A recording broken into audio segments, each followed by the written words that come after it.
Welcome to The Winner's Voice, where timeless books inspire powerful minds and lasting success. Today, we bring you From Beyond Good and Evil by Friedrich Nietzsche, a classic guide to building a strong mindset, powerful habits, and achieving success. Let's begin. Chapter 1. Prejudices of Philosophers.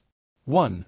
The will to truth, which is to tempt us to many a hazardous enterprise, the famous truthfulness of which all philosophers have hitherto spoken with respect. What questions has this will to truth not laid before us? What strange, perplexing, questionable questions! It is already a long story, yet it seems as if it were hardly commenced. Is it any wonder if we at last grow distrustful, lose patience, and turn impatiently away? That this Sphinx teaches us at last to ask questions ourselves? Who is it really that puts questions to us here? What really is this will to truth in us? In fact, we made a long halt at the question as to the origin of this will, until at last we came to an absolute standstill before a yet more fundamental question. We inquired about the value of this will. Granted that we want the truth, why not rather untruth? And uncertainty, even ignorance? The problem of the value of truth presented itself before us, or was it we who presented ourselves before the problem? Which of us is the Oedipus here? Which the Sphinx? It would seem to be a rendezvous of questions and notes of interrogation. And could it be believed that it at last seems to us as if the problem had never been propounded before, as if we were the first to discern it, get a sight of it, and risk raising it? For there is risk in raising it, perhaps there is no greater risk. 2. How could anything originate out of its opposite? For example, truth out of error, or the will to truth out of the will to deception, or the generous deed out of selfishness, or the pure sun-bright vision of the wise man out of covetousness. Such genesis is impossible. Whoever dreams of it is a fool, nay, worse than a fool. Things of the highest value must have a different origin, an origin of their own. In this transitory, seductive, illusory, paltry world, in this turmoil of delusion and cupidity, they cannot have their source. But rather in the lap of being, in the intransitory, in the concealed God, in the thing in itself, there must be their source and nowhere else. This mode of reasoning discloses the typical prejudice by which metaphysicians of all times can be recognized. This mode of valuation is at the back of all their logical procedure. Through this belief of theirs, they exert themselves for their knowledge, for something that is in the end solemnly christened the truth. The fundamental belief of metaphysicians is the belief in antitheses of values. It never occurred even to the wariest of them to doubt here on the very threshold, where doubt, however, was most necessary, though they had made a solemn vow, de omnibus dubitandum. For it may be doubted, firstly, whether antitheses exist at all, and secondly, whether the popular valuations and antitheses of value upon which metaphysicians have set their seal are not perhaps merely superficial estimates, merely provisional perspectives, besides being probably made from some corner, perhaps from below, frog perspectives, as it were, to borrow an expression current among painters. In spite of all the value which may belong to the true, the positive, and the unselfish, it might be possible that a higher and more fundamental value for life generally should be assigned to pretense, to the will to delusion, to selfishness and cupidity. It might even be possible that what constitutes the value of those good and respected things consists precisely in their being insidiously related, knotted, and crocheted to these evil and apparently opposed things, perhaps even in being essentially identical with them. Perhaps. But who wishes to concern himself with such dangerous perhaps? For that investigation one must await the advent of a new order of philosophers, such as will have other tastes and inclinations, the reverse of those hitherto prevalent, philosophers of the dangerous, perhaps, in every sense of the term. And to speak in all seriousness, I see such new philosophers beginning to appear. 3. Having kept a sharp eye on philosophers, and having read between their lines long enough, I now say to myself that the greater part of conscious thinking must be counted among the instinctive functions, and it is so even in the case of philosophical thinking. One has here to learn anew, as one learned anew about heredity and innateness. As little as the act of birth comes into consideration in the whole process and procedure of heredity, just as little is being conscious opposed to the instinctive in any decisive sense. The greater part of the conscious thinking of a philosopher is secretly influenced by his instincts, and forced into definite channels. And behind all logic and its seeming sovereignty of movement, there are valuations, or to speak more plainly, physiological demands, for the maintenance of a definite mode of life, for example, that the certain is worth more than the uncertain, that illusion is less valuable than truth. Such valuations, in spite of their regulative importance for us, might notwithstanding be only superficial valuations, special kinds of nécessaire, such as may be necessary for the maintenance of beings such as ourselves. Supposing, in effect, that man is not just the measure of things. 4. The falseness of an opinion is not for us any objection to it. It is here, perhaps, that our new language sounds most strangely. The question is, how far an opinion is life-furthering, life-preserving, species-preserving, perhaps species-rearing, and we are fundamentally inclined to maintain that the falsest opinions, to which the synthetic judgments a priori belong, are the most indispensable to us, that without a recognition of logical fictions, without a comparison of reality with the purely imagined world of the absolute and immutable, without a constant counterfeiting of the world by means of numbers, man could not live, that the renunciation of false opinions would be a renunciation of life, a negation of life. To recognize untruth as a condition of life, that is certainly to impugn the traditional ideas of value in a dangerous manner, and a philosophy which ventures to do so, has thereby alone placed itself beyond good and evil. 5. That which causes philosophers to be regarded half distrustfully and half mockingly is not the oft-repeated discovery how innocent they are, how often and easily they make mistakes and lose their way, in short, how childish and childlike they are, but that there is not enough honest dealing with them, whereas they all raise a loud and virtuous outcry when the problem of truthfulness is even hinted at in the remotest manner. They all pose as though their real opinions had been discovered and attained through the self-evolving of a cold, pure, divinely indifferent dialectic, in contrast to all sorts of mystics, who, fairer and foolisher, talk of inspiration, whereas, in fact, a prejudiced proposition, idea, or suggestion, which is generally their heart's desire abstracted and refined, is defended by them with arguments sought out after the event. They are all advocates who do not wish to be regarded as such, generally astute defenders, also, of their prejudices, which they dub truths, and very far from having the conscience which bravely admits this to itself, very far from having the good taste of the courage which goes so far as to let this be understood, perhaps to warn friend or foe, or in cheerful confidence and self-ridicule. The spectacle of the Tartuffery of old Kant, equally stiff and decent, with which he entices us into the dialectic byways that lead, more correctly mislead, to his categorical imperative, makes us fastidious one smile, we who find no small amusement in spying out the subtle tricks of old moralists and ethical preachers. Or, still more so, the hocus-pocus in mathematical form, by means of which Spinoza has, as it were, clad his philosophy in mail and mask, in fact, the love of his wisdom, to translate the term fairly and squarely, in order thereby to strike terror at once into the heart of the assailant who should dare to cast a glance on that invincible maiden, that Pallas Athene. How much of personal timidity and vulnerability does this masquerade of a sickly recluse betray? 6. It has gradually become clear to me what every great philosophy up till now has consisted of, namely, the confession of its originator, and a species of involuntary and unconscious autobiography, and moreover that the moral, or immoral, purpose in every philosophy has constituted the true vital germ out of which the entire plant has always grown. Indeed, to understand how the abstrusest metaphysical assertions of a philosopher have been arrived at, it is always well and wise to first ask oneself, what morality do they, or does he, aim at? Accordingly, I do not believe that an impulse to knowledge is the father of philosophy, but that another impulse, here as elsewhere, has only made use of knowledge, and mistaken knowledge, as an instrument. But whoever considers the fundamental impulses of man with a view to determining how far they may have here acted as inspiring genii, or as demons and kobolds, will find that they have all practiced philosophy at one time or another, and that each one of them would have been only too glad to look upon itself as the ultimate end of existence and the legitimate lord over all the other impulses. For every impulse is imperious, and as such, attempts to philosophize. To be sure, in the case of scholars, in the case of really scientific men, it may be otherwise.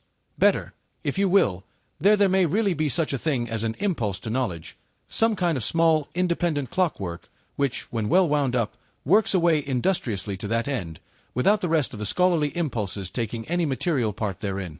The actual interests of the scholar, therefore, are generally in quite another direction, in the family, perhaps, or in money-making, or in politics.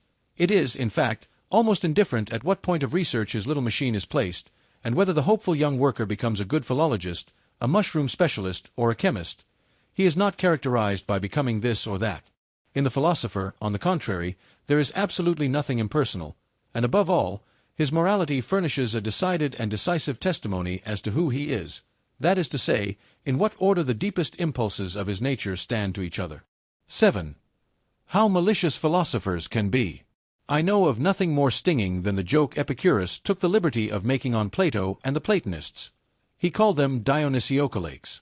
In its original sense, and on the face of it, the word signifies flatterers of Dionysius, consequently, tyrants' accessories and lick-spittles. Besides this, however, it is as much as to say, they are all actors, there is nothing genuine about them, for Dionysiocalax was a popular name for an actor. And the latter is really the malignant reproach that Epicurus cast upon Plato. He was annoyed by the grandiose manner, the mise-en-scene style of which Plato and his scholars were masters, of which Epicurus was not a master. He, the old school teacher of Samos, who sat concealed in his little garden at Athens, and wrote 300 books, perhaps out of rage and ambitious envy of Plato, who knows? Greece took 100 years to find out who the garden god Epicurus really was. Did she ever find out? 8. There is a point in every philosophy at which the conviction of the philosopher appears on the scene, or, to put it in the words of an ancient mystery, adventavit asinus, pulcher et fortissimus. 9. You desire to live according to nature? Oh, you noble Stoics, what fraud of words! Imagine to yourselves a being like nature, boundlessly extravagant, boundlessly indifferent, without purpose or consideration, without pity or justice, at once fruitful and barren and uncertain. Imagine to yourselves indifference as a power. How could you live in accordance with such indifference? To live, is not that just endeavoring to be otherwise than this nature? Is not living valuing, preferring, being unjust, being limited, endeavoring to be different? And granted that your imperative, living according to nature, means actually the same as living according to life, how could you do differently? Why should you make a principle out of what you yourselves are, and must be? In reality, however, it is quite otherwise with you. While you pretend to read with rapture the canon of your law in nature, you want something quite the contrary, you extraordinary stage players and self-deluders. In your pride you wish to dictate your morals and ideals to nature herself, and to incorporate them therein. You insist that it shall be nature, according to the Stoa, and would like everything to be made after your own image, as a vast, eternal glorification and generalism of Stoicism. With all your love for truth, you have forced yourselves so long, so persistently, and with such hypnotic rigidity to see nature falsely, that is to say, stoically, that you are no longer able to see it otherwise, and to crown all, some unfathomable superciliousness gives you the bedlamite hope that because you are able to tyrannize over yourselves, Stoicism is self-tyranny, nature will also allow herself to be tyrannized over. Is not the Stoic a part of nature? But this is an old and everlasting story. What happened in old times with the Stoics still happens today, as soon as ever a philosophy begins to believe in itself. It always creates the world in its own image. It cannot do otherwise. Philosophy is this tyrannical impulse itself, the most spiritual will to power, the will to creation of the world, the will to the causa prima. 10. The eagerness and subtlety, I should even say craftiness, with which the problem of the real and the apparent world is dealt with at present throughout Europe, furnishes food for thought and attention, and he who hears only a will to truth in the background, and nothing else, cannot certainly boast of the sharpest ears. In rare and isolated cases, it may really have happened that such a will to truth, a certain extravagant and adventurous pluck, a metaphysician's ambition of the forlorn hope, has participated therein, that which in the end always prefers a handful of certainty to a whole cartload of beautiful possibilities. There may even be puritanical fanatics of conscience, who prefer to put their last trust in a sure nothing, rather than in an uncertain something. But that is nihilism, and the sign of a despairing, mortally wearied soul, notwithstanding the courageous bearing such a virtue may display. It seems, however, to be otherwise with stronger and livelier thinkers who are still eager for life, in that they side against appearance, and speak superciliously of perspective, in that they rank the credibility of their own bodies about as low as the credibility of the ocular evidence that the earth stands still, and thus, apparently, allowing with complacency their securest possession to escape, for what does one at present believe in more firmly than in one's body? Who knows if they are not really trying to win back something which was formerly an even securer possession, something of the old domain of the faith of former times, perhaps the immortal soul, perhaps the old God. In short, ideas by which they could live better, that is to say, more vigorously and more joyously than by modern ideas. There is distrust of these modern ideas in this mode of looking at things, a disbelief in all that has been constructed yesterday and today, There is perhaps some slight admixture of satiety and scorn, which can no longer endure the bric-a-brac of ideas of the most varied origin, such as so-called positivism at present throws on the market. A disgust of the more refined taste at the village fair mottliness and patchiness of all these reality philosophasters, in whom there is nothing either new or true, except this mottliness. Therein it seems to me that we should agree with those skeptical anti-realists and knowledge microscopists of the present day. Their instinct, which repels them from modern reality, is unrefuted. What do their retrograde bypaths concern us? The main thing about them is not that they wish to go back, but that they wish to get away therefrom. A little more strength, swing, courage, and artistic power, and they would be OFF, and not back. 11. It seems to me that there is everywhere an attempt at present to divert attention from the actual influence which Kant exercised on German philosophy, and especially to ignore prudently the value which he set upon himself. Kant was first and foremost proud of his table of categories. With it in his hand, he said, "This is the most difficult thing that could ever be undertaken on behalf of metaphysics. Let us only understand this could be." He was proud of having discovered a new faculty in man, the faculty of synthetic judgment a priori. Granting that he deceived himself in this matter, the development and rapid flourishing of German philosophy depended nevertheless on his pride, and on the eager rivalry of the younger generation to discover if possible something, at all events new faculties, of which to be still prouder. But let us reflect for a moment, it is high time to do so.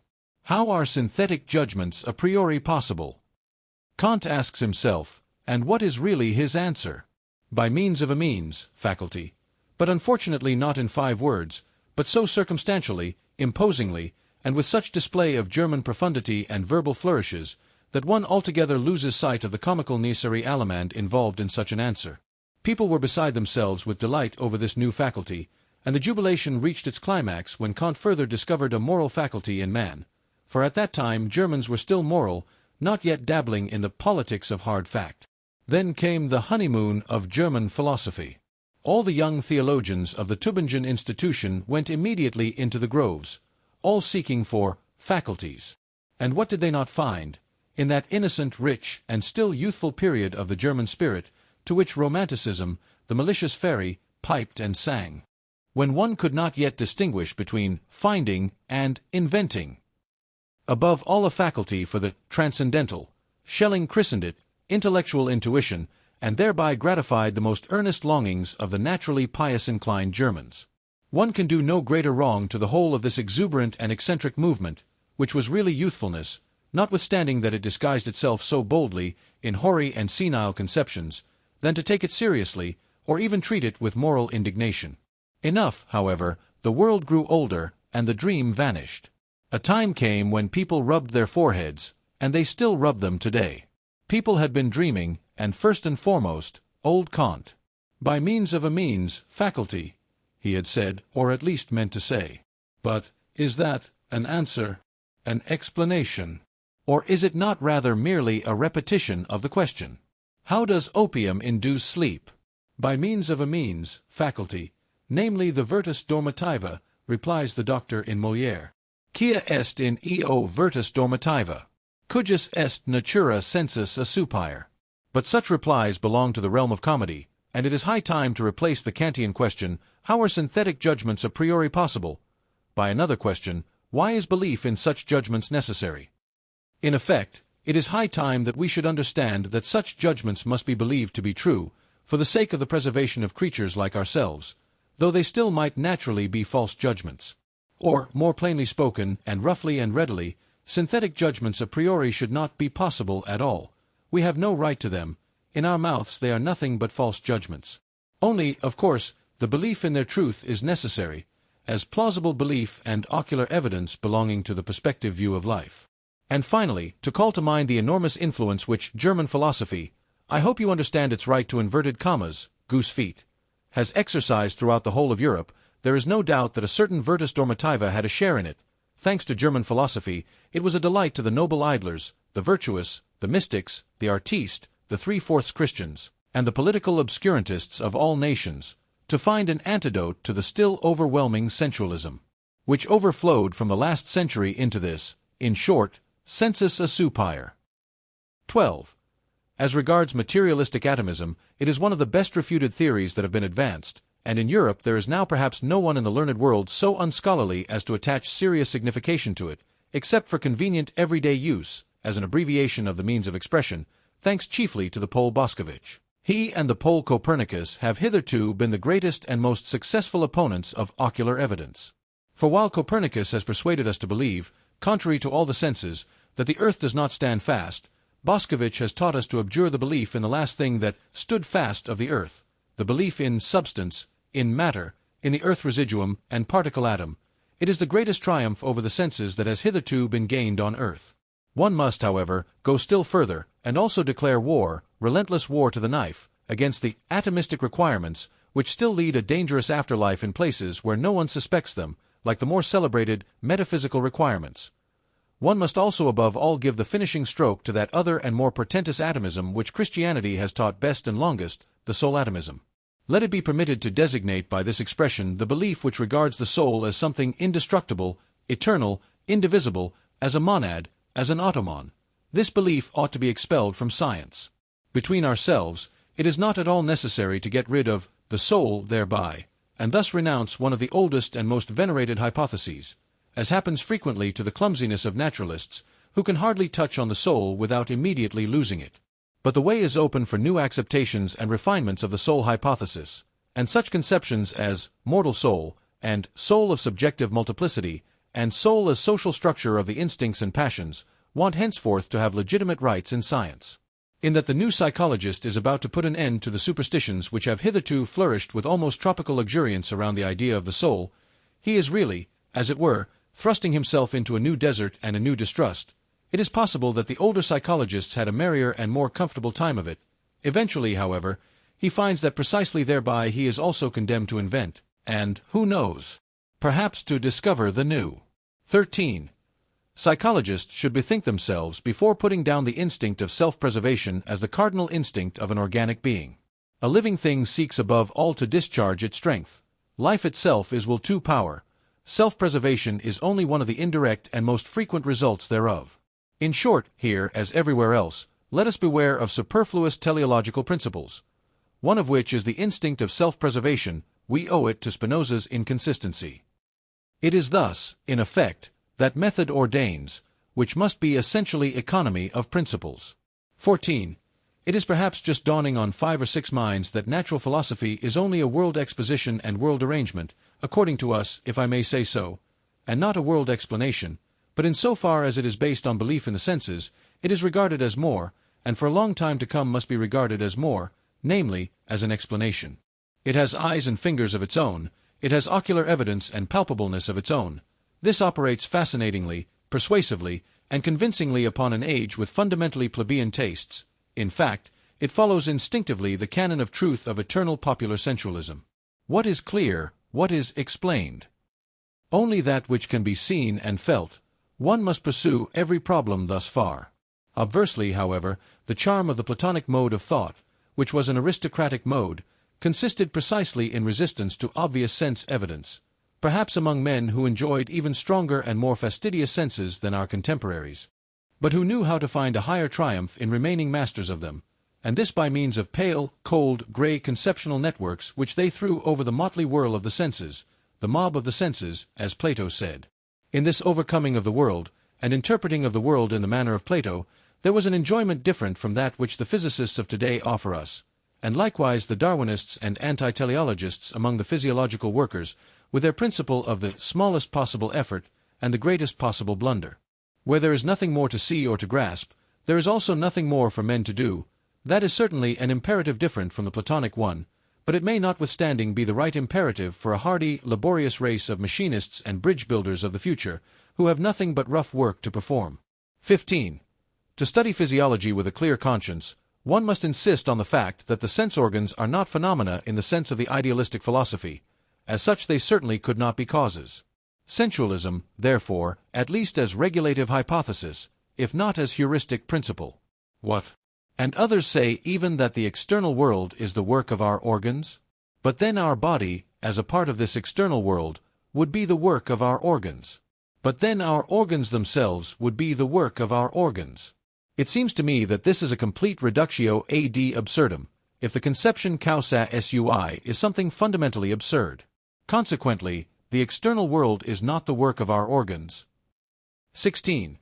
There are still harmless self-observers who believe that there are immediate certainties. For instance, I think, or as the superstition of Schopenhauer puts it, I will, as though cognition here got hold of its object purely and simply as the thing in itself, without any falsification taking place either on the part of the subject or the object.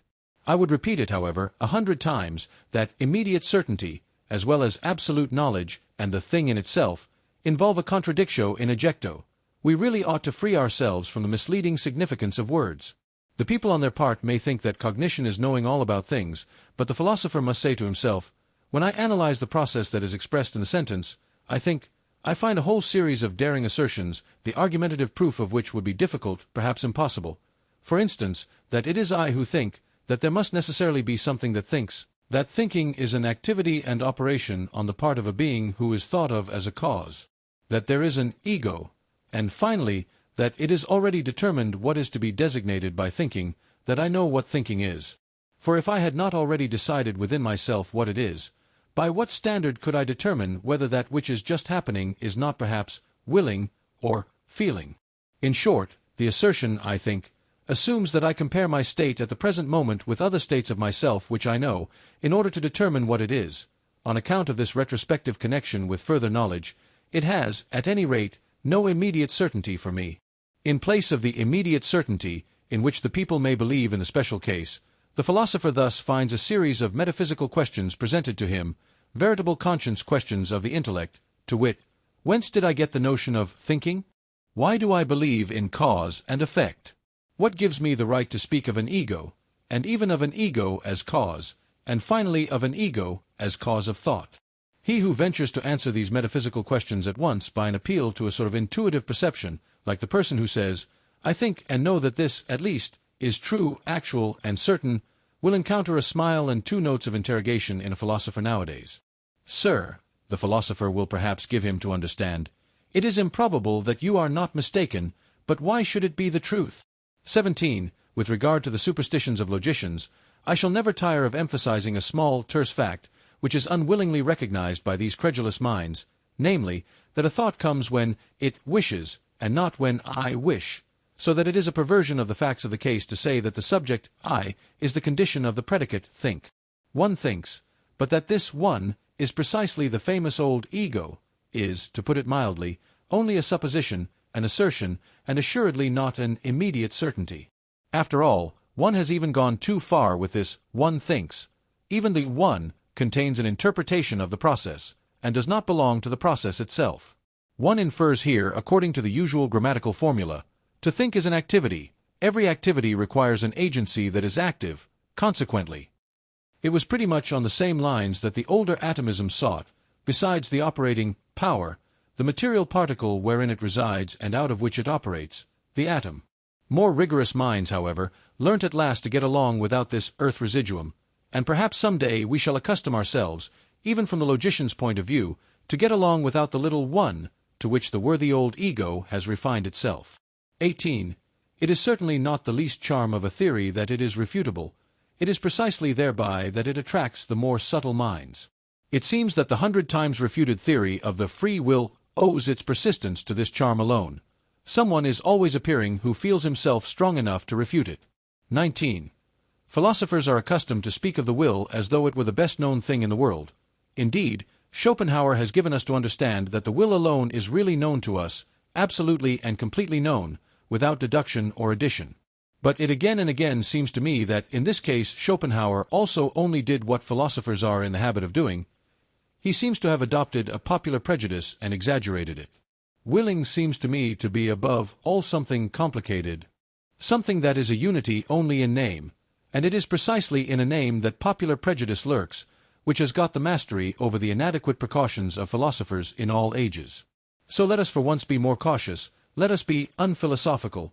Let us say that in all willing there is firstly a plurality of sensations, namely, the sensation of the condition away from which we go, the sensation of the condition towards which we go, the sensation of this from and towards itself, and then besides, an accompanying muscular sensation, which, even without our putting in motion, arms and legs, commences its action by force of habit, directly we will anything.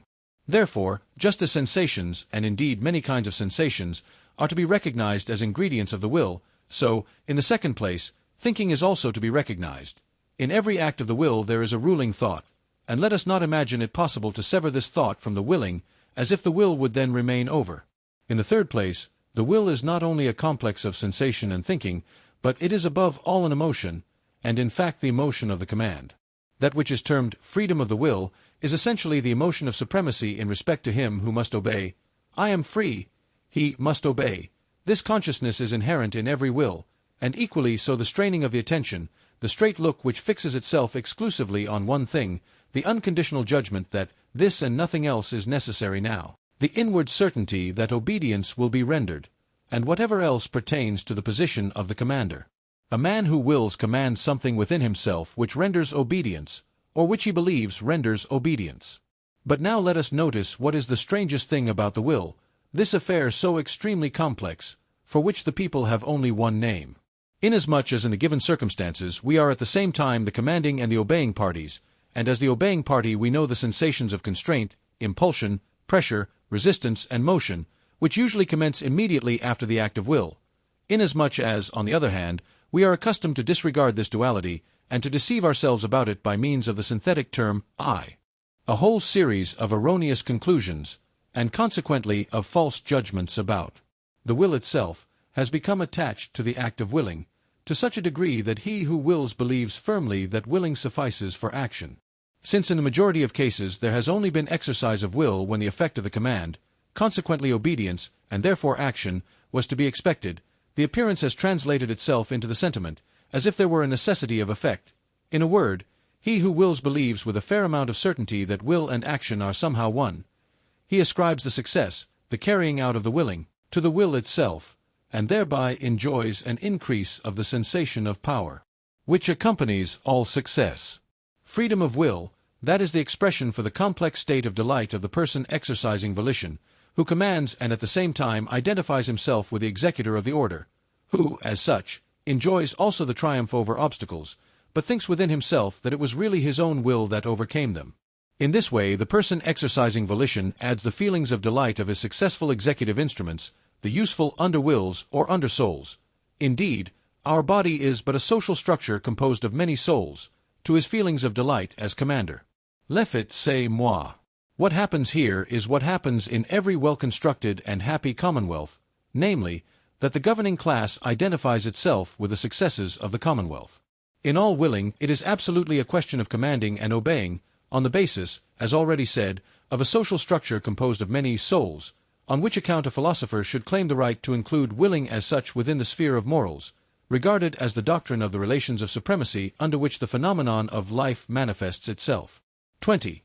That the separate philosophical ideas are not anything optional or autonomously evolving, but grow up in connection and relationship with each other, that, however suddenly and arbitrarily they seem to appear in the history of thought, they nevertheless belong just as much to a system as the collective members of the fauna of a continent, is betrayed in the end by the circumstance. How unfailingly the most diverse philosophers always fill in again a definite fundamental scheme of possible philosophies.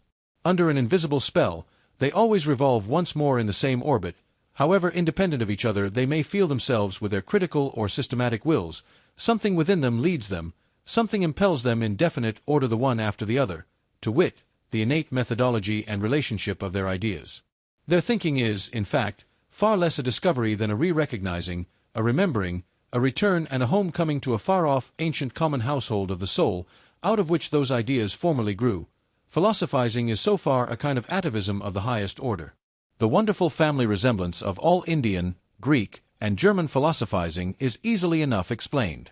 In fact, where there is affinity of language, owing to the common philosophy of grammar, owing to the unconscious domination and guidance of similar grammatical functions, it cannot but be that everything is prepared at the outset for a similar development and succession of philosophical systems, just as the way seems barred against certain other possibilities of world interpretation.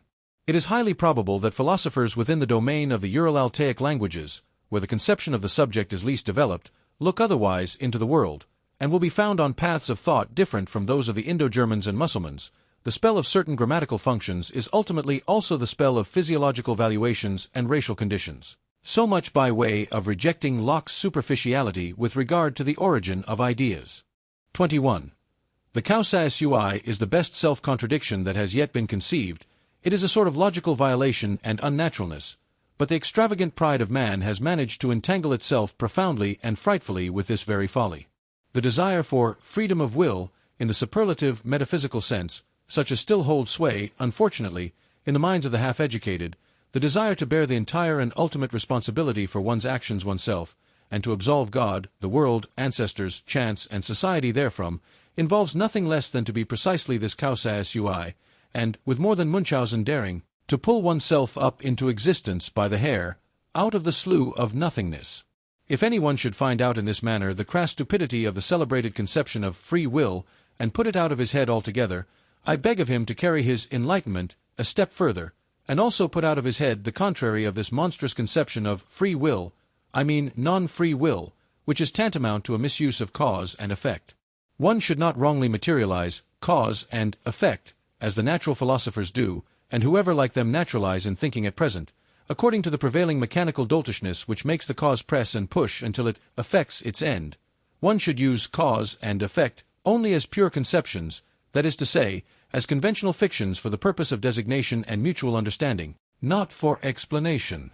In being in itself, there is nothing of casual connection, of necessity, or of psychological non-freedom. There the effect does not follow the cause, their law does not obtain. It is we alone who have devised cause, sequence, reciprocity, relativity, constraint, number, law, freedom, motive, and purpose, and when we interpret and intermix this symbol world as being in itself, with things, we act once more as we have always acted, mythologically. The non-free will is mythology. In real life it is only a question of strong and weak wills. It is almost always a symptom of what is lacking in himself, when a thinker, in every causal connection and psychological necessity, manifests something of compulsion, indigence, obsequiousness, oppression, and non-freedom. It is suspicious to have such feelings. The person betrays himself. And in general, if I have observed correctly, the non-freedom of the will is regarded as a problem from two entirely opposite standpoints, but always in a profoundly personal manner. Some will not give up their responsibility, their belief in themselves, the personal right to their merits, at any price. The vain races belong to this class. Others, on the contrary, do not wish to be answerable for anything, or blamed for anything, and owing to an inward self-contempt, seek to get out of the business, no matter how. The latter, when they write books, are in the habit at present of taking the side of criminals. A sort of socialistic sympathy is their favorite disguise.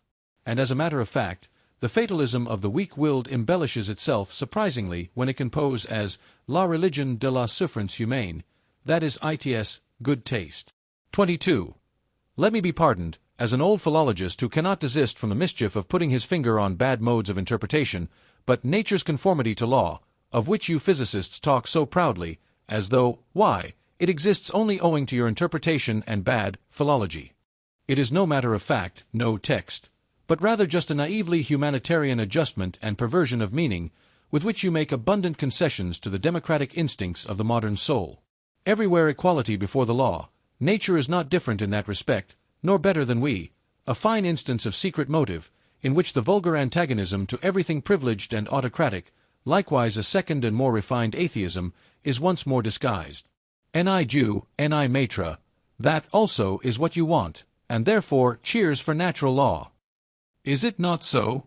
But, as has been said, that is interpretation, not text, and somebody might come along, who, with opposite intentions and modes of interpretation, could read out of the same nature, and with regard to the same phenomena, just the tyrannically inconsiderate and relentless enforcement of the claims of power, an interpreter who should so place the unexceptionalness and unconditionalness of all will to power before your eyes, that almost every word, and the word tyranny itself, would eventually seem unsuitable, or like a weakening and softening metaphor, as being too human, and who should, nevertheless, end by asserting the same about this world as you do, namely, that it has a necessary and calculable course, not, however, because laws obtain in it, but because they are absolutely lacking, and every power affects its ultimate consequences every moment. Granted that this also is only interpretation, and you will be eager enough to make this objection, well, so much the better. 23. All psychology hitherto has run aground on moral prejudices and timidities. It has not dared to launch out into the depths. Insofar as it is allowable to recognize in that which has hitherto been written evidence of that which has hitherto been kept silent, it seems as if nobody had yet harbored the notion of psychology as the morphology and development doctrine of the will to power, as I conceive of it. The power of moral prejudices has penetrated deeply into the most intellectual world, the world apparently most indifferent and unprejudiced, and has obviously operated in an injurious, obstructive, blinding, and distorting manner. A proper physiopsychology has to contend with unconscious antagonism in the heart of the investigator. It has, the heart, against it even a doctrine of the reciprocal conditionalness of the good and the bad impulses, causes, as refined immorality, distress and aversion in a still strong and manly conscience. Still more so, a doctrine of the derivation of all good impulses from bad ones. If, however, a person should regard even the emotions of hatred, envy, covetousness, and imperiousness as life-conditioning emotions, as factors which must be present, fundamentally and essentially, in the general economy of life, which must, therefore, be further developed if life is to be further developed, he will suffer from such a view of things as from seasickness. And yet this hypothesis is far from being the strangest and most painful in this immense and almost new domain of dangerous knowledge, and there are in fact 100 good reasons why everyone should keep away from it who can do so. On the other hand, if one has once drifted hither with one's bark, well, very good. Now let us set our teeth firmly. Let us open our eyes and keep our hand fast on the helm. We sail away right over morality, we crush out, we destroy perhaps the remains of our own morality by daring to make our voyage thither, but what do we matter? Never yet did a profounder world of insight reveal itself to daring travelers and adventurers, and the psychologist who thus makes a sacrifice, it is not the sacrificio del intelletto, on the contrary, will at least be entitled to demand in return that psychology shall once more be recognized as the queen of the sciences, for whose service and equipment the other sciences exist. For psychology is once more the path to the fundamental problems. Chapter 2. The Free Spirit. 24. O Sancta Simplicitas! In what strange simplification and falsification man lives! One can never cease wondering when once one has got eyes for beholding this marvel. How we have made everything around us clear and free and easy and simple. How we have been able to give our senses a passport to everything superficial, our thoughts a godlike desire for wanton pranks and wrong inferences. How from the beginning we have contrived to retain our ignorance in order to enjoy an almost inconceivable freedom, thoughtlessness, imprudence, heartiness, and gaiety, in order to enjoy life. And only on this solidified, granite-like foundation of ignorance could knowledge rear itself hitherto, the will to knowledge on the foundation of a far more powerful will, the will to ignorance, to the uncertain, to the untrue. Not as its opposite, but as its refinement. It is to be hoped, indeed, that language, here as elsewhere, will not get over its awkwardness, and that it will continue to talk of opposites where there are only degrees and many refinements of gradation. It is equally to be hoped that the incarnated tartuffery of morals, which now belongs to our unconquerable flesh and blood, will turn the words round in the mouths of us discerning ones. Here and there we understand it, and laugh at the way in which precisely the best knowledge seeks most to retain us in this simplified, thoroughly artificial, suitably imagined, and suitably falsified world, at the way in which, whether it will or not, it loves error, because, as living itself, it loves life. 25. After such a cheerful commencement, a serious word would fain be heard. It appeals to the most serious minds. Take care, ye philosophers and friends of knowledge, and beware of martyrdom, of suffering for the truth's sake, even in your own defense. It spoils all the innocence and fine neutrality of your conscience. It makes you headstrong against objections and red rags. It stupefies, animalizes, and brutalizes, when in the struggle with danger, slander, suspicion, expulsion, and even worse consequences of enmity, ye have at last to play your last card as protectors of truth upon earth, as though the truth were such an innocent and incompetent creature as to require protectors. And you of all people, ye knights of the sorrowful countenance, messers loafers and cobweb spinners of the spirit. Finally, ye know sufficiently well that it cannot be of any consequence if ye just carry your point. Ye know that hitherto no philosopher has carried his point, and that there might be a more laudable truthfulness in every little interrogative mark which you place after your special words and favorite doctrines, and occasionally after yourselves, than in all the solemn pantomime and trumping games before accusers and law courts. Rather go out of the way. Flee into concealment. and have your masks and your ruses, that ye may be mistaken for what you are, or somewhat feared. And pray, don't forget the garden with golden trellis work. And have people around you who are as a garden, or as music on the waters at eventide, when already the day becomes a memory. Choose the good solitude, the free, wanton, lightsome solitude, which also gives you the right still to remain good in any sense whatsoever. How poisonous, how crafty, how bad, does every long war make one, which cannot be waged openly by means of force. How personal does a long fear make one, a long watching of enemies, of possible enemies. These pariahs of society, these long-pursued, badly persecuted ones, also the compulsory recluses, the Spinozas or Giordano Brunos, always become in the end, even under the most intellectual masquerade, and perhaps without being themselves aware of it, refined vengeance-seekers and poison-brewers, just lay bare the foundation of Spinoza's ethics and theology. Not to speak of the stupidity of moral indignation, which is the unfailing sign in a philosopher that the sense of philosophical humor has left him. The martyrdom of the philosopher, his sacrifice for the sake of truth, forces into the light whatever of the agitator and actor lurks in him, and if one has hitherto contemplated him only with artistic curiosity, with regard to many a philosopher it is easy to understand the dangerous desire to see him also in his deterioration, deteriorated into a martyr, into a stage and tribune baller. Only that it is necessary with such a desire to be clear what spectacle one will see in any case. Merely a satiric play, merely an epilogue farce, merely the continued proof that the long, real tragedy is at an end, supposing that every philosophy has been a long tragedy in its origin. 26. Every select man strives instinctively for a citadel and a privacy, where he is free from the crowd, the many, the majority, where he may forget men who are the rule, as their exception, exclusive only of the case in which he is pushed straight to such men by a still stronger instinct, as a discerner in the great and exceptional sense. Whoever, in intercourse with men, does not occasionally glisten in all the green and grey colors of distress, owing to disgust, satiety, sympathy, gloominess, and solitariness, is assuredly not a man of elevated tastes. Supposing, however, that he does not voluntarily take all this burden and disgust upon himself, that he persistently avoids it, and remains, as I said, quietly and proudly hidden in his citadel, one thing is then certain. He was not made, he was not predestined for knowledge. For as such, he would one day have to say to himself, "The devil take my good taste." But the rule is more interesting than the exception, than myself the exception. And he would go down, and above all, he would go inside. The long and serious study of the average man, and consequently much disguise, self-overcoming, familiarity, and bad intercourse, all intercourse is bad intercourse except with one's equals, that constitutes a necessary part of the life history of every philosopher, perhaps the most disagreeable, odious, and disappointing part. If he is fortunate, however, as a favorite child of knowledge should be, he will meet with suitable auxiliaries who will shorten and lighten his task. I mean so-called cynics, those who simply recognize the animal, the commonplace and the rule in themselves, and at the same time have so much spirituality and ticklishness as to make them talk of themselves and their like before witnesses. Sometimes they wallow, even in books, as on their own dunghill. Cynicism is the only form in which base souls approach what is called honesty, and the higher man must open his ears to all the coarser or finer cynicism, and congratulate himself when the clown becomes shameless right before him, or the scientific satyr speaks out. There are even cases where enchantment mixes with the disgust, namely, where by a freak of nature, genius is bound to some such indiscreet billy-goat and ape, as in the case of the Abbé Galliani, the profoundest, acutest, and perhaps also filthiest man of his century.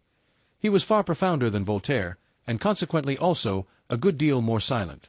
It happens more frequently, as has been hinted, that a scientific head is placed on an ape's body, a fine exceptional understanding in a base soul, an occurrence by no means rare, especially among doctors and moral physiologists. And whenever anyone speaks without bitterness, or rather quite innocently, of man as a belly with two requirements, and a head with one, whenever anyone sees, seeks, and wants to see only hunger, sexual instinct, and vanity as the real and only motives of human actions, in short, when anyone speaks badly, and not even ill, of man, then ought the lover of knowledge to hearken attentively and diligently. He ought, in general, to have an open ear wherever there is talk without indignation. For the indignant man, and he who perpetually tears and lacerates himself with his own teeth, or, in place of himself, the world, God, or society, may indeed, morally speaking, stand higher than the laughing and self-satisfied satyr, but in every other sense he is the more ordinary, more indifferent, and less instructive case. And no one is such a liar as the indignant man. 27. It is difficult to be understood, especially when one thinks and lives Ganges Rotagati, footnote, like the river Ganges, presto. Among those only who think and live otherwise, namely, Kurmagati, footnote, like the tortoise, lento, or at best, frog-like, Mandikagati, footnote, like the frog, staccato. I do everything to be difficultly understood myself.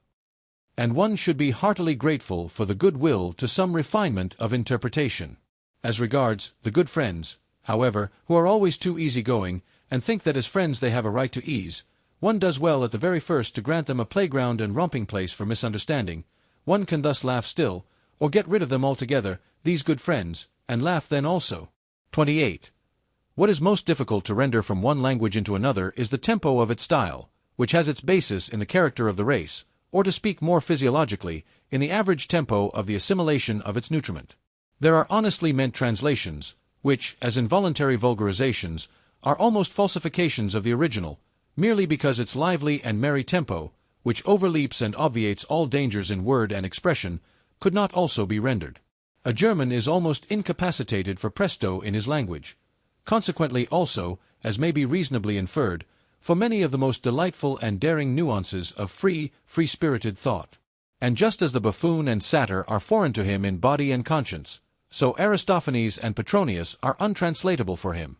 Everything ponderous, viscous, and pompously clumsy, all long-winded and wearying species of style, are developed in profuse variety among Germans.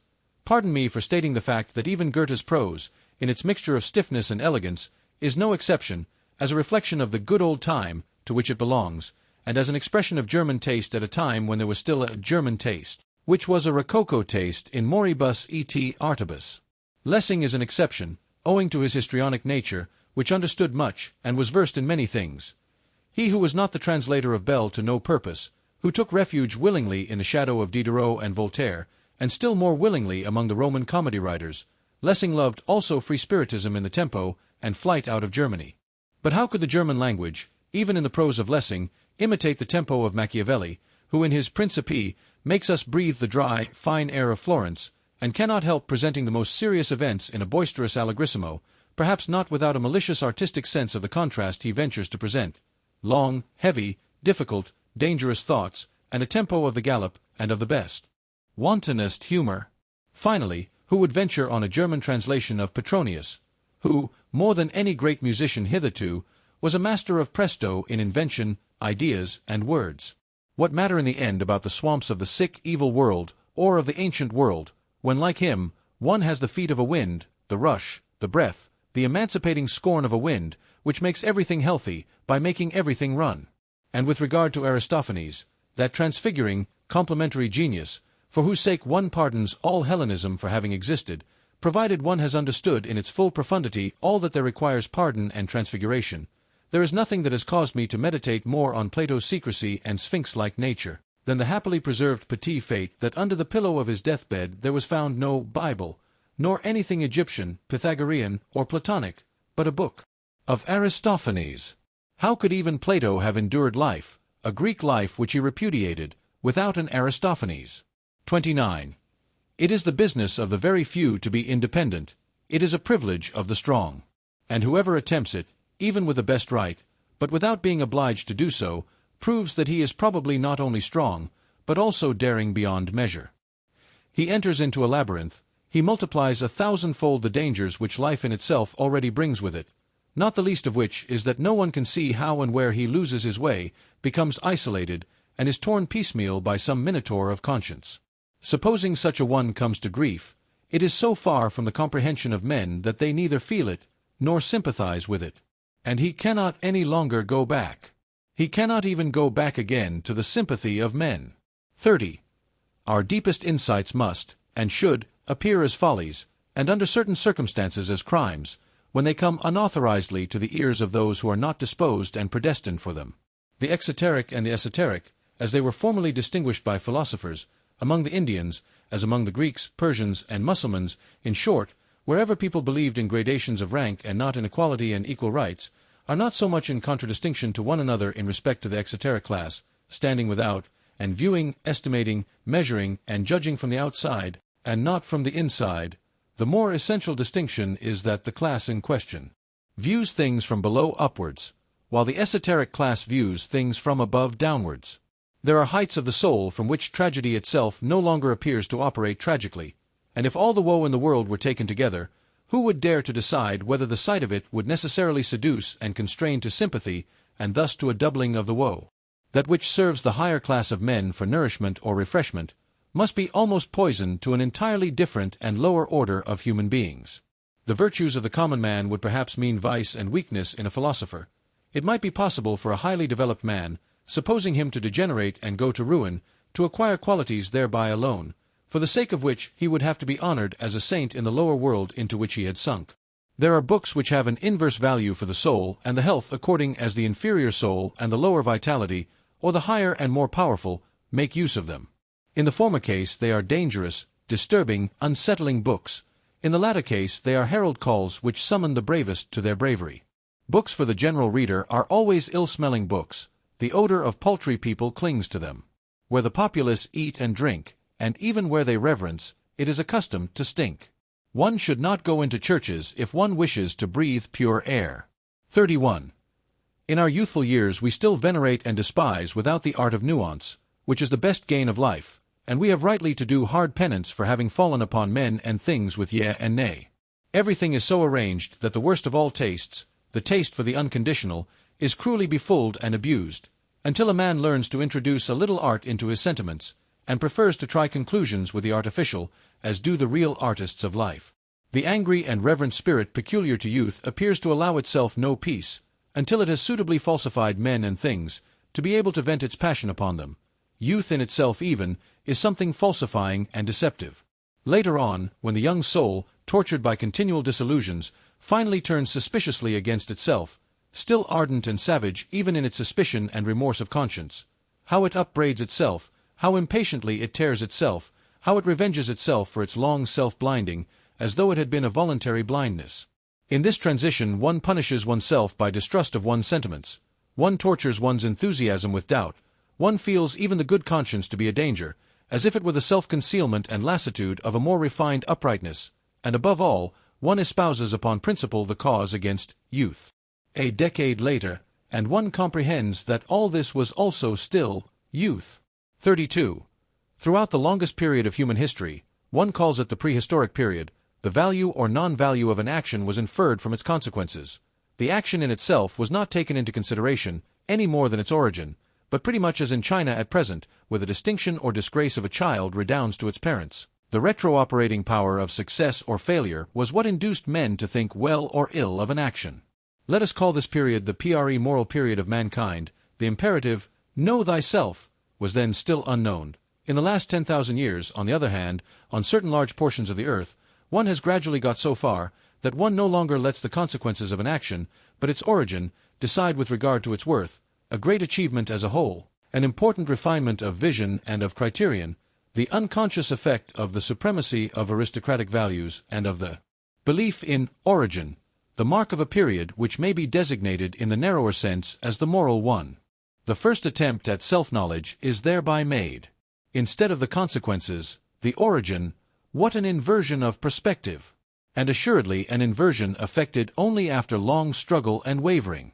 To be sure, an ominous new superstition, a peculiar narrowness of interpretation, attained supremacy precisely thereby. The origin of an action was interpreted in the most definite sense possible, as origin out of an intention. People were agreed in the belief that the value of an action lay in the value of its intention. The intention as the sole origin and antecedent history of an action.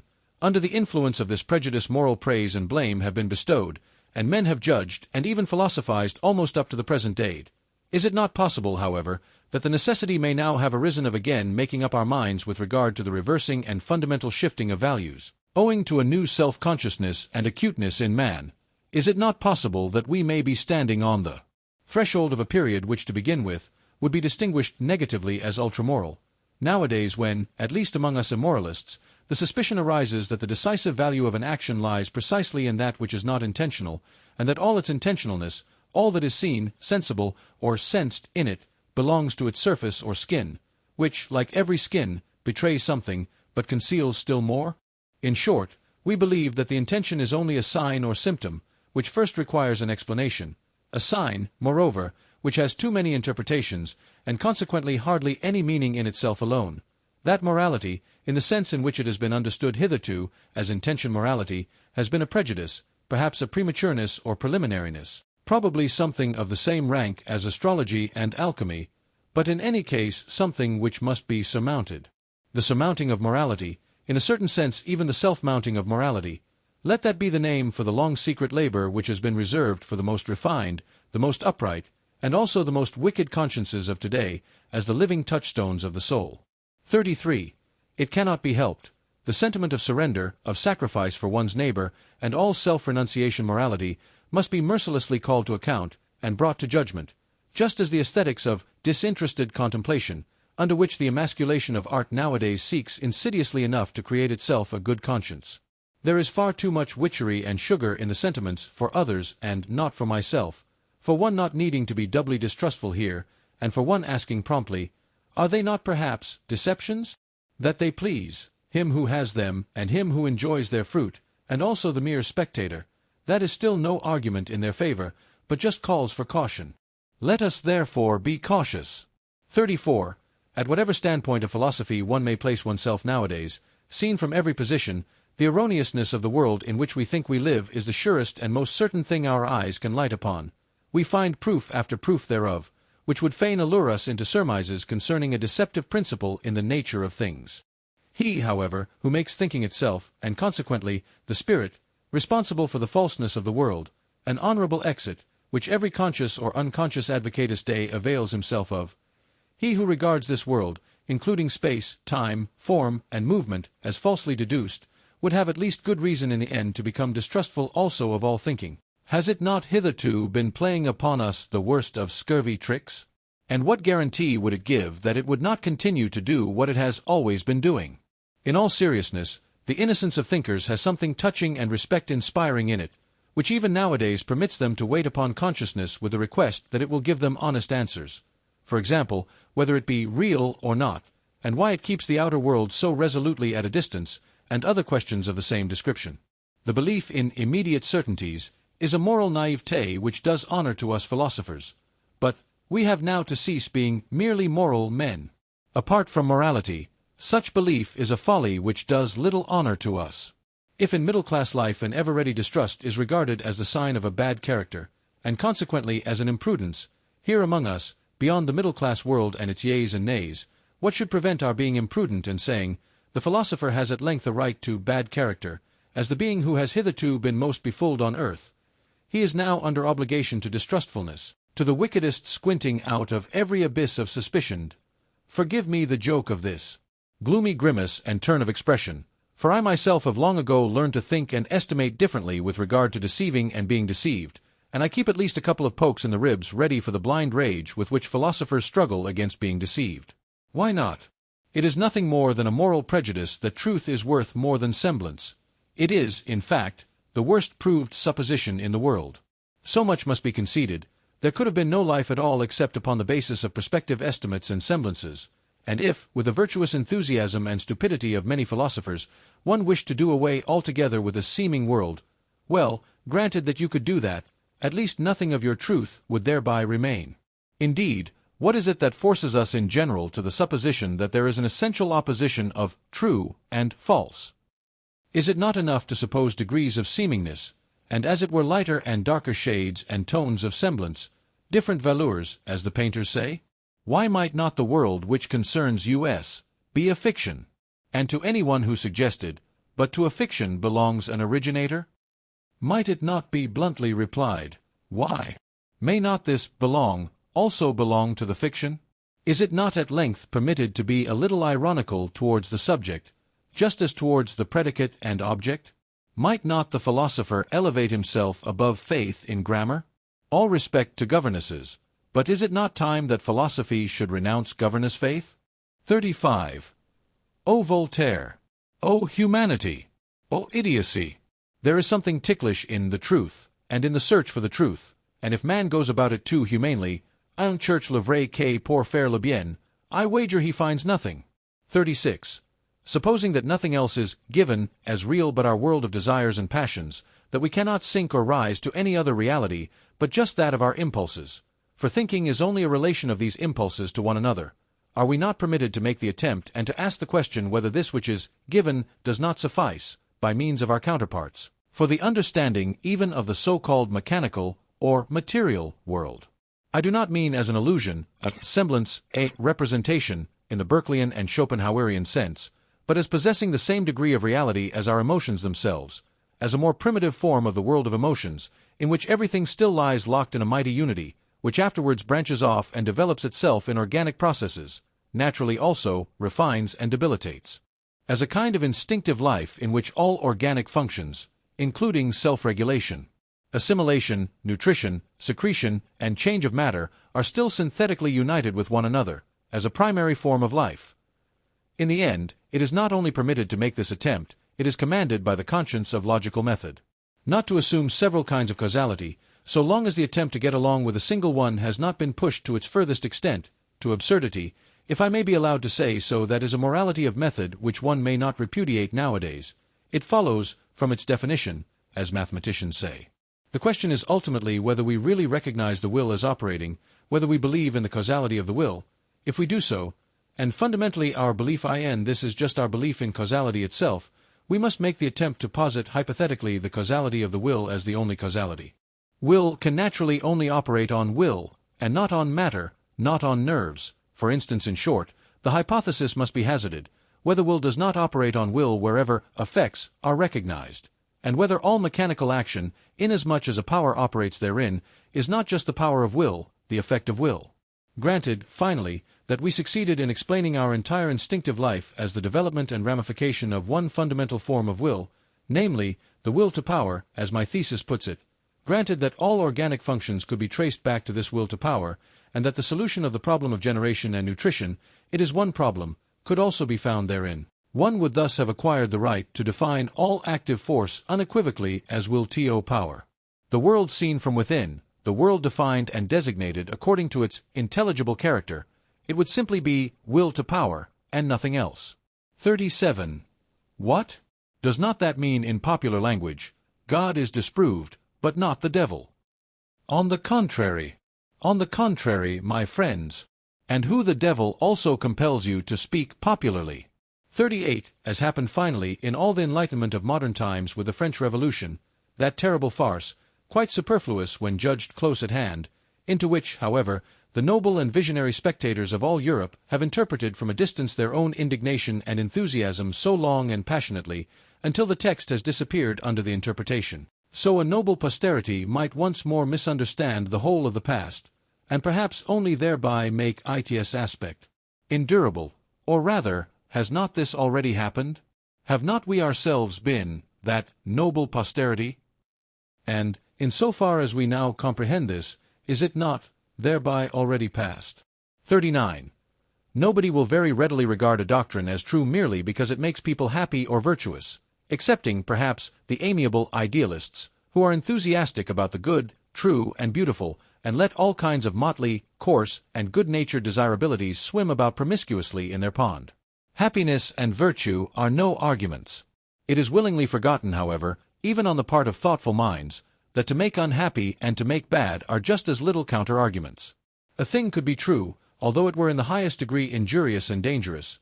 Indeed, the fundamental constitution of existence might be such that one succumbed by a full knowledge of it, so that the strength of a mind might be measured by the amount of truth it could endure, or to speak more plainly, by the extent to which it required truth attenuated, veiled, sweetened, damped, and falsified. But there is no doubt that for the discovery of certain portions of truth, the wicked and unfortunate are more favorably situated and have a greater likelihood of success, not to speak of the wicked who are happy, a species about whom moralists are silent. Perhaps severity and craft are more favorable conditions for the development of strong, independent spirits and philosophers than the gentle, refined, yielding good nature, and habit of taking things easily, which are prized, and rightly prized in a learned man. Presupposing always, to begin with, that the term philosopher be not confined to the philosopher who writes books, or even introduces his philosophy into books. Stendhal furnishes a last feature of the portrait of the free-spirited philosopher, which for the sake of German taste I will not omit to underline, for it is opposed to German taste. Pour être bon philosophe, says this last great psychologist, il faut être sec, clair, sans illusion. Un banquier, que fait fortune, un parti du caractère requis pour faire de découvertes en philosophie, c'est-à-dire pour voir clair dans ce qui est. 40. Everything that is profound loves the mask. The profoundest things have a hatred even of figure and likeness. Should not the contrary only be the right disguise for the shame of a god to go about in? A question worth asking. It would be strange if some mystic has not already ventured on the same kind of thing. There are proceedings of such a delicate nature that it is well to overwhelm them with coarseness and make them unrecognizable. There are actions of love and of an extravagant magnanimity after which nothing can be wiser than to take a stick and thrash the witness soundly. One thereby obscures his recollection. Many a one is able to obscure and abuse his own memory, in order at least to have vengeance on the sole party in the secret. Shame is inventive. They are not the worst things of which one is most ashamed. There is not only deceit behind a mask, there is so much goodness in craft. I could imagine that a man with something costly and fragile to conceal would roll through life clumsily and rotundly like an old, green, heavily hooped wine cask, the refinement of his shame requiring it to be so. A man who has depths in his shame meets his destiny and his delicate decisions upon paths which few ever reach, and with regard to the existence of which his nearest and most intimate friends may be ignorant. His mortal danger conceals itself from their eyes, and equally so his regained security. Such a hidden nature, which instinctively employs speech for silence and concealment, and is inexhaustible in evasion of communication, desires and insists that a mask of himself shall occupy his place in the hearts and heads of his friends, and supposing he does not desire it, his eyes will some day be opened to the fact that there is nevertheless a mask of him there, and that it is well to be so. Every profound spirit needs a mask. Nay, more, around every profound spirit there continually grows a mask, owing to the constantly false, that is to say, superficial interpretation of every word he utters, every step he takes, every sign of life he manifests. 41. One must subject oneself to one's own tests that one is destined for independence and command, and do so at the right time. One must not avoid one's tests, although they constitute perhaps the most dangerous game one can play, and are in the end tests made only before ourselves and before no other judge. Not to cleave to any person, be it even the dearest. Every person is a prison and also a recess. Not to cleave to a fatherland, be it even the most suffering and necessitous. It is even less difficult to detach one's heart from a victorious fatherland. Not to cleave to a sympathy, be it even for higher men, into whose peculiar torture and helplessness chance has given us an insight. Not to cleave to a science, though it tempt one with the most valuable discoveries, apparently specially reserved for us. Not to cleave to one's own liberation, to the voluptuous distance and remoteness of the bird, which always flies further aloft in order always to see more under it, the danger of the flyer.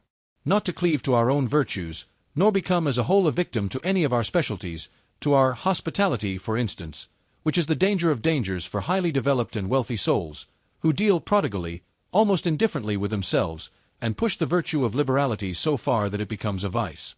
One must know how to conserve oneself, the best test of independence. 42. A new order of philosophers is appearing. I shall venture to baptize them by a name not without danger. As far as I understand them, as far as they allow themselves to be understood, for it is their nature to wish to remain something of a puzzle, these philosophers of the future might rightly, perhaps also wrongly, claim to be designated as tempters. This name itself is after all only an attempt, or, if it be preferred, a temptation. 43. Will they be new friends of truth, these coming philosophers? Very probably, for all philosophers hitherto have loved their truths. But assuredly they will not be dogmatists.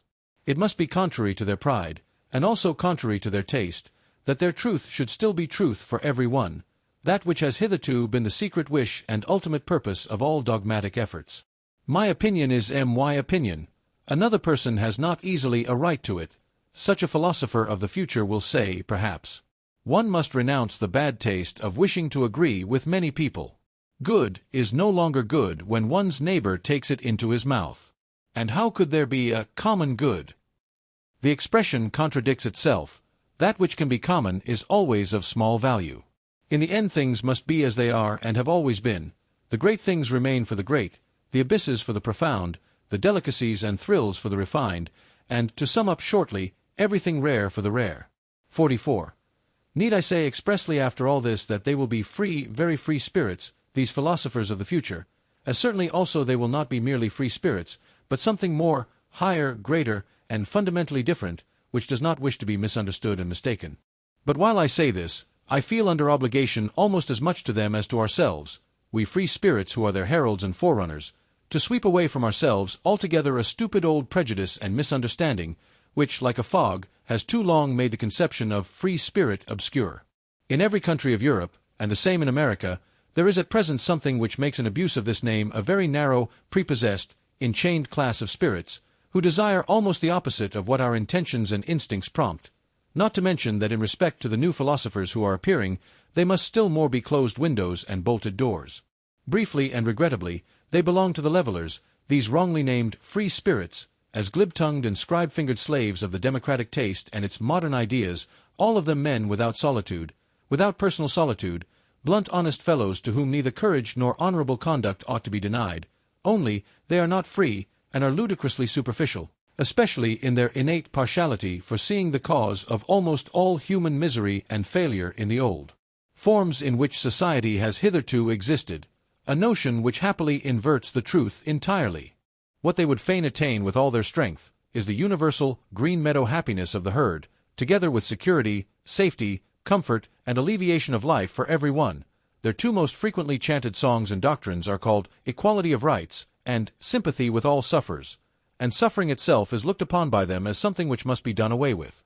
We opposite ones, however, who have opened our eye and conscience to the question how and where the plant man has hitherto grown most vigorously, believe that this has always taken place under the opposite conditions, that for this end the dangerousness of his situation had to be increased enormously, his inventive faculty and dissembling power, his spirit, had to develop into subtlety and daring under long oppression and compulsion, and his will to life had to be increased to the unconditioned will to power. We believe that severity, violence, slavery, danger in the street and in the heart, secrecy, stoicism, tempter's art and devilry of every kind, that everything wicked, terrible, tyrannical, predatory, and serpentine in man, serves as well for the elevation of the human species as its opposite. We do not even say enough when we only say this much, and in any case we find ourselves here, both with our speech and our silence, at the other extreme of all modern ideology, and gregarious desirability, as their antipodes perhaps. What wonder that we, free spirits, are not exactly the most communicative spirits, that we do not wish to betray in every respect what a spirit can free itself from, and where perhaps it will then be driven. And as to the import of the dangerous formula, beyond good and evil, with which we at least avoid confusion, we are something else than libres penseurs, liben pensatori, freethinkers, and whatever these honest advocates of modern ideas like to call themselves. Having been at home, or at least guests, in many realms of the spirit, having escaped again and again from the gloomy, agreeable nooks in which preferences and prejudices, youth, origin, the accident of men and books, or even the weariness of travel seemed to confine us, full of malice against the seductions of dependency which he concealed in honors, money, positions, or exaltation of the senses, grateful even for distress and the vicissitudes of illness, because they always free us from some rule and its prejudice, grateful to the god, devil, sheep, and worm in us, inquisitive to a fault, investigators to the point of cruelty, with unhesitating fingers for the intangible, with teeth and stomachs for the most indigestible, ready for any business that requires sagacity and acute senses, ready for every adventure, owing to an excess of free will, with anterior and posterior souls, into the ultimate intentions of which it is difficult to pry, with foregrounds and backgrounds too, the end of which no foot may run, hidden ones under the mantles of light, appropriators,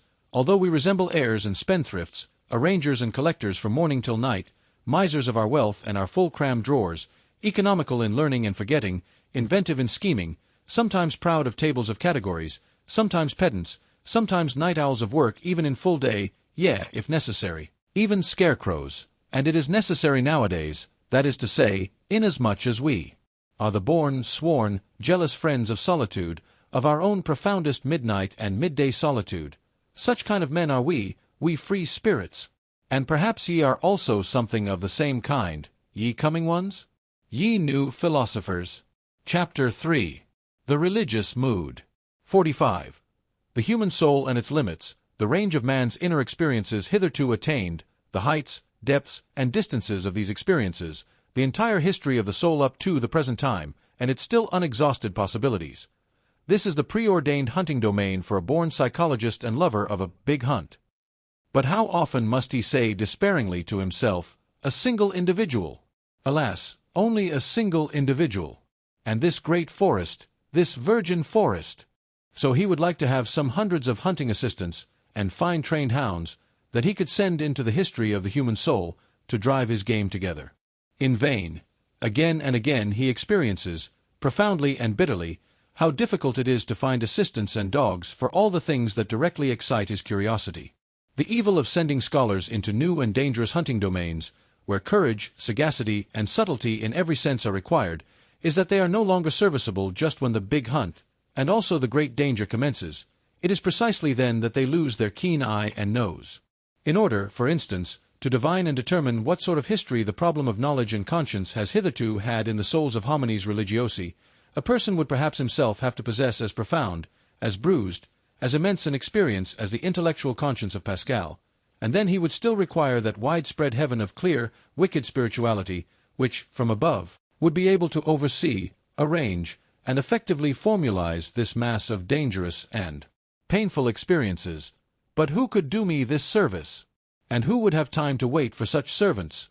They evidently appear too rarely, they are so improbable at all times. Eventually one must do everything oneself in order to know something, which means that one has much to do.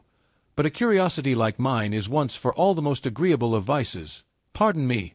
I mean to say that the love of truth has its reward in heaven, and already upon earth. 46.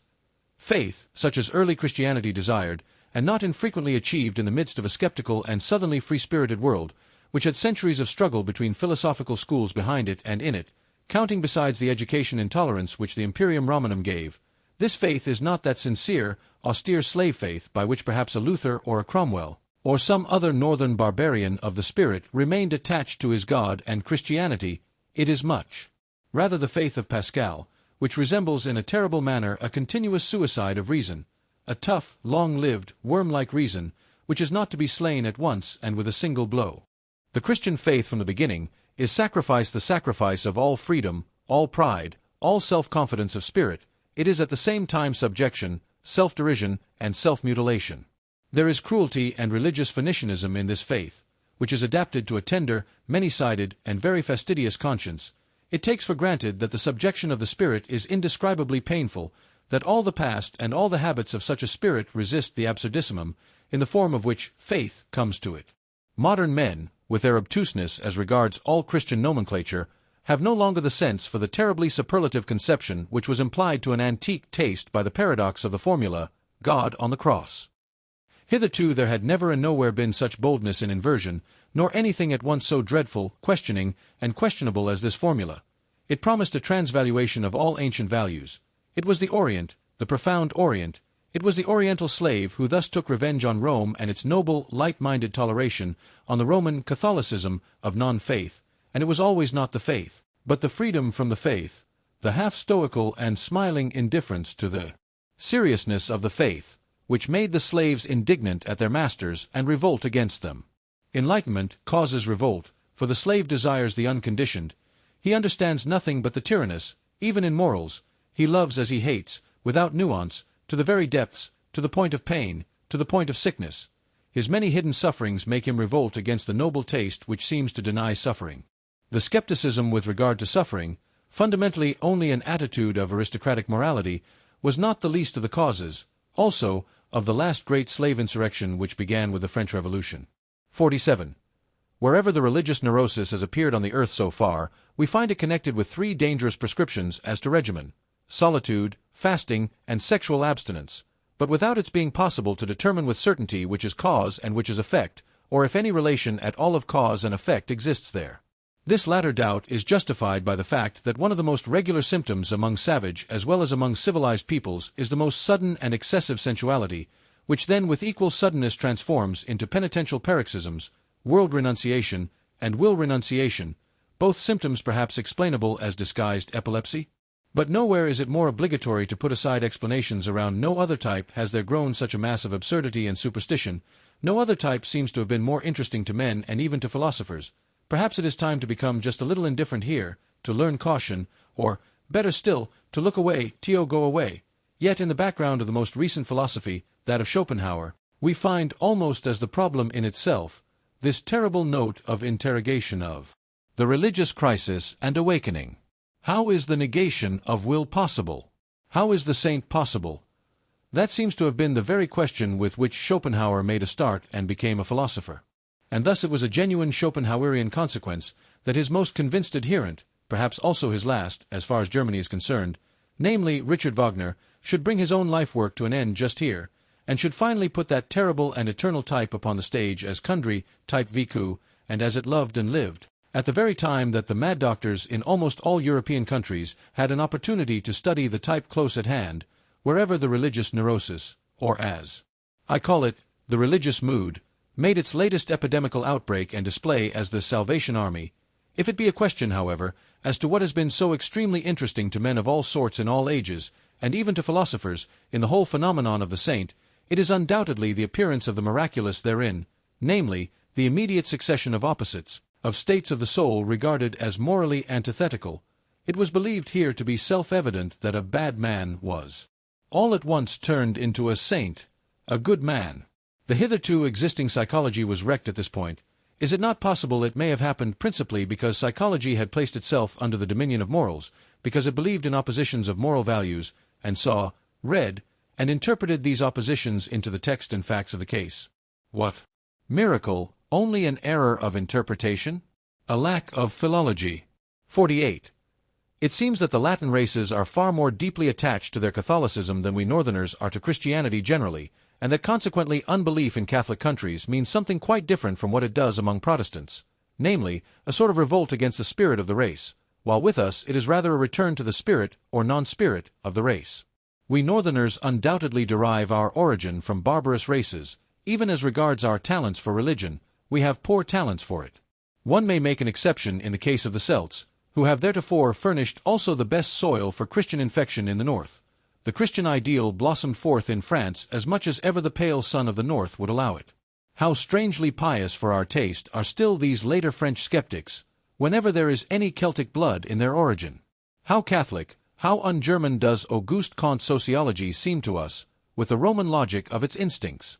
How Jesuitical, that amiable and shrewd Cicerone of Port Royal, Saint-Beuve, in spite of all his hostility to Jesuits. And even Ernest Renan. How inaccessible to us Northerners does the language of such a Renan appear, in whom every instant the merest touch of religious thrill throws his refined, voluptuous, and comfortably couching soul off its balance. Let us repeat after him these fine sentences, and what wickedness and haughtiness is immediately aroused by way of answer in our probably less beautiful but harder souls, that is to say, in our more German souls.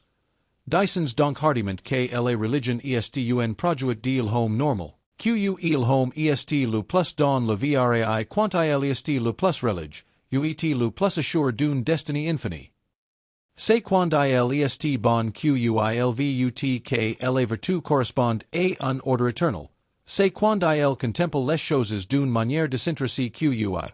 Elle trouve la mort révoltante et absurde. Comment n'est pas supposer que c'est dans ces moments qu'il home voit le mieux. These sentences are so extremely antipodal to my ears and habits of thought, that in my first impulse of rage on finding them, I wrote on the margin, Elnissary relige used par excellence. Until in my later rage I even took a fancy to them, these sentences with their truth absolutely inverted. It is so nice and such a distinction to have one's own antipodes. 49. That which is so astonishing in the religious life of the ancient Greeks is the irrestrainable stream of gratitude which it pours forth. It is a very superior kind of man who takes such an attitude towards nature and life. Later on, when the populace got the upper hand in Greece, fear became rampant also in religion, and Christianity was preparing itself. 50. The passion for God. There are churlish, honest-hearted, and importunate kinds of it, like that of Luther. The whole of Protestantism lacks the southern delicatezza. There is an oriental exaltation of the mind in it, like that of an undeservedly favored or elevated slave, as in the case of St. Augustine, for instance, who lacks in an offensive manner all nobility in bearing and desires. There is a feminine tenderness and sensuality in it, which modestly and unconsciously longs for a unio mystica et physica, as in the case of Madame de Guyon. In many cases it appears, curiously enough, as the disguise of a girl's or youth's puberty. Here and there even as the hysteria of an old maid, also as her last ambition. The Church has frequently canonized the woman in such a case. 51. The mightiest men have hitherto always bowed reverently before the saint, as the enigma of self-subjugation and utter voluntary privation. Why did they thus bow? They divined in him, and as it were behind the questionableness of his frail and wretched appearance, the superior force which wished to test itself by such a subjugation, the strength of will, in which they recognized their own strength and love of power, and knew how to honor it. They honored something in themselves when they honored the saint. In addition to this, the contemplation of the saint suggested to them a suspicion. Such an enormity of self-negation and anti-naturalness will not have been coveted for nothing, they have said, inquiringly.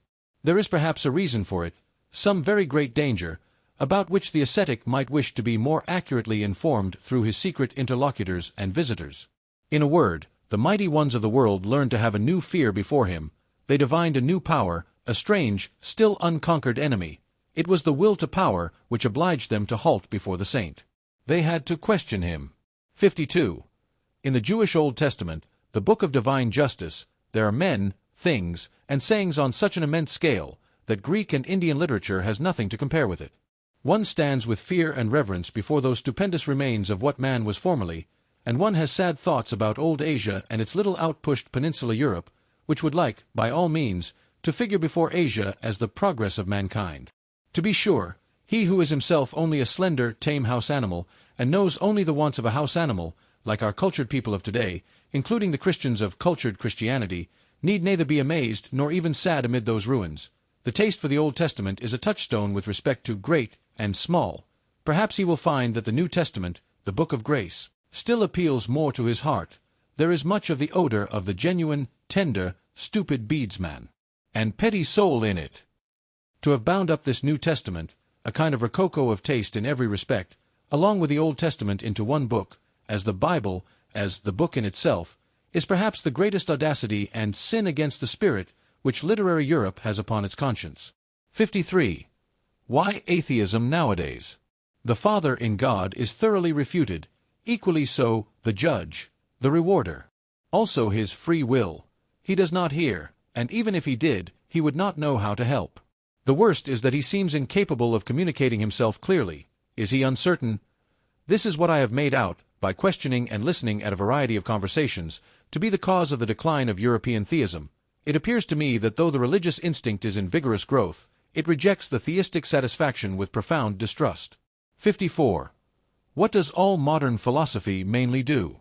Since Descartes, and indeed more in defiance of him than on the basis of his procedure, an attentat has been made on the part of all philosophers on the old conception of the soul, under the guise of a criticism of the subject and predicate conception, that is to say, an attentat on the fundamental presupposition of Christian doctrine. Modern philosophy, as epistemological skepticism, is secretly or openly anti-Christian, although, for keener ears, be it said, by no means anti-religious. Formerly, in effect, one believed in the soul as one believed in grammar and the grammatical subject. One said, I is the condition, think is the predicate and is conditioned. To think is an activity for which one must suppose a subject as cause. The attempt was then made, with marvelous tenacity and subtlety, to see if one could not get out of this net, to see if the opposite was not perhaps true, think the condition, and I the conditioned, I. Therefore, only a synthesis which has been made by thinking itself. Kant really wished to prove that, starting from the subject could not be proved, nor the object either. The possibility of an apparent existence of the subject, and therefore of the soul, may not always have been strange to him, the thought which once had an immense power on earth as the Vedanta philosophy. 55. There is a great ladder of religious cruelty, with many rounds, but 3 of these are the most important. Once on a time men sacrificed human beings to their God, and perhaps just those they loved the best. To this category belong the firstling sacrifices of all primitive religions, and also the sacrifice of the Emperor Tiberius in the Mitra Grotto on the island of Capri, that most terrible of all Roman anachronisms. Then, during the moral epoch of mankind, they sacrificed to their God the strongest instincts they possessed, their nature. This festal joy shines in the cruel glances of ascetics and anti-natural fanatics. Finally, what still remained to be sacrificed? Was it not necessary in the end for men to sacrifice everything comforting, holy, healing, all hope, all faith in hidden harmonies, in future blessedness and justice? Was it not necessary to sacrifice God himself, and out of cruelty to themselves to worship stone, stupidity, gravity, fate, nothingness? To sacrifice God for nothingness. This paradoxical mystery of the ultimate cruelty has been reserved for the rising generation. We all know something thereof already. 56. Whoever, like myself, prompted by some enigmatical desire, has long endeavored to go to the bottom of the question of pessimism and free it from the half-Christian, half-German narrowness and stupidity in which it has finally presented itself to this century, namely, in the form of Schopenhauer's philosophy. Whoever, with an Asiatic and super-Asiatic eye, has actually looked inside, and into the most world-renouncing of all possible modes of thought, beyond good and evil, and no longer like Buddha and Schopenhauer, under the dominion and delusion of morality, whoever has done this, has perhaps just thereby, without really desiring it, opened his eyes to behold the opposite ideal, the ideal of the most world-approving, exuberant, and vivacious man, who has not only learnt to compromise and arrange with that which was and is, but wishes to have it again as it was and is, for all eternity, insatiably calling out de capo, not only to himself, but to the whole piece and play, and not only the play, but actually to him who requires the play, and makes it necessary, because he always requires himself anew, and makes himself necessary. What? And this would not be circulus viciosus deus? 57. The distance, and as it were the space around man, grows with the strength of his intellectual vision and insight. His world becomes profounder, new stars, new enigmas, and notions are ever coming into view. Perhaps everything on which the intellectual eye has exercised its acuteness and profundity has just been an occasion for its exercise, something of a game, something for children and childish minds. Perhaps the most solemn conceptions that have caused the most fighting and suffering, the conceptions God and sin, will one day seem to us of no more importance than a child's plaything or a child's pain seems to an old man, and perhaps another plaything and another pain will then be necessary once more for the old man, always childish enough, an eternal child. 58. Has it been observed to what extent outward idleness or semi-idleness is necessary to a real religious life, alike for its favorite microscopic labor of self-examination and for its soft placidity called prayer, the state of perpetual readiness for the coming of God? I mean the idleness with a good conscience, the idleness of olden times and of blood, to which the aristocratic sentiment that work is dishonoring, that it vulgarizes body and soul, is not quite unfamiliar, and that consequently the modern noisy, time-engrossing, conceited, foolishly proud laboriousness educates and prepares for unbelief more than anything else? Among these, for instance, who are at present living apart from religion in Germany, I find freethinkers of diversified species and origin, but above all a majority of those in whom laboriousness from generation to generation has dissolved the religious instincts, so that they no longer know what purpose religions serve, and only note their existence in the world with a kind of dull astonishment. They feel themselves already fully occupied, these good people, be it by their business or by their pleasures, not to mention the fatherland, and the newspapers, and their family duties. It seems that they have no time whatever left for religion, and above all, it is not obvious to them whether it is a question of a new business or a new pleasure, for it is impossible, they say to themselves, that people should go to church merely to spoil their tempers. They are by no means enemies of religious customs. Should certain circumstances, state affairs perhaps, require their participation in such customs, they do what is required, as so many things are done, with a patient and unassuming seriousness, and without much curiosity or discomfort. They live too much apart and outside to feel even the necessity for a for or against in such matters. Among those indifferent persons may be reckoned nowadays the majority of German Protestants of the middle classes, especially in the great laborious centers of trade and commerce, also the majority of laborious scholars, and the entire university personnel, with the exception of the theologians, whose existence and possibility there always give psychologists new and more subtle puzzles to solve. On the part of pious or merely church-going people, there is seldom any idea of how much good will, one might say arbitrary will, is now necessary for a German scholar to take the problem of religion seriously.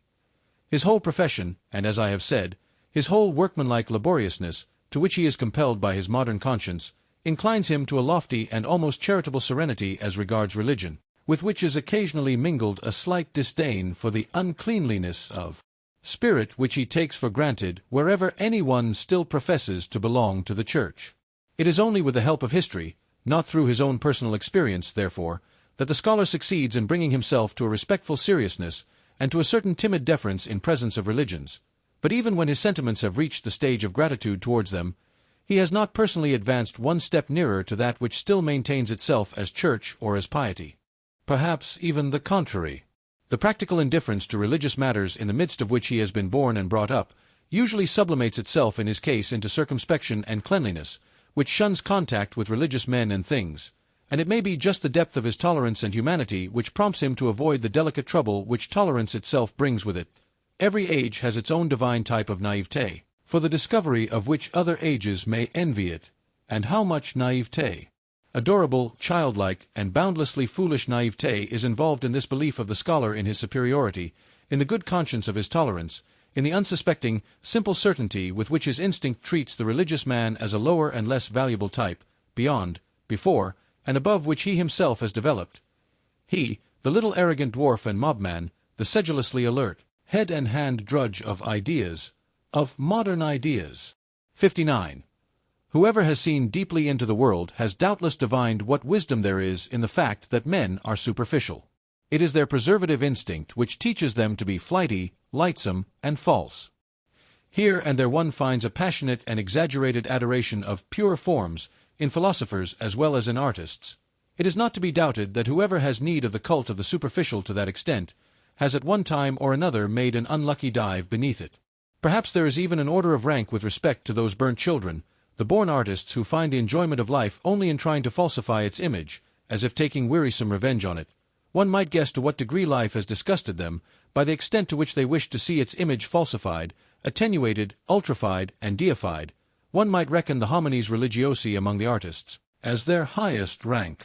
It is the profound, suspicious fear of an incurable pessimism which compels whole centuries to fasten their teeth into a religious interpretation of existence, the fear of the instinct which divines that truth might be attained too soon, before man has become strong enough, hard enough, artist enough.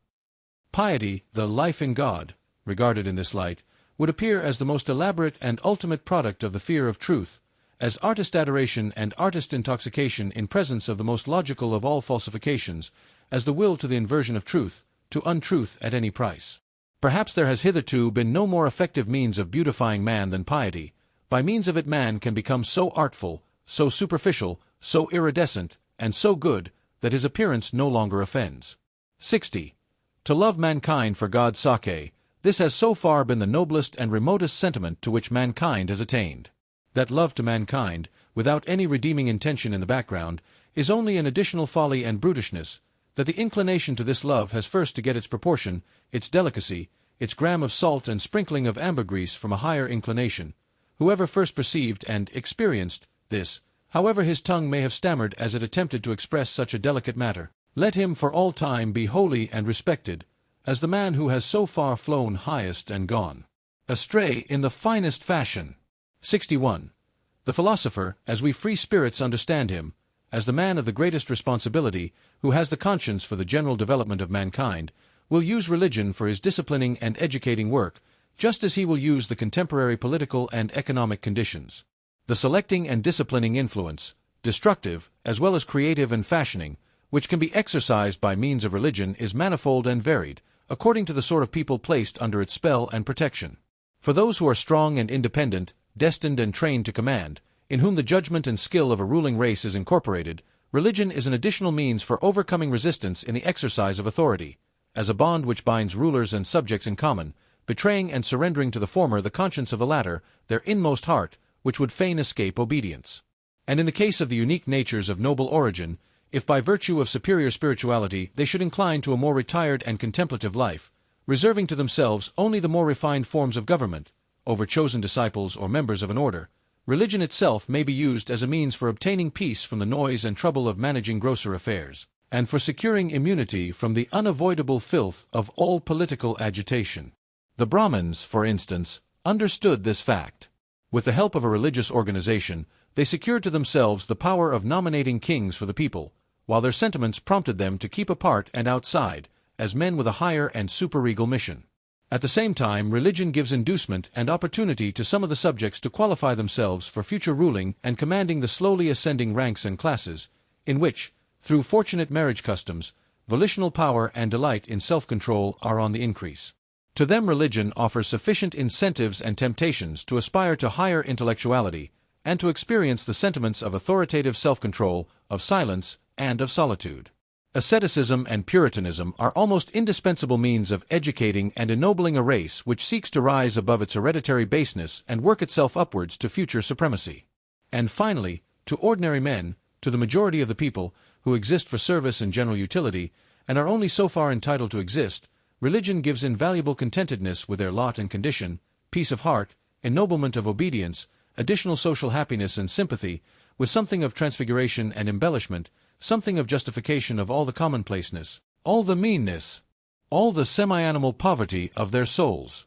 Religion, together with the religious significance of life, sheds sunshine over such perpetually harassed men, and makes even their own aspect endurable to them. It operates upon them as the Epicurean philosophy usually operates upon sufferers of a higher order, in a refreshing and refining manner, almost turning suffering to account, and in the end even hallowing and vindicating it. There is perhaps nothing so admirable in Christianity and Buddhism as their art of teaching even the lowest to elevate themselves by piety to a seemingly higher order of things, and thereby to retain their satisfaction with the actual world in which they find it difficult enough to live, this very difficulty being necessary. 62. To be sure, to make also the bad counter-reckoning against such religions, and to bring to light their secret dangers, the cost is always excessive and terrible when religions do not operate as an educational and disciplinary medium in the hands of the philosopher, but rule voluntarily and premountly, when they wish to be the final end, and not a means along with other means. Among men, as among all other animals, there is a surplus of defective, diseased, degenerating, infirm, and necessarily suffering individuals. The successful cases, among men also, are always the exception, and in view of the fact that man is the animal not yet properly adapted to his environment, the rare exception. But worse still, the higher the type a man represents, the greater is the improbability that he will succeed.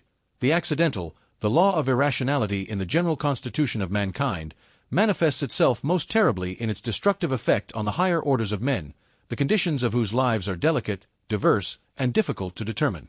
What, then, is the attitude of the two greatest religions above mentioned to the surplus of failures in life? They endeavor to preserve and keep alive whatever can be preserved. In fact, as the religions for sufferers, they take the part of these upon principle. They are always in favor of those who suffer from life as from a disease, and they would fain treat every other experience of life as false and impossible. However highly we may esteem this indulgent and preservative care, inasmuch as in applying to others, it has applied, and applies also to the highest and usually the most suffering type of man, the hitherto paramount religions, to give a general appreciation of them, are among the principal causes which have kept the type of man upon a lower level. They have preserved too much that which should have perished. One has to thank them for invaluable services, and who is sufficiently rich in gratitude not to feel poor at the contemplation of all that the spiritual men of Christianity have done for Europe hitherto. But when they had given comfort to the sufferers, courage to the oppressed and despairing, a staff and support to the helpless, and when they had allured from society into convents and spiritual penitentiaries the broken-hearted and distracted, what else had they to do in order to work systematically in that fashion, and with a good conscience, for the preservation of all the sick and suffering, which means, in deed and in truth, to work for the deterioration of the European race? To reverse all estimates of value, that is what they had to do. And to shatter the strong, to spoil great hopes, to cast suspicion on the delight in beauty, to break down everything autonomous, manly, conquering, and imperious, all instincts which are natural to the highest and most successful type of man, into uncertainty, distress of conscience, and self-destruction. Forsooth, to invert all love of the earthly and of supremacy over the earth, into hatred of the earth and earthly things. That is the task the Church imposed on itself, and was obliged to impose, until, according to its standard of value, unworldliness, unsensuousness, and higher man fused into one sentiment. If one could observe the strangely painful, equally coarse and refined comedy of European Christianity with the derisive and impartial eye of an Epicurean god, I should think one would never cease marveling and laughing. Does it not actually seem that some single will has ruled over Europe for 18 centuries in order to make a sublime abortion of man? He, however, who, with opposite requirements, no longer Epicurean, and with some divine hammer in his hand, could approach this almost voluntary degeneration and stunting of mankind, as exemplified in the European Christian, Pascal, for instance, would he not have to cry aloud with rage, pity, and horror, "Oh, you bunglers, presumptuous, pitiful bunglers, what have you done? Was that a work for your hands? How you have hacked and botched my finest stone! What have you presumed to do? I should say that Christianity has hitherto been the most portentous of presumptions. Men, not great enough, nor hard enough, to be entitled as artists to take part in fashioning man. Men, not sufficiently strong and far-sighted to allow, with sublime self-constraint, the obvious law of the thousand-fold failures and perishings to prevail. Men, not sufficiently noble to see the radically different grades of rank and intervals of rank that separate man from man. Such men, with their equality before God, have hitherto swayed the destiny of Europe, until at last a dwarfed, almost ludicrous species has been produced, a gregarious animal, something obliging, sickly, mediocre, the European of the present day. Chapter 4. Apothegms and Interludes. 63. He who is a thorough teacher takes things seriously, and even himself, only in relation to his pupils. 64. Knowledge for its own sake, that is the last snare laid by morality. We are thereby completely entangled in morals once more. 65.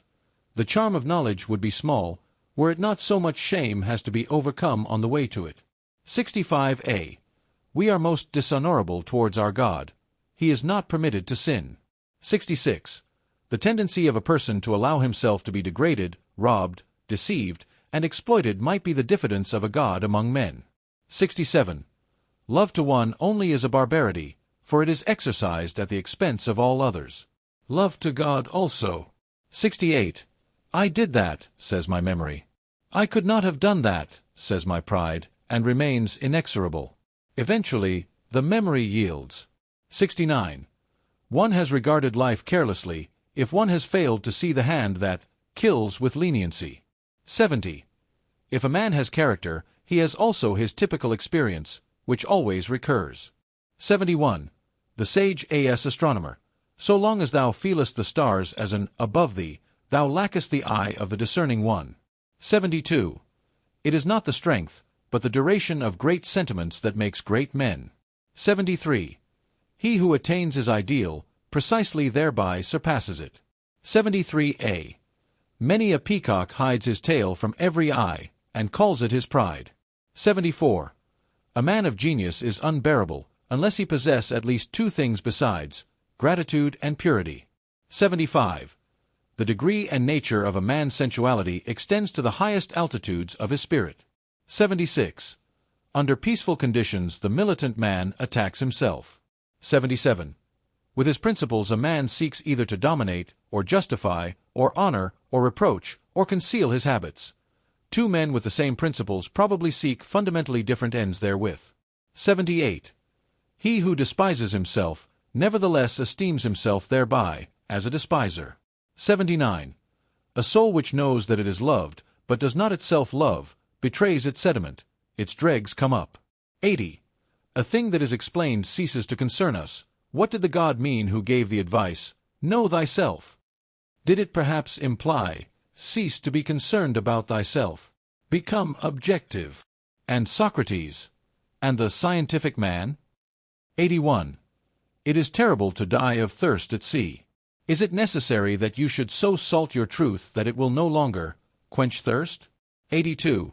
Sympathy for all would be harshness and tyranny for Techi, my good neighbor. 83. Instinct. When the house is on fire one forgets even the dinner. Yes, but one recovers it from among the ashes. 84.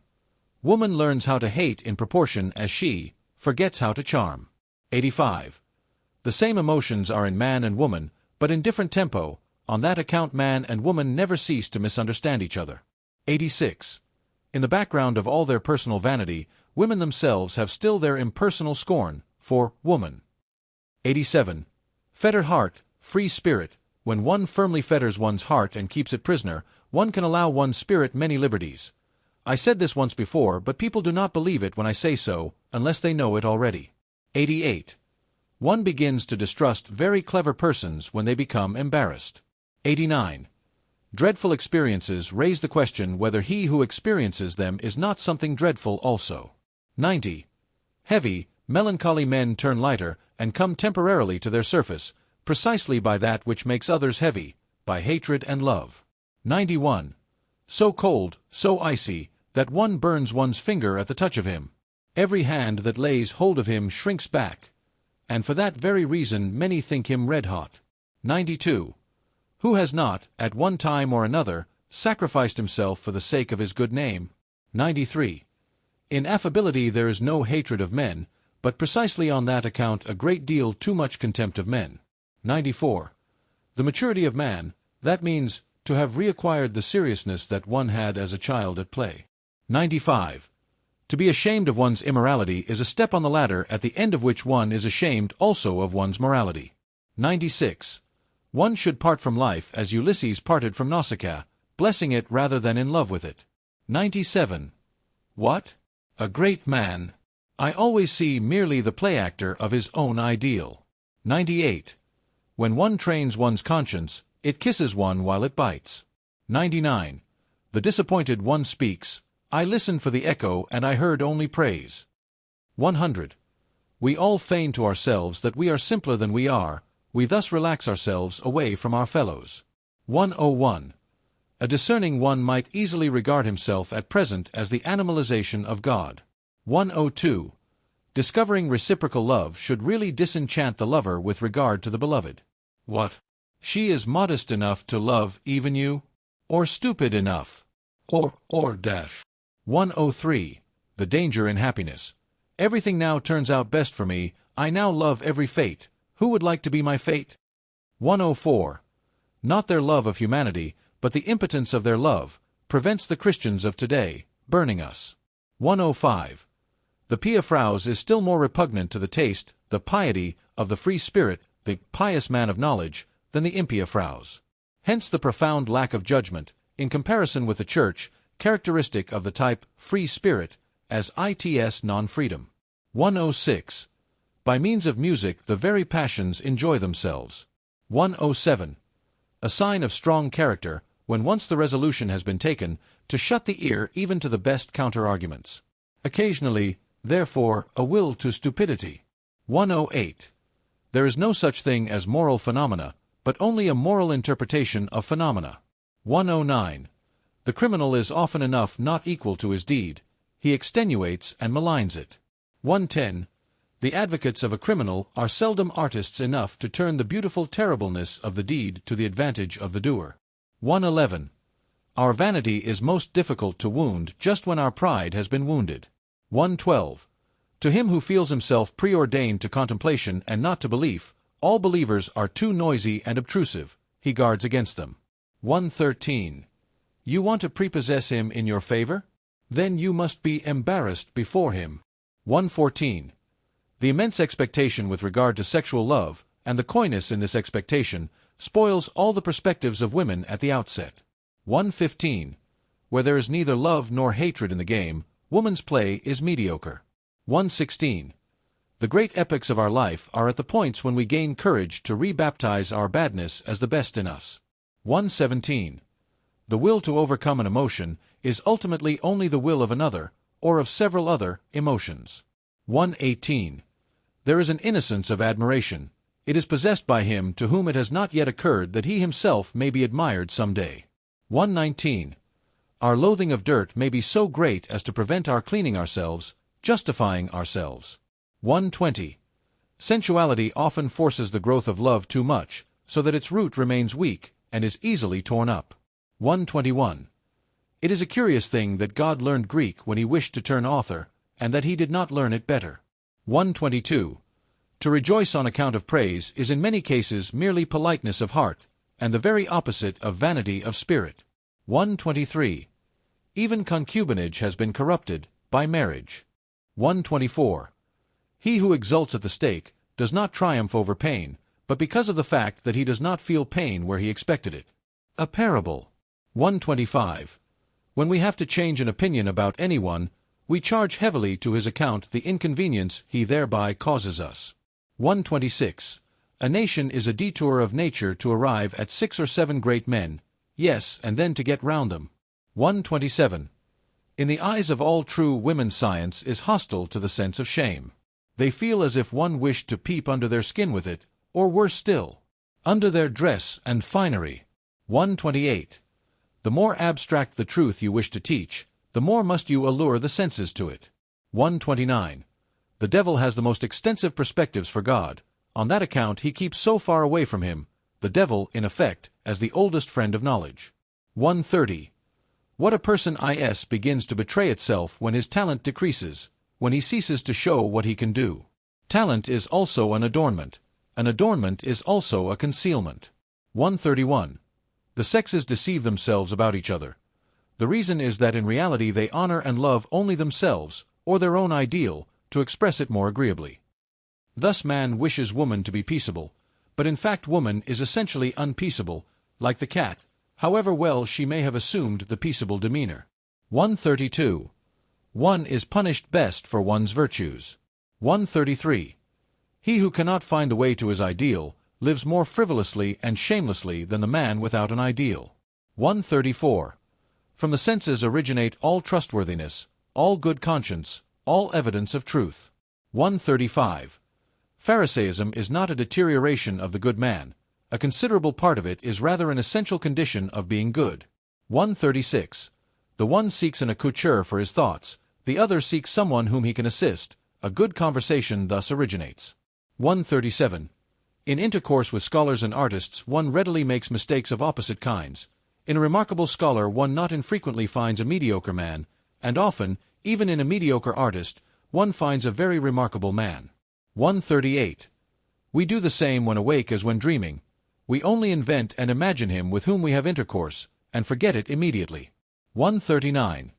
In revenge and in love woman is more barbarous than man. 140. Advice as a riddled. If the band is not to break, bite it first, secure to make. 141. The belly is the reason why man does not so readily take himself for a god. 142. The chastest utterance I ever heard, dans le véritable amour c'est l'âme que enveloppe le corps. 143. Our vanity would like what we do best to pass precisely for what is most difficult to us, concerning the origin of many systems of morals. 144. When a woman has scholarly inclinations there is generally something wrong with her sexual nature. Barrenness itself conduces to a certain virility of taste. Man, indeed, if I may say so, is the barren animal. 145. Comparing man and woman generally, one may say that woman would not have the genius for adornment, if she had not the instinct for the secondary role. 146. He who fights with monsters should be careful lest he thereby become a monster. And if thou gaze long into an abyss, the abyss will also gaze into thee. 147. From old Florentine novels, moreover, from life, Buona femmina e mala femmina vul bastone. Sacchetti, November 86. 148. To seduce their neighbor to a favorable opinion, and afterwards to believe implicitly in this opinion of their neighbor. Who can do this conjuring trick so well as women? 149. That which an age considers evil is usually an unseasonable echo of what was formerly considered good, the atavism of an old ideal. 150. Around the hero everything becomes a tragedy, around the demigod everything becomes a satyr play, and around God everything becomes, what? Perhaps a world. 151. It is not enough to possess a talent. One must also have your permission to possess it. My friends? 152. Where there is the tree of knowledge, there is always paradise. So say the most ancient and the most modern serpents. 153. What is done out of love always takes place beyond good and evil. 154. Objection, evasion, joyous distrust, and love of irony are signs of health. Everything absolute belongs to pathology. 155. The sense of the tragic increases and declines with sensuousness. 156. Insanity in individuals is something rare, but in groups, parties, nations, and epochs it is the rule. 157. The thought of suicide is a great consolation. By means of it one gets successfully through many a bad night. 158. Not only our reason, but also our conscience, truckles to our strongest impulse, the tyrant in us. 159. One must repay good and ill, but why just to the person who did us good or ill? 160. One no longer loves one's knowledge sufficiently after one has communicated it. 161. Poets act shamelessly towards their experiences. They exploit them. 162. Our fellow creature is not our neighbor, but our neighbor's neighbor. So thinks every nation. 163. Love brings to light the noble and hidden qualities of a lover, his rare and exceptional traits, it is thus liable to be deceptive as to his normal character. 164. Jesus said to his Jews, "The law was for servants. Love God as I love him, as his son. What have we sons of God to do with morals?" 165. In sight of every party, a shepherd has always need of a bellwether, or he has himself to be a wether occasionally. 166.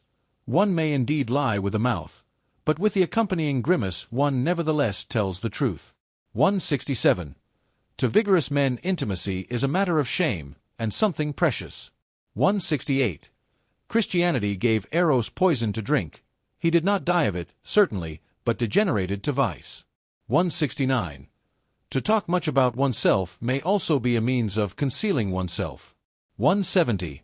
In praise there is more obtrusiveness than in blame. 171. Pity has an almost ludicrous effect on a man of knowledge, like tender hands on a cyclops. 172. One occasionally embraces someone or other out of love to mankind, because one cannot embrace all, but this is what one must never confess to the individual. 173. One does not hate as long as one disesteems, but only when one esteems equal or superior. 174. Ye utilitarians, ye too love the util only as a vehicle for your inclinations, ye too really find the noise of its wheels insupportable. 175. One loves ultimately one's desires, not the thing desired. 176. The vanity of others is only counter to our taste when it is counter to our vanity. 177. With regard to what truthfulness is, perhaps nobody has ever been sufficiently truthful. 178. One does not believe in the follies of clever men. What a forfeiture of the rights of man. 179. The consequences of our actions seize us by the forelock, very indifferent to the fact that we have meanwhile reformed. 180. There is an innocence in lying which is the sign of good faith in a cause. 181. It is inhuman to bless when one is being cursed. 182. The familiarity of superiors embitters one, because it may not be returned. 183. I am affected, not because you have deceived me, but because I can no longer believe in you. 184. There is a haughtiness of kindness which has the appearance of wickedness. 185. I dislike him. Why? I am not a match for him. Did anyone ever answer so? Chapter 5. The Natural History of Morals. 186.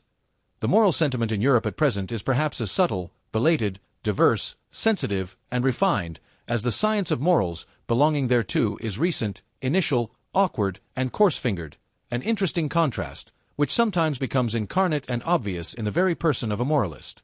Indeed, the expression, science of morals, is, in respect to what is designated thereby, far too presumptuous and counter to good taste, which is always a foretaste of more modest expressions. One ought to avow with the utmost fairness what is still necessary here for a long time, what is alone proper for the present, namely, the collection of material, the comprehensive survey and classification of an immense domain of delicate sentiments of worth and distinctions of worth, which live, grow, propagate, and perish, and perhaps attempts to give a clear idea of the recurring and more common forms of these living crystallizations, as preparation for a theory of types of morality. To be sure, people have not hitherto been so modest. All the philosophers, with a pedantic and ridiculous seriousness, demanded of themselves something very much higher, more pretentious and ceremonious, when they concerned themselves with morality as a science. They wanted to give a basic to morality, and every philosopher hitherto has believed that he has given it a basis. Morality itself, however, has been regarded as something given. How far from their awkward pride was the seemingly insignificant problem, left in dust and decay, of a description of forms of morality, notwithstanding that the finest hands and senses could hardly be fine enough for it. It was precisely owing to moral philosophers knowing the moral facts imperfectly, in an arbitrary epitome or an accidental abridgment, perhaps as the morality of their environment, their position, their church, their zeitgeist, their climate and zone. It was precisely because they were badly instructed with regard to nations, eras, and past ages, and were by no means eager to know about these matters, that they did not even come in sight of the real problems of morals, problems which only disclose themselves by a comparison of many kinds of morality. In every science of morals, hitherto, strange as it may sound, the problem of morality itself has been omitted, there has been no suspicion that there was anything problematic there. That which philosophers called giving a basis to morality, and endeavored to realize, has, when seen in a right light, proved merely a learned form of good faith in prevailing morality, a new means of its expression, consequently just a matter of fact within the sphere of a definite morality, yet, in its ultimate motive, a sort of denial that it is lawful for this morality to be called in question, and in any case the reverse of the testing, analyzing, doubting, and vivisecting of this very faith. Here, for instance, with what innocence, almost worthy of honor, Schopenhauer represents his own task, and draw your conclusions concerning the scientificness of a science whose latest master still talks in the strain of children and old wives. The principle, he says, page 136 of the Grundproblem der Ethik, footnote, pages 54 to 55 of Schopenhauer's Basis of Morality, translated by Arthur B. Bullock, M.A., 1903. The axiom about the purport of which all moralists are practically agreed, neminem lead, immo omnes quantum potes juva, is really the proposition which all moral teachers strive to establish, the real basis of ethics which has been sought, like the philosopher's stone, for centuries. The difficulty of establishing the proposition referred to may indeed be great. It is well known that Schopenhauer also was unsuccessful in his efforts, and whoever has thoroughly realized how absurdly false and sentimental this proposition is, in a world whose essence is will to power, may be reminded that Schopenhauer, although a pessimist, actually played the flute daily after dinner. One may read about the matter in his biography.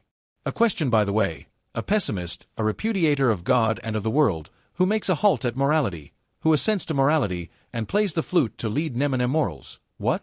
Is that really a pessimist? 187.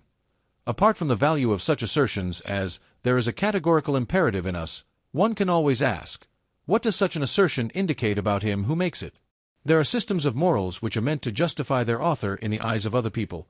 Other systems of morals are meant to tranquilize him and make him self-satisfied. With other systems he wants to crucify and humble himself. With others he wishes to take revenge. With others to conceal himself. With others to glorify himself and give superiority and distinction. This system of morals helps its author to forget. That system makes him, or something of him, forgotten. Many a moralist would like to exercise power and creative arbitrariness over mankind. Many another, perhaps Kant especially, gives us to understand by his morals that what is estimable in me is that I know how to obey, and with you it shall not be otherwise than with me. In short, systems of morals are only a sign language of the emotions. 188. In contrast to laissez-aller, every system of morals is a sort of tyranny against nature and also against reason. That is, however, no objection, unless one should again decree by some system of morals that all kinds of tyranny and unreasonableness are unlawful. What is essential and invaluable in every system of morals is that it is a long constraint. In order to understand Stoicism, or Port Royal, or Puritanism, one should remember the constraint under which every language has attained to strength and freedom, the metrical constraint, the tyranny of rhyme and rhythm.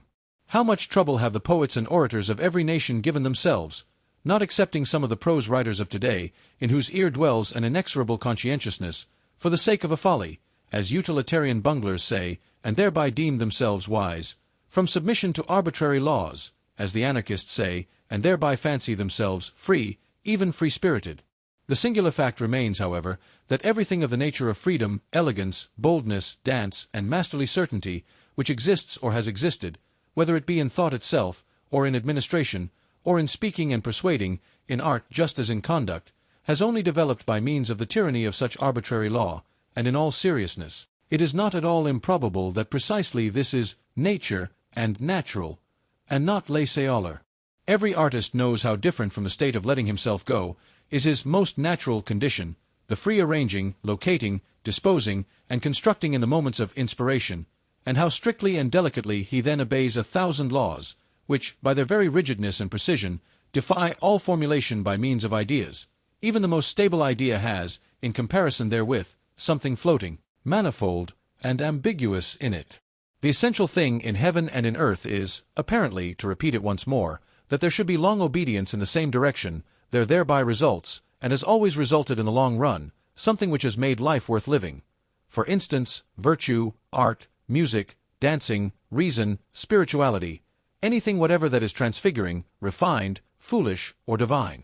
The long bondage of the spirit, the distrustful constraint in the communicability of ideas, the discipline which the thinker imposed on himself to think in accordance with the rules of a church or a court, or conformable to Aristotelian premises, the persistent spiritual will to interpret everything that happened according to a Christian scheme, and in every occurrence to rediscover and justify the Christian God. All this violence, arbitrariness, severity, dreadfulness, and unreasonableness has proved itself the disciplinary means whereby the European spirit has attained its strength, its remorseless curiosity and subtle mobility. Granted also that much irrecoverable strength and spirit had to be stifled, suffocated, and spoilt in the process, for here, as everywhere, nature shows herself as she is, in all her extravagant and indifferent magnificence, which is shocking, but nevertheless noble. That for centuries European thinkers only thought in order to prove something. Nowadays, on the contrary, we are suspicious of every thinker who wishes to prove something, that it was always settled beforehand what was to be the result of their strictest thinking, as it was perhaps in the Asiatic astrology of former times, or as it is still at the present day in the innocent Christian moral explanation of immediate personal events for the glory of God, or for the good of the soul. This tyranny, this arbitrariness, this severe and magnificent stupidity, has educated the spirit. Slavery, both in the coarser and the finer sense, is apparently an indispensable means even of spiritual education and discipline. One may look at every system of morals in this light. It is nature, therein, which teaches to hate the laissez-aller, the too great freedom, and implants the need for limited horizons, for immediate duties. It teaches the narrowing of perspectives, and thus, in a certain sense, that stupidity is a condition of life and development. Thou must obey someone, and for a long time, otherwise thou wilt come to grief, and lose all respect for thyself. This seems to me to be the moral imperative of nature, which is certainly neither categorical, as old Kant wished, consequently the otherwise, nor does it address itself to the individual. What does nature care for the individual? But to nations, races, ages, and ranks, above all, however, to the animal man, generally, to mankind. 189. Industrious races find it a great hardship to be idle. It was a masterstroke of English instinct to hallow and beg loom Sunday to such an extent that the Englishman unconsciously hankers for his week and workday again, as a kind of cleverly devised, cleverly intercalated fast, such as is also frequently found in the ancient world, although, as is appropriate in southern nations, not precisely with respect to work. Many kinds of fasts are necessary, and wherever powerful influences and habits prevail, legislators have to see that intercalary days are appointed, on which such impulses are fettered, and learn to hunger anew. Viewed from a higher standpoint, whole generations and epochs, when they show themselves infected with any moral fanaticism, seem like those intercalated periods of restraint and fasting, during which an impulse learns to humble and submit itself, at the same time also to purify and sharpen itself. Certain philosophical sects likewise admit of a similar interpretation, for instance, the Stoa. In the midst of Hellenic culture, with the atmosphere rank and overcharged with aphrodisiacal odors. Here also is a hint for the explanation of the paradox, why it was precisely in the most Christian period of European history, and in general only under the pressure of Christian sentiments, that the sexual impulse sublimated into love, amour passion. 190. There is something in the morality of Plato which does not really belong to Plato, but which only appears in his philosophy, one might say, in spite of him, namely Socratism, for which he himself was too noble. No one desires to injure himself, hence all evil is done unwittingly. The evil man inflicts injury on himself. He would not do so, however, if he knew that evil is evil. The evil man, therefore, is only evil through error. If one free him from error, one will necessarily make him good. This mode of reasoning savors of the populace, who perceive only the unpleasant consequences of evil doing, and practically judge that it is stupid to do wrong, while they accept good as identical with useful and pleasant, without further thought. As regards every system of utilitarianism, one may at once assume that it has the same origin, and follow the scent. One will seldom err. Plato did all he could to interpret something refined and noble into the tenets of his teacher, and above all to interpret himself into them. He, the most daring of all interpreters, who lifted the entire Socrates out of the street, as a popular theme and song, to exhibit him in endless and impossible modifications, namely, in all his own disguises and multiplicities. In jest, and in Homeric language as well, what is the Platonic Socrates, if not Greek words inserted here? 191. The old theological problem of faith and knowledge, or more plainly, of instinct and reason. The question whether, in respect to the valuation of things, instinct deserves more authority than rationality, which wants to appreciate and act according to motives, according to a why, that is to say, in conformity to purpose and utility. It is always the old moral problem that first appeared in the person of Socrates, and had divided men's minds long before Christianity. Socrates himself, following, of course, the taste of his talent, that of a surpassing dialectician, took first the side of reason, and, in fact, what did he do all his life but laugh at the awkward incapacity of the noble Athenians, who were men of instinct, like all noble men, and could never give satisfactory answers concerning the motives of their actions? In the end, however, though silently and secretly, he laughed also at himself. With his finer conscience and introspection, he found in himself the same difficulty and incapacity. But why, he said to himself, should one on that account separate oneself from the instincts? One must set them right, and the reason also. One must follow the instincts, but at the same time persuade the reason to support them with good arguments. This was the real falseness of that great and mysterious ironist. He brought his conscience up to the point that he was satisfied with a kind of self-outwitting. In fact, he perceived the irrationality in the moral judgment. Plato, more innocent in such matters, and without the craftiness of the plebeian, wished to prove to himself, at the expenditure of all his strength, the greatest strength a philosopher had ever expended, that reason and instinct lead spontaneously to one goal, to the good, to God. And since Plato, all theologians and philosophers have followed the same path, which means that in matters of morality, instinct, or as Christians call it, faith, or as I call it, the herd, has hitherto triumphed. Unless one should make an exception in the case of Descartes, the father of rationalism, and consequently the grandfather of the Revolution, who recognized only the authority of reason. But reason is only a tool, and Descartes was superficial. 192. Whoever has followed the history of a single science finds in its development a clue to the understanding of the oldest and commonest processes of all knowledge and cognizance. There, as here, the premature hypotheses, the fictions, the good stupid will to belief, and the lack of distrust and patience are first developed. Our senses learn late, and never learn completely, to be subtle, reliable, and cautious organs of knowledge. Our eyes find it easier on a given occasion to produce a picture already often produced, than to seize upon the divergence and novelty of an impression. The latter requires more force, more morality. It is difficult and painful for the ear to listen to anything new. We hear strange music badly. When we hear another language spoken, we involuntarily attempt to form the sounds into words with which we are more familiar and conversant. It was thus, for example, that the Germans modified the spoken word arqueballista into armbrust, crossbow. Our senses are also hostile and averse to the new, and generally, even in the simplest processes of sensation, the emotions dominate, such as fear, love, hatred, and the passive emotion of indolence. As little as a reader nowadays reads all the single words, not to speak of syllables, of a page.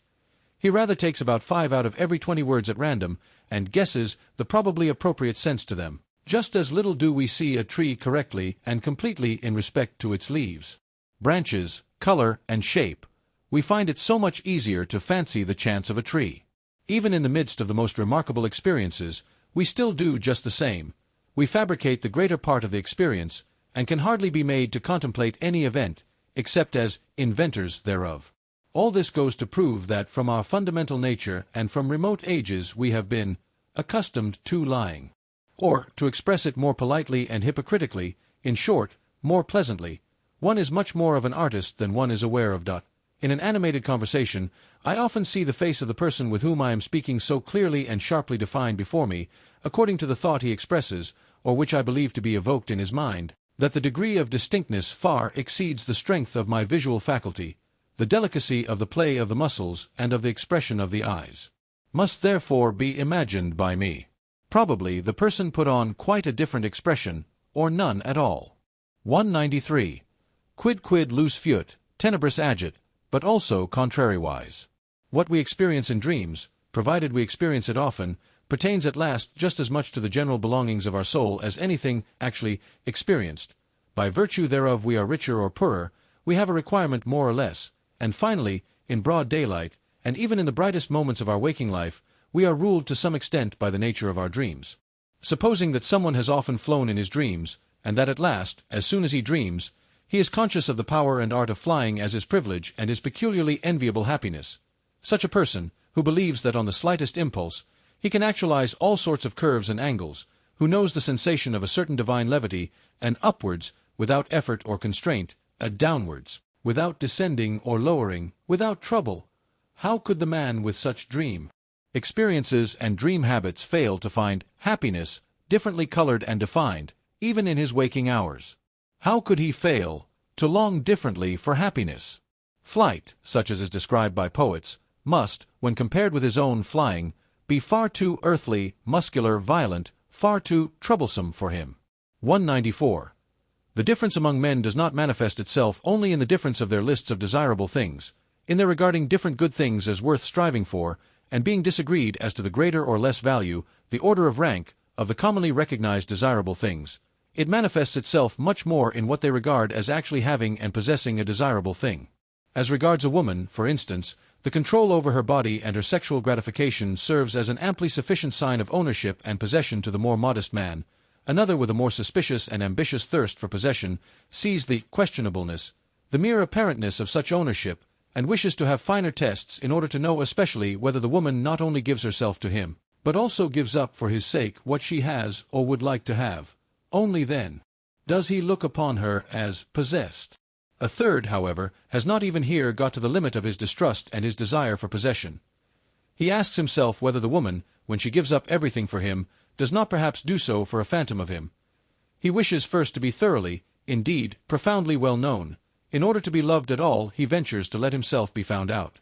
Only then does he feel the beloved one fully in his possession, when she no longer deceives herself about him, when she loves him just as much for the sake of his devilry and concealed insatiability, as for his goodness, patience, and spirituality. One man would like to possess a nation, and he finds all the higher arts of Cagliostro and Catalina suitable for his purpose. Another, with a more refined thirst for possession, says to himself, one may not deceive where one desires to possess. He is irritated and impatient at the idea that a mask of him should rule in the hearts of the people. I must, therefore, make myself known, and first of all learn to know myself.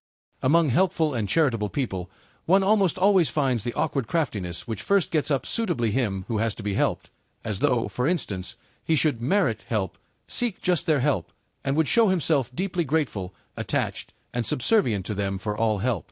With these conceits, they take control of the needy as a property, just as in general they are charitable and helpful out of a desire for property. One finds them jealous when they are crossed or forestalled in their charity. Parents involuntarily make something like themselves out of their children. They call that education. No mother doubts at the bottom of her heart that the child she has born is thereby her property. No father hesitates about his right to his own ideas and notions of worth. Indeed, in former times fathers deemed it right to use their discretion concerning the life or death of the newly born, as among the ancient Germans. And like the father, so also do the teacher, the class, the priest, and the prince still see in every new individual an unobjectionable opportunity for a new possession. The consequence is 195. The Jews, a people born for slavery, as Tacitus and the whole ancient world say of them, the chosen people among the nations, as they themselves say and believe, the Jews performed the miracle of the inversion of valuations, by means of which life on earth obtained a new and dangerous charm for a couple of millenniums. Their prophets fused into one the expressions rich, godless, wicked, violent, sensual, and for the first time coined the word world as a term of reproach. In this inversion of valuations, in which is also included the use of the word poor as synonymous with saint and friend, the significance of the Jewish people is to be found. It is with them that the slave insurrection in morals commences. 196. It is to be inferred that there are countless dark bodies near the sun, such as we shall never see. Among ourselves, this is an allegory, and the psychologist of morals reads the whole star writing merely as an allegorical and symbolic language in which much may be unexpressed. 197. The beast of prey and the man of prey, for instance, Caesar Borgia, are fundamentally misunderstood. Nature is misunderstood, so long as one seeks a morbidness in the constitution of these healthiest of all tropical monsters and growths, or even an innate hell in them, as almost all moralists have done hitherto. Does it not seem that there is a hatred of the virgin forest and of the tropics among moralists? And that the tropical man must be discredited at all costs, whether as disease and deterioration of mankind, or as his own hell and self-torture? And why? In favor of the temperate zones. In favor of the temperate men, the moral, the mediocre. This for the chapter, Morals as Timidity. 198. All the systems of morals which address themselves with a view to their happiness, as it is called, what else are they but suggestions for behavior adapted to the degree of danger from themselves in which the individuals live? recipes for their passions, their good and bad propensities, insofar as such have the will to power and would like to play the master, small and great expediencies and elaborations, permeated with a musty odor of old family medicines and old wife wisdom, all of them grotesque and absurd in their form, because they address themselves to all, because they generalize where generalization is not authorized, all of them speaking unconditionally and taking themselves unconditionally, all of them flavored not merely with 1 grain of salt, but rather endurable only, and sometimes even seductive, when they are overspiced and begin to smell dangerously, especially of the other world. That is all of little value when estimated intellectually, and is far from being science, much less wisdom. But, repeated once more, and 3 times repeated, it is expediency, expediency, expediency, mixed with stupidity, stupidity, stupidity, whether it be the indifference and statuesque coldness towards the heated folly of the emotions, which the Stoics advised and fostered, or the no more laughing and no more weeping of Spinoza, the destruction of the emotions by their analysis and vivisection, which he recommended so naively, or the lowering of the emotions to an innocent mean at which they may be satisfied, the Aristotelianism of morals, or even morality as the enjoyment of the emotions in a voluntary attenuation and spiritualization by the symbolism of art, perhaps as music, or as love of God, and of mankind for God's sake. For in religion the passions are once more enfranchised, provided that, or, finally, even the complaisant and wanton surrender to the emotions, as has been taught by Hafiz and Goethe, the bold letting go of the reins, the spiritual and corporeal licentia morum in the exceptional cases of wise old codgers and drunkards, with whom it no longer has much danger. This also for the chapter, Morals as Timidity. 199. Inasmuch as in all ages, as long as mankind has existed, there have also been human herds, family alliances, communities, tribes, peoples, states, churches, and always a great number who obey in proportion to the small number who command. In view, therefore, of the fact that obedience has been most practiced and fostered among mankind hitherto, one may reasonably suppose that, generally speaking, the need thereof is now innate in every one, as a kind of formal conscience which gives the command, thou shalt unconditionally do something, unconditionally refrain from something, in short, thou shalt. This need tries to satisfy itself and to fill its form with a content, according to its strength, impatience, and eagerness. It at once seizes as an omnivorous appetite with little selection, and accepts whatever is shouted into its ear by all sorts of commanders, parents, teachers, laws, class prejudices, or public opinion. The extraordinary limitation of human development, the hesitation, protractedness, frequent retrogression, and turning thereof, is attributable to the fact that the herd instinct of obedience is transmitted best, and at the cost of the art of command. If one imagine this instinct increasing to its greatest extent, commanders and independent individuals will finally be lacking altogether, or they will suffer inwardly from a bad conscience, and will have to impose a deception on themselves in the first place in order to be able to command just as if they also were only obeying. This condition of things actually exists in Europe at present. I call it the moral hypocrisy of the commanding class.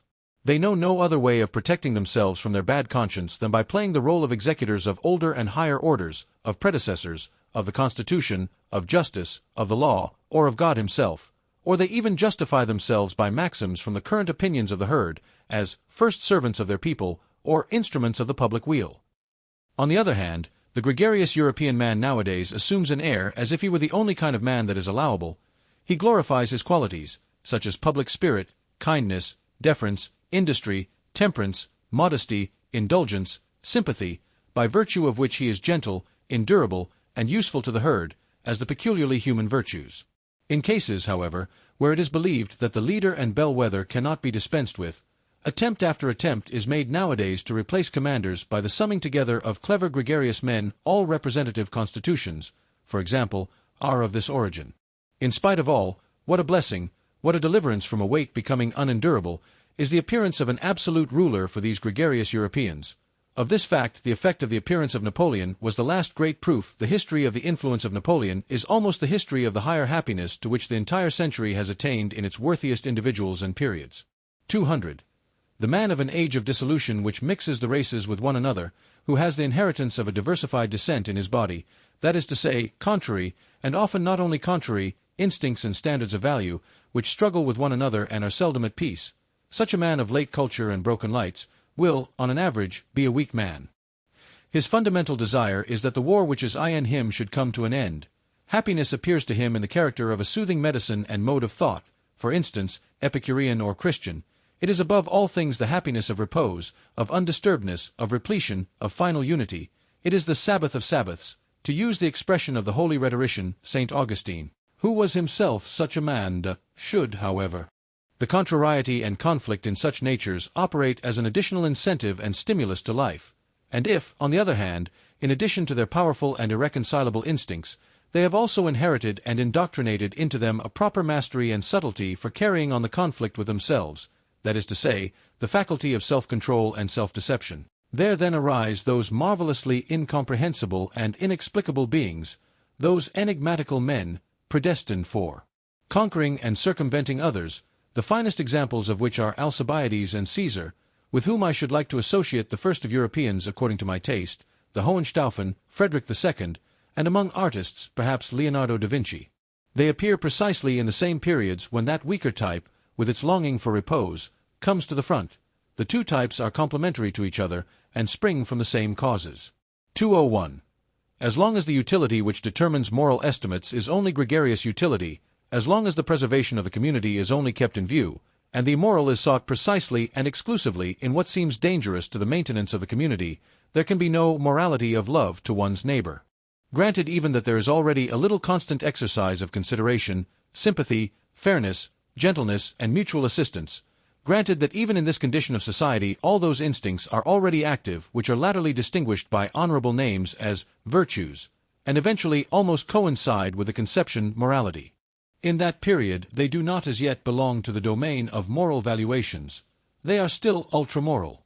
A sympathetic action, for instance, is neither called good nor bad, moral nor immoral, in the best period of the Romans, and should it be praised, a sort of resentful disdain is compatible with this praise, even at the best, directly the sympathetic action is compared with one which contributes to the welfare of the whole, to the residential publica. After all, love to our neighbor is always a secondary matter, partly conventional and arbitrarily manifested in relation to our fear of our neighbor. After the fabric of society seems on the whole established and secured against external dangers, it is this fear of our neighbor which again creates new perspectives of moral valuation. Certain strong and dangerous instincts, such as the love of enterprise, foolhardiness, revengefulness, astuteness, rapacity, and love of power, which up till then had not only to be honored from the point of view of general utility, under other names, of course, than those here given, but had to be fostered and cultivated, because they were perpetually required in the common danger against the common enemies, are now felt in their dangerousness to be doubly strong, when the outlets for them are lacking, and are gradually branded as immoral and given over to calumny. The contrary instincts and inclinations now attain to moral honor. The gregarious instinct gradually draws its conclusions. How much or how little dangerousness to the community or to equality is contained in an opinion, a condition, an emotion, a disposition, or an endowment, that is now the moral perspective. Here again fear is the mother of morals. It is by the loftiest and strongest instincts, when they break out passionately and carry the individual far above and beyond the average, and the low level of the gregarious conscience, that the self-reliance of the community is destroyed, its belief in itself, its backbone, as it were, breaks. Consequently these very instincts will be most branded and defamed. The lofty independent spirituality, the will to stand alone, and even the cogent reason, are felt to be dangers. Everything that elevates the individual above the herd, and is a source of fear to the neighbor, is henceforth called evil. The tolerant, unassuming, self-adapting, self-equalizing disposition, the mediocrity of desires, attains to moral distinction and honor. Finally, under very peaceful circumstances, there is always less opportunity and necessity for training the feelings to severity and rigor, and now every form of severity, even injustice, begins to disturb the conscience. A lofty and rigorous nobleness and self-responsibility almost offends and awakens distrust. The lamb, and still more the sheep, wins respect. There is a point of diseased mellowness and effeminacy in the history of society, at which society itself takes the part of him who injures it, the part of the criminal, and does so, in fact, seriously and honestly. To punish appears to it to be somehow unfair. It is certain that the idea of punishment and the obligation to punish are then painful and alarming to people. Is it not sufficient if the criminal be rendered harmless? Why should we still punish? Punishment itself is terrible. With these questions gregarious morality, the morality of fear, draws its ultimate conclusion. If one could at all do away with danger, the cause of fear, one would have done away with this morality at the same time. It would no longer be necessary. It would not consider itself any longer necessary. Whoever examines the conscience of the present-day European will always elicit the same imperative from its thousand moral folds and hidden recesses, the imperative of the timidity of the herd. We wish that some time or other there may be nothing more to fear. Some time or other, the will and the way thereto is nowadays called progress all over Europe. 202.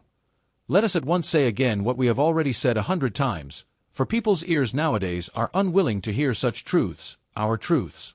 We know well enough how offensive it sounds when anyone plainly, and without metaphor, counts man among the animals, but it will be accounted to us almost a crime, that it is precisely in respect to men of modern ideas that we have constantly applied the terms herd instincts, and such like expressions. What avail is it? We cannot do otherwise, for it is precisely here that our new insight is. We have found that in all the principal moral judgments, Europe has become unanimous, including likewise the countries where European influence prevails. In Europe people evidently know what Socrates thought he did not know, and what the famous serpent of old once promised to teach. They know today what is good and evil. It must then sound hard and be distasteful to the ear, when we always insist that that which here thinks it knows, that which here glorifies itself with praise and blame, and calls itself good, is the instinct of the herding human animal, the instinct which has come and is ever coming more and more to the front, to preponderance and supremacy over other instincts, according to the increasing physiological approximation and resemblance of which it is the symptom. Morality in Europe at present is herding animal morality, and therefore, as we understand the matter, only one kind of human morality, beside which, before which, and after which many other moralities, and above all higher moralities, are or should be possible. Against such a possibility, against such a should be, however, this morality defends itself with all its strength. It says obstinately and inexorably, I am morality itself and nothing else is morality. Indeed, with the help of a religion which has humored and flattered the sublimest desires of the herding animal, things have reached such a point that we always find a more visible expression of this morality even in political and social arrangements. The democratic movement is the inheritance of the Christian movement. That its tempo, however, is much too slow and sleepy for the more impatient ones, for those who are sick and distracted by the herding instinct, is indicated by the increasingly furious howling, and always less disguised teeth-gnashing of the anarchist dogs, who are now roving through the highways of European culture. Apparently in opposition to the peacefully industrious democrats and revolution ideologues, and still more so to the awkward philosophasters and fraternity visionaries who call themselves socialists and want a free society, those are really at one with them all in their thorough and instinctive hostility to every form of society other than that of the autonomous herd, to the extent even of repudiating the notions master and servant, ni Jew ni maitre, says a socialist formula, at one in their tenacious opposition to every special claim, every special right and privilege. This means ultimately opposition to every right, for when all are equal, no one needs rights any longer, at one in their distrust of punitive justice, as though it were a violation of the weak, unfair to the necessary consequences of all former society, but equally at one in their religion of sympathy, in their compassion for all that feels, lives, and suffers, down to the very animals, up even to God. The extravagance of sympathy for God belongs to a democratic age, altogether at one in the cry and impatience of their sympathy, in their deadly hatred of suffering generally, in their almost feminine incapacity for witnessing it or allowing it, at one in their involuntary beg-looming and heart-softening, under the spell of which Europe seems to be threatened with a new Buddhism, at one in their belief in the morality of mutual sympathy, as though it were morality in itself, the climax, the attained climax of mankind, the sole hope of the future, the consolation of the present, the great discharge from all the obligations of the past, altogether at one in their belief in the community as the deliverer, in the herd, and therefore in themselves. 203. We, who hold a different belief, we, who regard the democratic movement, not only as a degenerating form of political organization, but as equivalent to a degenerating, a waning type of man, as involving his mediocrizing and depreciation, where have we to fix our hopes? In new philosophers, there is no other alternative, in minds strong and original enough to initiate opposite estimates of value, to transvalue and invert eternal valuations, in forerunners, in men of the future, who in the present shall fix the constraints and fasten the knots which will compel millenniums to take new paths. To teach man the future of humanity as his will, as depending on human will, and to make preparation for vast hazardous enterprises and collective attempts in rearing and educating, in order thereby to put an end to the frightful rule of folly and chance which has hitherto gone by the name of history. The folly of the greatest number is only its last form. For that purpose a new type of philosopher and commander will some time or other be needed, at the very idea of which everything that has existed in the way of occult, terrible, and benevolent beings might look pale and dwarfed. The image of such leaders hovers before our eyes. Is it lawful for me to say it aloud, ye free spirits? The conditions which one would partly have to create and partly utilize for their genesis, the presumptive methods and tests by virtue of which a soul should grow up to such an elevation and power as to feel a constraint to these tasks, a transvaluation of values, under the new pressure and hammer of which a conscience should be steeled and a heart transformed into brass, so as to bear the weight of such responsibility, and on the other hand the necessity for such leaders, the dreadful danger that they might be lacking or miscarry and degenerate. These are our real anxieties and glooms, ye know it well, ye free spirits. These are the heavy distant thoughts and storms which sweep across the heaven of our life. There are few pains so grievous as to have seen, divined, or experienced how an exceptional man has missed his way and deteriorated, but he who has the rare eye for the universal danger of man himself deteriorating, he who like us has recognized the extraordinary fortuitousness which has hitherto played its game in respect to the future of mankind, a game in which neither the hand, nor even a finger of God, has participated. He who divines the fate that is hidden under the idiotic unwariness and blind confidence of modern ideas, and still more under the whole of Christo-European morality, suffers from an anguish with which no other is to be compared.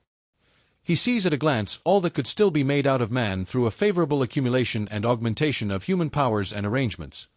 He knows with all the knowledge of his conviction how unexhausted man still is for the greatest possibilities, and how often in the past the type man has stood in presence of mysterious decisions and new paths.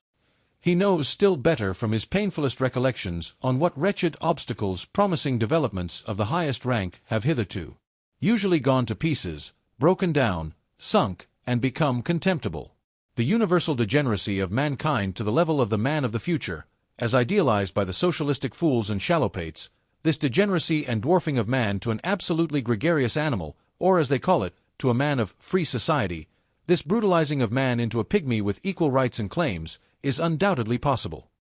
He who has thought out this possibility to its ultimate conclusion knows another loathing unknown to the rest of mankind, and perhaps also a new mission. Chapter 6. We Scholars. 204. At the risk that moralizing may also reveal itself here as that which it has always been, namely, resolutely Montmorency's plays, according to Balzac, I would venture to protest against an improper and injurious alteration of rank, which quite unnoticed, and as if with the best conscience, threatens nowadays to establish itself in the relations of science and philosophy. I mean to say that one must have the right out of one's own experience. Experience, as it seems to me, always implies unfortunate experience. To treat of such an important question of rank, so as not to speak of color like the blind, or against science like women and artists. Ah! This dreadful science! Sigh their instinct and their shame, it always finds things out. The declaration of independence of the scientific man, his emancipation from philosophy, is one of the subtler after-effects of democratic organization and disorganization. The self-glorification and self-conceitedness of the learned man is now everywhere in full bloom, and in its best springtime, which does not mean to imply that in this case self-praise smells sweet. Here also the instinct of the populace cries, "Freedom from all masters!" And after science has, with the happiest results, resisted theology, whose handmaid it had been too long, it now proposes in its wantonness and indiscretion to lay down laws for philosophy, and in its turn to play the master. What am I saying? To play the philosopher on its own account. My memory, the memory of a scientific man, if you please, teems with the naivete of insolence which I have heard about philosophy and philosophers from young naturalists and old physicians, not to mention the most cultured and most conceited of all learned men, the philologists and schoolmasters, who are both the one and the other by profession. On one occasion it was the specialist and the Jack Horner who instinctively stood on the defensive against all synthetic tasks and capabilities. At another time it was the industrious worker who had got a scent of odium and refined luxuriousness in the internal economy of the philosopher, and felt himself aggrieved and belittled thereby. On another occasion it was the color-blindness of the utilitarian, who sees nothing in philosophy but a series of refuted systems, and an extravagant expenditure which does nobody any good. At another time the fear of disguised mysticism and of the boundary adjustment of knowledge became conspicuous, At another time the disregard of individual philosophers, which had involuntarily extended to disregard of philosophy generally. In fine, I found most frequently, behind the proud disdain of philosophy in young scholars, the evil after-effect of some particular philosopher, to whom on the whole obedience had been forsworn, without, however, the spell of his scornful estimates of other philosophers having been got rid of, the result being a general ill-will to all philosophy.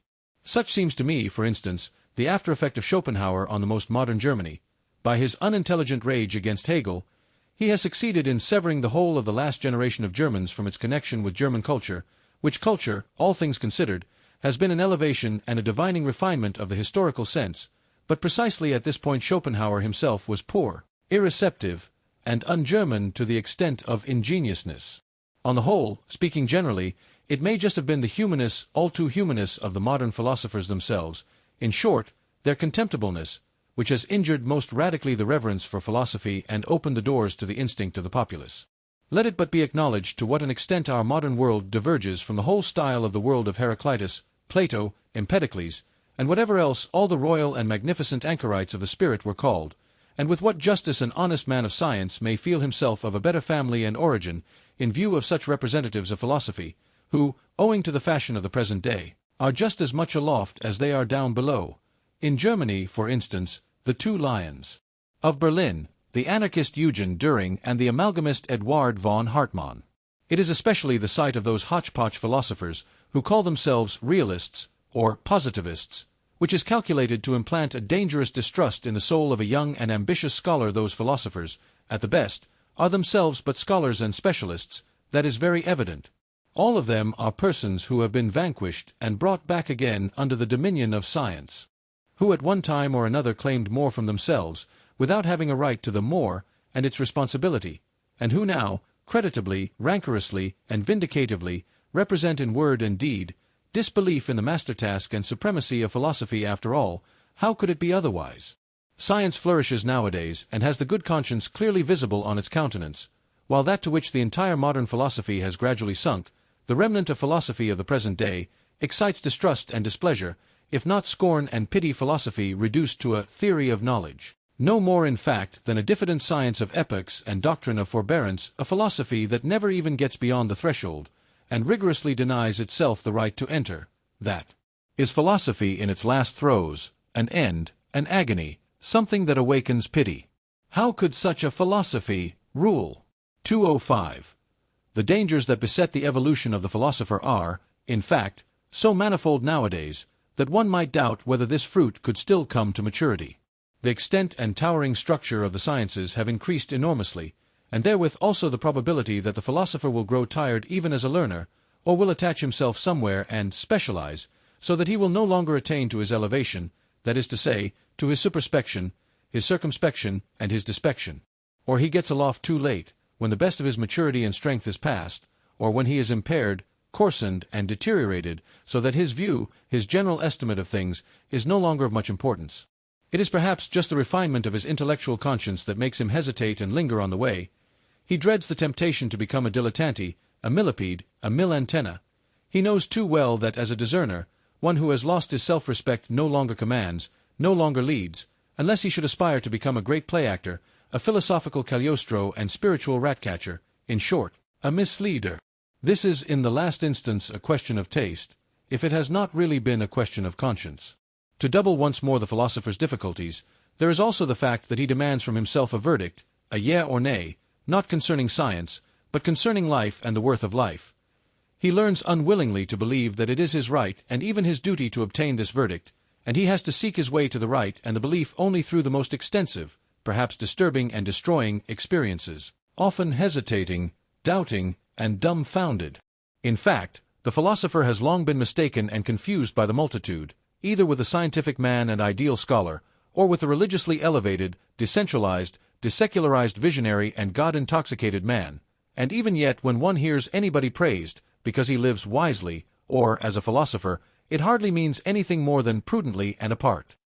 Wisdom, that seems to the populace to be a kind of flight, a means and artifice for withdrawing successfully from a bad game, but the genuine philosopher, does it not seem so to us, my friends, lives unphilosophically and unwisely, above all, imprudently, and feels the obligation and burden of 100 attempts and temptations of life.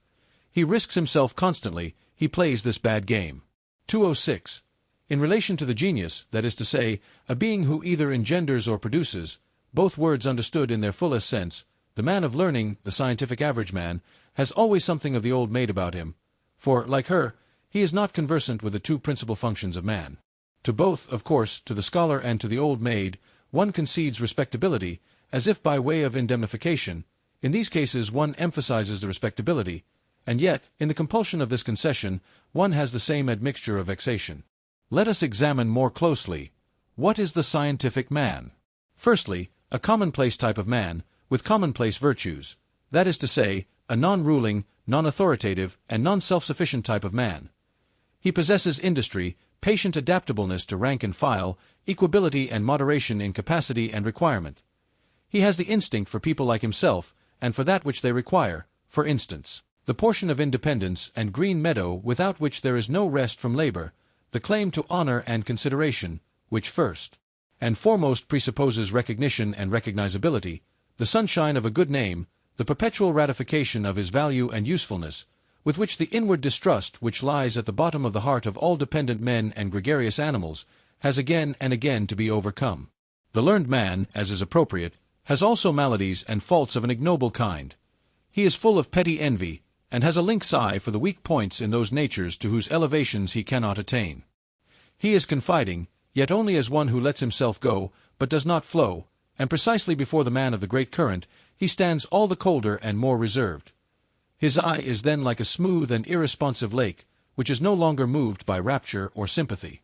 The worst and most dangerous thing of which a scholar is capable results from the instinct of mediocrity of his type, from the Jesuitism of mediocrity, which labors instinctively for the destruction of the exceptional man, and endeavors to break, or still better, to relax, every bent bow to relax, of course, with consideration, and naturally with an indulgent hand, to relax with confiding sympathy. That is the real art of Jesuitism, which has always understood how to introduce itself as the religion of sympathy.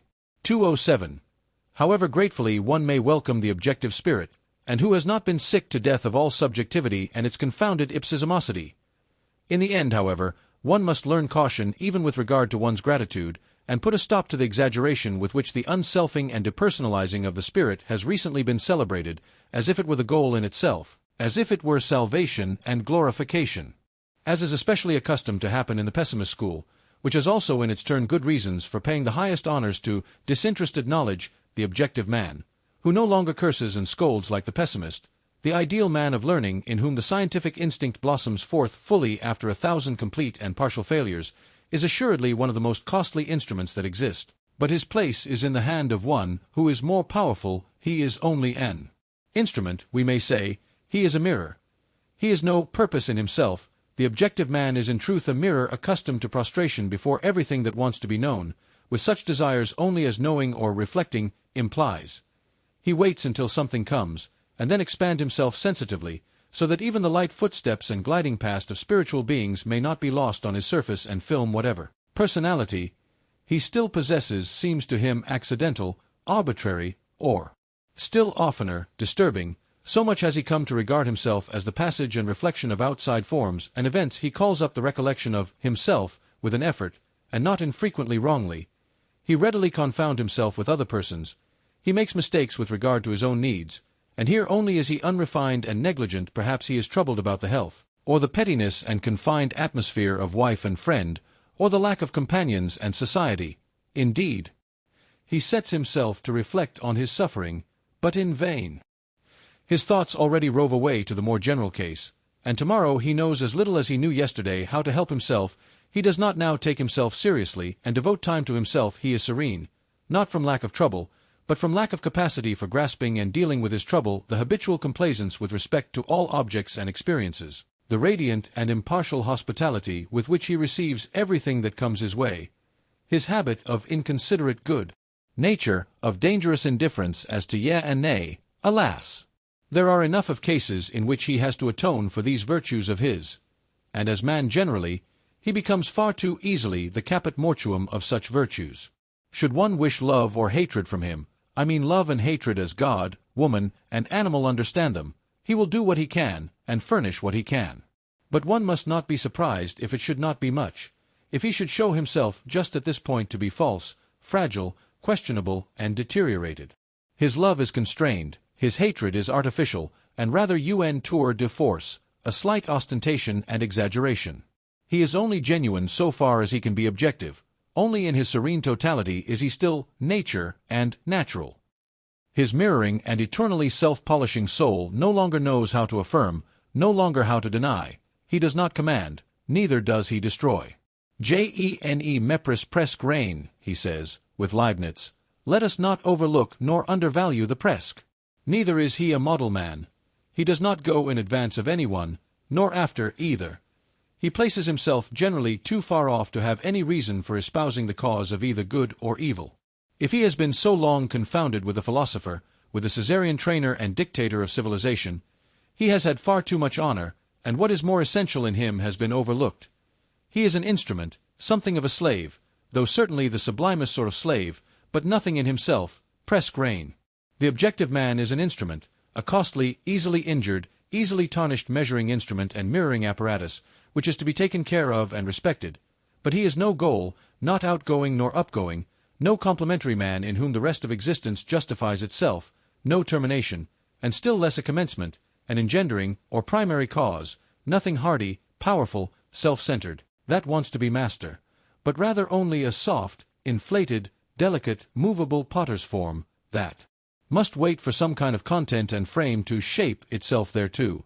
For the most part a man without frame and content, a selfless man. Consequently, also, nothing for women, in parenthesi.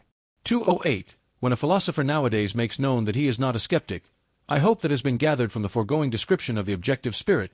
People all hear it impatiently. They regard him on that account with some apprehension. They would like to ask so many questions. Indeed, among timid hearers, of whom there are now so many, he is henceforth said to be dangerous.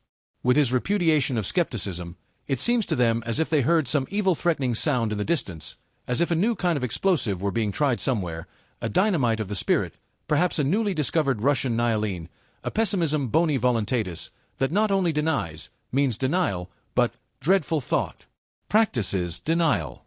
Against this kind of good will, a will to the veritable, actual negation of life, there is, as is generally acknowledged nowadays, no better soporific and sedative than skepticism, the mild, pleasing, lulling poppy of skepticism, and Hamlet himself is now prescribed by the doctors of the day as an antidote to the spirit and its underground noises. Are not our ears already full of bad sounds, say the skeptics, as lovers of repose, and almost as a kind of safety police? This subterranean neigh is terrible. Be still, ye pessimistic moles. The skeptic, in effect, that delicate creature, is far too easily frightened. His conscience is schooled so as to start at every nay, and even at that sharp, decided yea, and feels something like a bite thereby. Yea and nay, they seem to him opposed to morality. He loves, on the contrary, to make a festival to his virtue by a noble aloofness, while perhaps he says with Montaigne, "What do I know?" Or with Socrates, "I know that I know nothing." Or, "Here I do not trust myself, no door is open to me." Or, "Even if the door were open, why should I enter immediately?"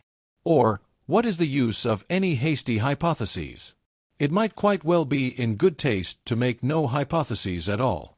Are you absolutely obliged to straighten at once what is crooked? To stuff every hole with some kind of oakum? Is there not time enough for that? Has not the time leisure? Oh, ye demons, can ye not at all wait? The uncertain also has its charms. The Sphinx, too, is a Circe, and Circe, too, was a philosopher. Thus does a skeptic console himself, and in truth he needs some consolation. For skepticism is the most spiritual expression of a certain many-sided physiological temperament, which in ordinary language is called nervous debility and sickliness. It arises whenever races or classes which have been long separated, decisively and suddenly blend with one another. In the new generation, which has inherited as it were different standards and valuations in its blood, everything is disquiet, derangement, doubt, and tentativeness. The best powers operate restrictively, the very virtues prevent each other growing and becoming strong, equilibrium, ballast, and perpendicular stability are lacking in body and soul. That, however, which is most diseased and degenerated in such nondescripts is the will. They are no longer familiar with independence of decision, or the courageous feeling of pleasure in willing. They are doubtful of the freedom of the will, even in their dreams. Our present-day Europe, the scene of a senseless, precipitate attempt at a radical blending of classes, and consequently of races, is therefore skeptical in all its heights and depths, sometimes exhibiting the mobile skepticism which springs impatiently and wantonly from branch to branch, sometimes with gloomy aspect, like a cloud overcharged with interrogative signs, and often sick unto death of its will. Paralysis of will, where do we not find this cripple sitting nowadays? And yet how bedecked oftentimes, how seductively ornamented! There are the finest gala dresses and disguises for this disease, and that, for instance, most of what places itself nowadays in the showcases as objectiveness, the scientific spirit, l'art pour l'art, and pure voluntary knowledge, is only decked-out skepticism and paralysis of will. I am ready to answer for this diagnosis of the European disease. The disease of the will is diffused unequally over Europe. It is worst and most varied where civilization has longest prevailed. It decreases according as the barbarian still, or again, asserts his claims under the loose drapery of Western culture. It is therefore in the France of today, as can be readily disclosed and comprehended, that the will is most infirm, and France, which has always had a masterly aptitude for converting even the portentous crises of its spirit into something charming and seductive, now manifests emphatically its intellectual ascendancy over Europe, by being the school and exhibition of all the charms of skepticism. The power to will and to persist, moreover, in resolution, is already somewhat stronger in Germany, and again in the north of Germany it is stronger than in central Germany. It is considerably stronger in England, Spain, and Corsica, associated with phlegm in the former and with hard skulls in the latter, not to mention Italy, which is too young yet to know what it wants, and must first show whether it can exercise will, but it is strongest and most surprising of all in that immense Middle Empire where Europe as it were flows back to Asia. Namely, in Russia. There the power to will has been long stored up and accumulated. There the will, uncertain whether to be negative or affirmative, waits threateningly to be discharged. To borrow their pet phrase from our physicists, perhaps not only Indian wars and complications in Asia would be necessary to free Europe from its greatest danger, but also internal subversion, the shattering of the empire into small states, and above all the introduction of parliamentary imbecility, together with the obligation of everyone to read his newspaper at breakfast. I do not say this as one who desires it. In my heart I should rather prefer the contrary. I mean such an increase in the threatening attitude of Russia, that Europe would have to make up its mind to become equally threatening, namely, to acquire one will, by means of a new caste to rule over the continent, a persistent, dreadful will of its own, that can set its aims thousands of years ahead, so that the long spun-out comedy of its petty statism, and its dynastic as well as its democratic many-willedness, might finally be brought to a close. The time for petty politics is past. The next century will bring the struggle for the dominion of the world, the compulsion to great politics. 209. As to how far the new warlike age on which we Europeans have evidently entered may perhaps favor the growth of another and stronger kind of skepticism, I should like to express myself preliminarily merely by a parable, which the lovers of German history will already understand. That unscrupulous enthusiast for big, handsome grenadiers, who, as King of Prussia, brought into being a military and skeptical genius, and therewith, in reality, the new and now triumphantly emerged type of German, the problematic, crazy father of Friedrich the Great, had on one point the very knack and lucky grasp of the genius. He knew what was then lacking in Germany, the want of which was 100 times more alarming and serious than any lack of culture and social form. His ill will to the young Friedrich resulted from the anxiety of a profound instinct. Men were lacking, and he suspected, to his bitterest regret, that his own son was not man enough. There, however, he deceived himself, but who would not have deceived himself in his place? He saw his son lapse to atheism, to the esprit, to the pleasant frivolity of clever Frenchmen. He saw in the background the great bloodsucker, the spider skepticism. He suspected the incurable wretchedness of a heart no longer hard enough either for evil or good, and of a broken will that no longer commands, is no longer able to command. Meanwhile, however, there grew up in his son that new kind of harder and more dangerous skepticism. Who knows to what extent it was encouraged just by his father's hatred and the icy melancholy of a will condemned to solitude? The skepticism of daring manliness, which is closely related to the genius for war and conquest, and made its first entrance into Germany in the person of the great Friedrich.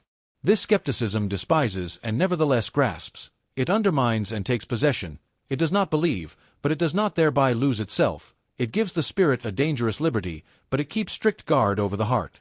It is the German form of skepticism, which, as a continued Fridericianism, risen to the highest spirituality, has kept Europe for a considerable time under the dominion of the German spirit and its critical and historical distrust owing to the insuperably strong and tough masculine character of the great German philologists and historical critics, who, rightly estimated, were also all of them artists of destruction and dissolution. A new conception of the German spirit gradually established itself, in spite of all romanticism in music and philosophy, in which the leaning towards masculine skepticism was decidedly prominent, whether, for instance, as fearlessness of gaze, as courage and sternness of the dissecting hand, or as resolute will to dangerous voyages of discovery, to spiritualized North Pole expeditions under barren and dangerous skies. There may be good grounds for it when warm-blooded and superficial humanitarians cross themselves before this spirit, cet esprit fatalist, ironic, Mephistophelic, as Michelet calls it, not without a shudder. But if one would realize how characteristic is this fear of the man in the German spirit which awakened Europe out of its dogmatic slumber, let us call to mind the former conception which had to be overcome by this new one, and that it is not so very long ago that a masculinized woman could dare, with unbridled presumption, to recommend the Germans to the interest of Europe as gentle, good-hearted, weak-willed, and poetical fools. Finally, let us only understand profoundly enough Napoleon's astonishment when he saw Goethe. It reveals what had been regarded for centuries as the German spirit, voilà un homme. That was as much as to say, but this is a man, and I only expected to see a German. 210. Supposing, then, that in the picture of the philosophers of the future, some trait suggests the question whether they must not perhaps be skeptics in the last-mentioned sense, something in them would only be designated thereby, and not they themselves. With equal right they might call themselves critics, and assuredly they will be men of experiments. By the name with which I ventured to baptize them, I have already expressly emphasized their attempting, and their love of attempting is this because, as critics in body and soul, they will love to make use of experiments in a new, and perhaps wider and more dangerous sense. In their passion for knowledge, will they have to go further in daring and painful attempts than the sensitive and pampered taste of a democratic century can approve of? There is no doubt these coming ones will be least able to dispense with the serious and not unscrupulous qualities which distinguish the critic from the skeptic. I mean the certainty as to standards of worth, the conscious employment of a unity of method, the wary courage, the standing alone, and the capacity for self-responsibility. Indeed, they will avow among themselves a delight in denial and dissection, and a certain considerate cruelty, which knows how to handle the knife surely and deftly.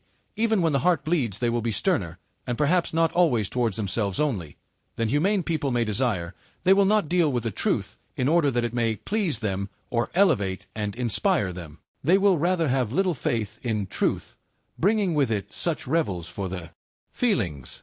They will smile, those rigorous spirits, when anyone says in their presence, "That thought elevates me, why should it not be true?" Or, "That work enchants me, why should it not be beautiful?" Or, "That artist enlarges me, why should he not be great?" Perhaps they will not only have a smile, but a genuine disgust for all that is thus rapturous, idealistic, feminine, and hermaphroditic, and if anyone could look into their inmost hearts, he would not easily find therein the intention to reconcile Christian sentiments with antique taste, or even with modern parliamentarism. The kind of reconciliation necessarily found even among philosophers in our very uncertain and consequently very conciliatory century. Critical discipline, and every habit that conduces to purity and rigor in intellectual matters, will not only be demanded from themselves by these philosophers of the future, they may even make a display thereof as their special adornment. Nevertheless, they will not want to be called critics on that account.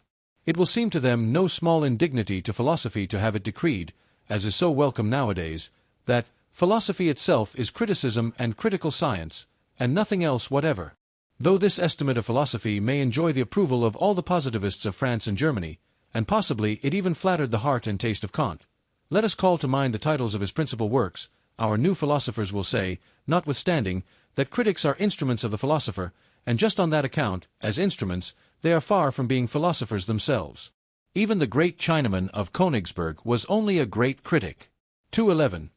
I insist upon it that people finally cease confounding philosophical workers, and in general scientific men, with philosophers, that precisely here one should strictly give each his own, and not give those far too much, these far too little.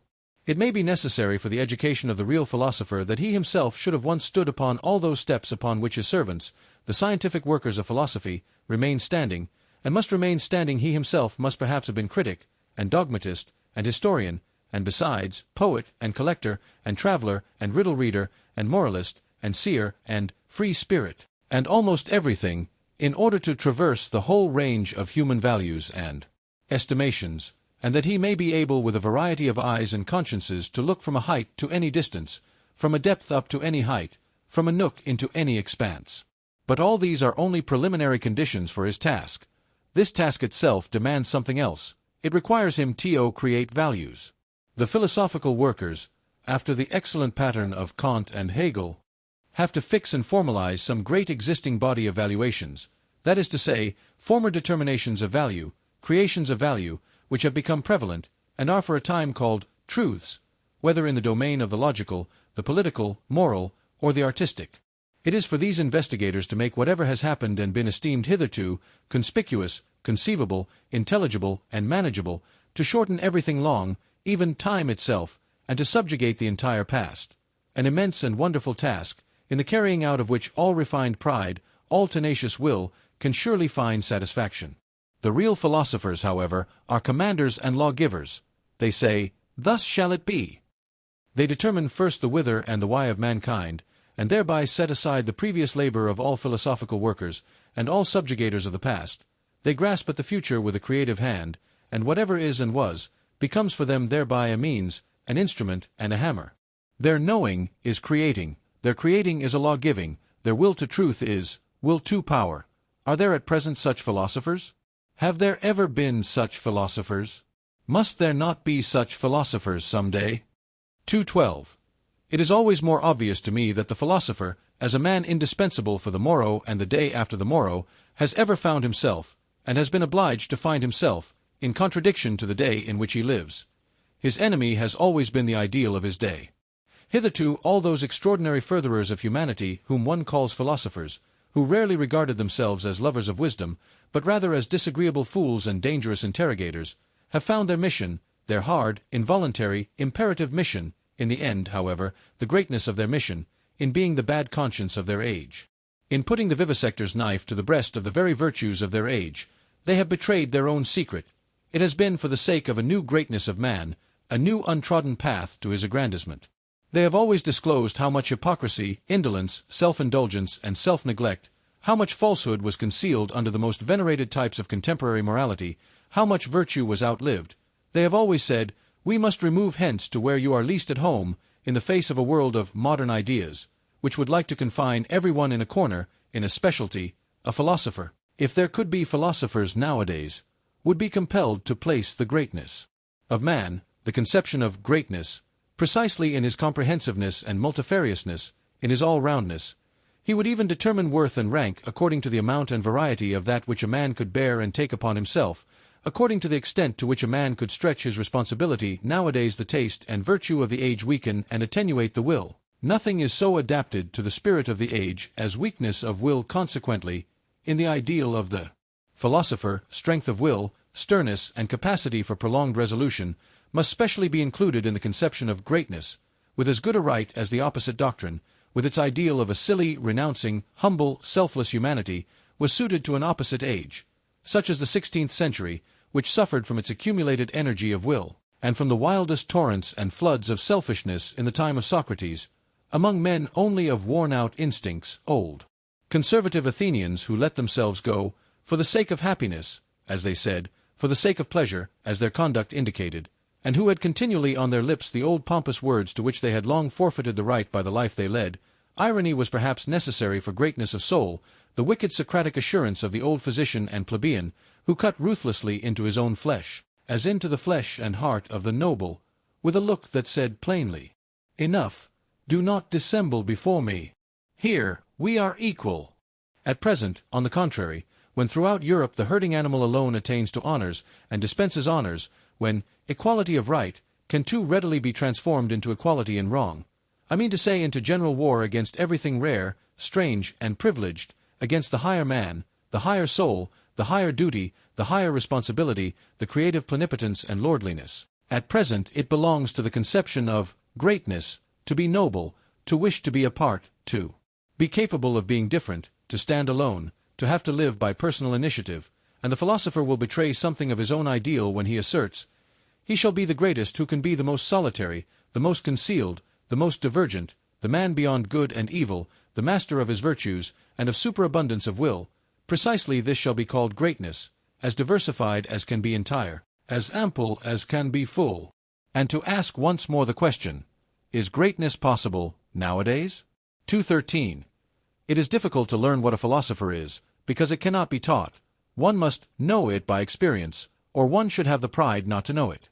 The fact that at present people all talk of things of which they cannot have any experience is true more especially and unfortunately as concerns the philosopher and philosophical matters. The very few know them, are permitted to know them, and all popular ideas about them are false. Thus, for instance, the truly philosophical combination of a bold, exuberant spirituality which runs at presto pace, and a dialectic rigor and necessity which makes no false step, is unknown to most thinkers and scholars from their own experience, and therefore, should anyone speak of it in their presence, it is incredible to them. They conceive of every necessity as troublesome, as a painful compulsory obedience and state of constraint. Thinking itself is regarded by them as something slow and hesitating, almost as a trouble, and often enough as worthy of the sweat of the noble, but not at all as something easy and divine, closely related to dancing and exuberance. To think, and to take a matter seriously, arduously, that is one and the same thing to them. Such only has been their experience. Artists have here perhaps a finer intuition, they who know only too well that precisely when they no longer do anything arbitrarily, and everything of necessity, their feeling of freedom, of subtlety, of power, of creatively fixing, disposing, and shaping reaches its climax. In short, that necessity and freedom of will are then the same thing with them. There is, in fine, a gradation of rank in psychical states, to which the gradation of rank in the problems corresponds, and the highest problems repel ruthlessly every one who ventures too near them, without being predestined for their solution by the loftiness and power of his spirituality. Of what use is it for nimble, everyday intellects or clumsy, honest mechanics and empiricists to press, in their plebeian ambition, close to such problems, and as it were into this holy of holies, as so often happens nowadays? But coarse feet must never tread upon such carpets. This is provided for in the primary law of things. The doors remain closed to those intruders, though they may dash and break their heads thereon. People have always to be born to a high station, or, more definitely, they have to be bred for it. A person has only a right to philosophy, taking the word in its higher significance, in virtue of his descent. The ancestors, the blood, decide here also. Many generations must have prepared the way for the coming of the philosopher. Each of his virtues must have been separately acquired, nurtured, transmitted, and embodied. Not only the bold, easy, delicate course and current of his thoughts, but above all the readiness for great responsibilities, the majesty of ruling glance and contemning look, the feeling of separation from the multitude with their duties and virtues, the kindly patronage and defense of whatever is misunderstood and calumniated, be it God or devil, the delight and practice of supreme justice, the art of commanding, the amplitude of will, the lingering eye which rarely admires, rarely looks up, rarely loves. Chapter 7. Our Virtues. 214. Our Virtues. It is probable that we, too, have still our virtues, although naturally they are not those sincere and massive virtues on account of which we hold our grandfathers in esteem and also at a little distance from us. We Europeans of the day after tomorrow, we firstlings of the 20th century, with all our dangerous curiosity, our multifariousness and art of disguising, our mellow and seemingly sweetened cruelty in sense and spirit, we shall presumably, if we must have virtues, have those only which have come to agreement with our most secret and heartfelt inclinations, with our most ardent requirements. Well, then, let us look for them in our labyrinths, where, as we know, so many things lose themselves, so many things get quite lost. And is there anything finer than to search for one's own virtues? Is it not almost to believe in one's own virtues? But this believing in one's own virtues, is it not practically the same as what was formerly called one's good conscience, that long, respectable pigtail of an idea, which our grandfathers used to hang behind their heads, and often enough also behind their understandings? It seems, therefore, that however little we may imagine ourselves to be old-fashioned and grandfatherly respectable in other respects, in one thing we are nevertheless the worthy grandchildren of our grandfathers, we last Europeans with good consciences. We also still wear their pigtail. If you only knew how soon, so very soon, it will be different. 215. As in the stellar firmament there are sometimes two suns which determine the path of one planet, and in certain cases suns of different colors shine around a single planet, now with red light, now with green, and then simultaneously illumine and flood it with motley colors. So we modern men, owing to the complicated mechanism of our firmament, are determined by different moralities. Our actions shine alternately in different colors, and are seldom unequivocal, and there are often cases, also, in which our actions are motley colored. 2:16. To love one's enemies? I think that has been well learnt. It takes place thousands of times at present on a large and small scale. Indeed, at times the higher and sublimer thing takes place. We learn to despise when we love, and precisely when we love best. All of it, however, unconsciously, without noise, without ostentation, with the shame and secrecy of goodness, which forbids the utterance of the pompous word and the formula of virtue. Morality as attitude is opposed to our taste nowadays. This is also an advance, as it was an advance in our fathers that religion as an attitude finally became opposed to their taste, including the enmity and Voltairean bitterness against religion, and all that formerly belonged to free-thinker pantomime. It is the music in our conscience, the dance in our spirit, to which Puritan litanies, moral sermons, and goody-goodness won't chime. 2:17. Let us be careful in dealing with those who attach great importance to being credited with moral tact and subtlety in moral discernment. They never forgive us if they have once made a mistake before us, or even with regard to us. They inevitably become our instinctive calumniators and detractors, even when they still remain our friends. Blessed are the forgetful, for they get the better even of their blunders. 2:18. The psychologists of France, and where else are there still psychologists nowadays, have never yet exhausted their bitter and manifold enjoyment of the bêtise bourgeoise, just as though, in short, they betray something thereby. Flaubert, for instance, the honest citizen of Rouen, neither saw, heard, nor tasted anything else in the end. It was his mode of self-torment and refined cruelty. As this is growing wearisome, I would now recommend for a change something else for a pleasure, namely, the unconscious astuteness with which good, fat, honest mediocrity always behaves towards loftier spirits and the tasks they have to perform, the subtle, barbed, Jesuitical astuteness, which is 1,000 times subtler than the taste and understanding of the middle class in its best moments. Subtler even than the understanding of its victims. A repeated proof that instinct is the most intelligent of all kinds of intelligence which have hitherto been discovered. In short, you psychologists, study the philosophy of the rule in its struggle with the exception. There you have a spectacle fit for gods and godlike malignity. Or, in plainer words, practice vivisection on good people, on the homo boni voluntatis, on yourselves. 2:19. The practice of judging and condemning morally is the favorite revenge of the intellectually shallow on those who are less so. It is also a kind of indemnity for their being badly endowed by nature, and finally, it is an opportunity for acquiring spirit and becoming subtle. Malice spiritualizes. They are glad in their inmost heart that there is a standard according to which those who are over-endowed with intellectual goods and privileges are equal to them. They contend for the equality of all before God, and almost need the belief in God for this purpose. It is among them that the most powerful antagonists of atheism are found. If anyone were to say to them, a lofty spirituality is beyond all comparison with the honesty and respectability of a merely moral man, it would make them furious. I shall take care not to say so. I would rather flatter them with my theory that lofty spirituality itself exists only as the ultimate product of moral qualities, that it is a synthesis of all qualities attributed to the merely moral man, after they have been acquired singly through long training and practice, perhaps during a whole series of generations, that lofty spirituality is precisely the spiritualizing of justice, and the beneficent severity which knows that it is authorized to maintain gradations of rank in the world, even among things, and not only among men. 2:20. Now that the praise of the disinterested person is so popular, one must, probably not without some danger, get an idea of what people actually take an interest in, and what are the things generally which fundamentally and profoundly concern ordinary men, including the cultured, even the learned, and perhaps philosophers also, if appearances do not deceive. The fact thereby becomes obvious that the greater part of what interests and charms higher natures, and more refined and fastidious tastes, seems absolutely uninteresting to the average man. If, notwithstanding, he perceive devotion to these interests, he calls it disinterest, and wonders how it is possible to act disinterestedly.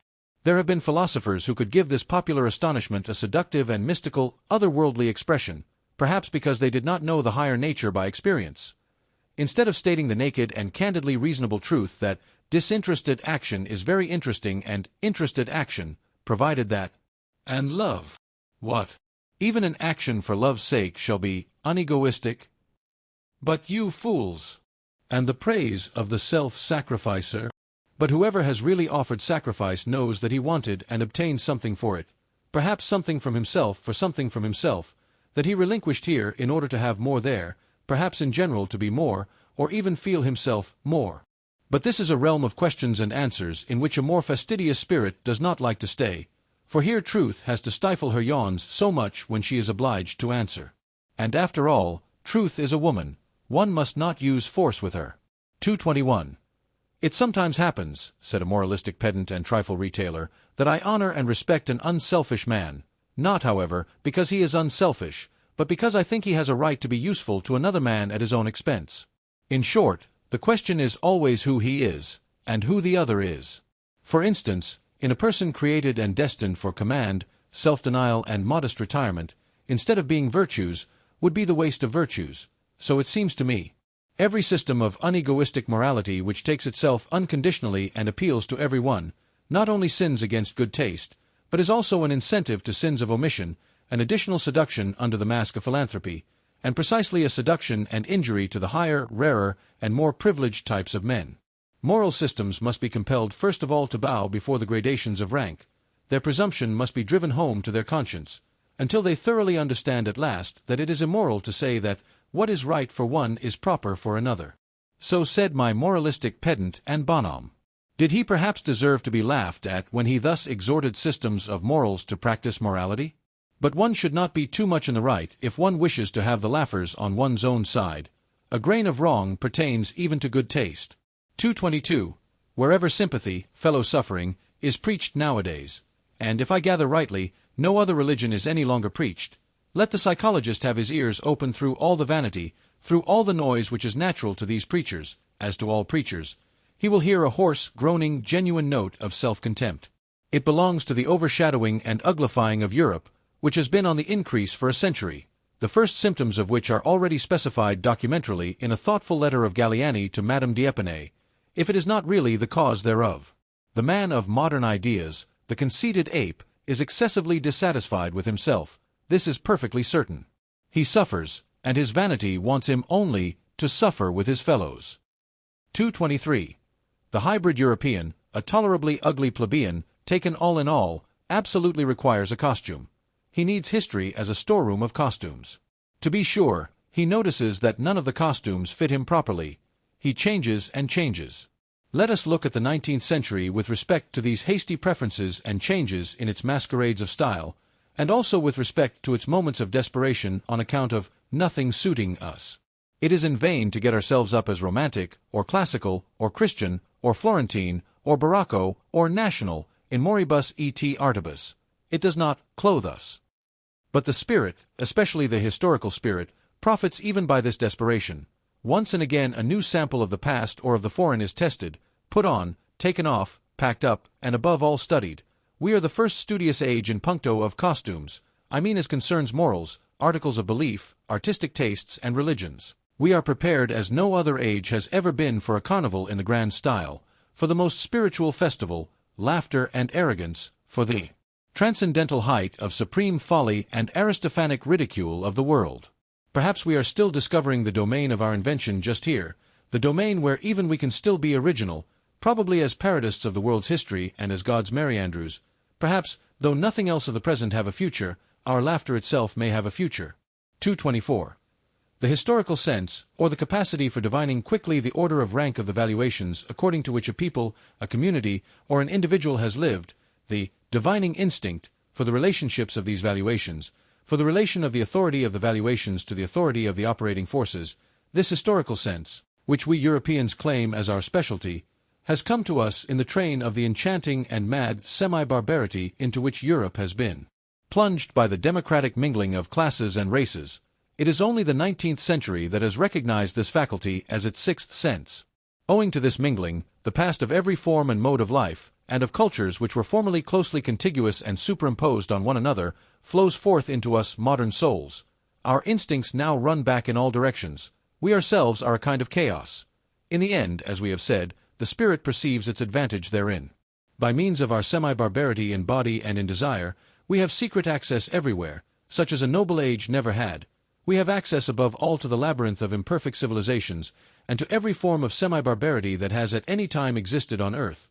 And insofar as the most considerable part of human civilization hitherto has just been semi-barbarity, the historical sense implies almost the sense and instinct for everything, the taste and tongue for everything, whereby it immediately proves itself to be an ignoble sense.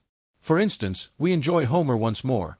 It is perhaps our happiest acquisition that we know how to appreciate Homer, whom men of distinguished culture, as the French of the 17th century, like Saint Evremond, who reproached him for his esprit vaste, and even Voltaire, the last echo of the century, cannot and could not so easily appropriate, whom they scarcely permitted themselves to enjoy. The very decided yea and nay of their palate, their promptly ready disgust, their hesitating reluctance with regard to everything strange, their horror of the bad taste even of lively curiosity, and in general the averseness of every distinguished and self-sufficing culture to avow a new desire, a dissatisfaction with its own condition, or an admiration of what is strange. All this determines and disposes them unfavorably even towards the best things of the world which are not their property, or could not become their prey, and no faculty is more unintelligible to such men than just this historical sense, with its truckling, plebeian curiosity. The case is not different with Shakespeare, that marvelous Spanish Moorish-Saxon synthesis of taste, over whom an ancient Athenian of the circle of Aeschylus would have half killed himself with laughter or irritation.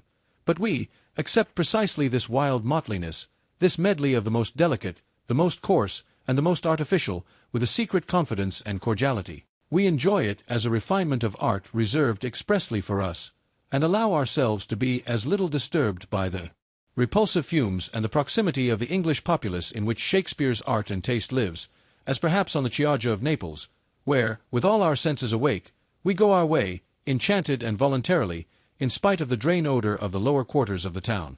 That as men of the historical sense we have our virtues, is not to be disputed.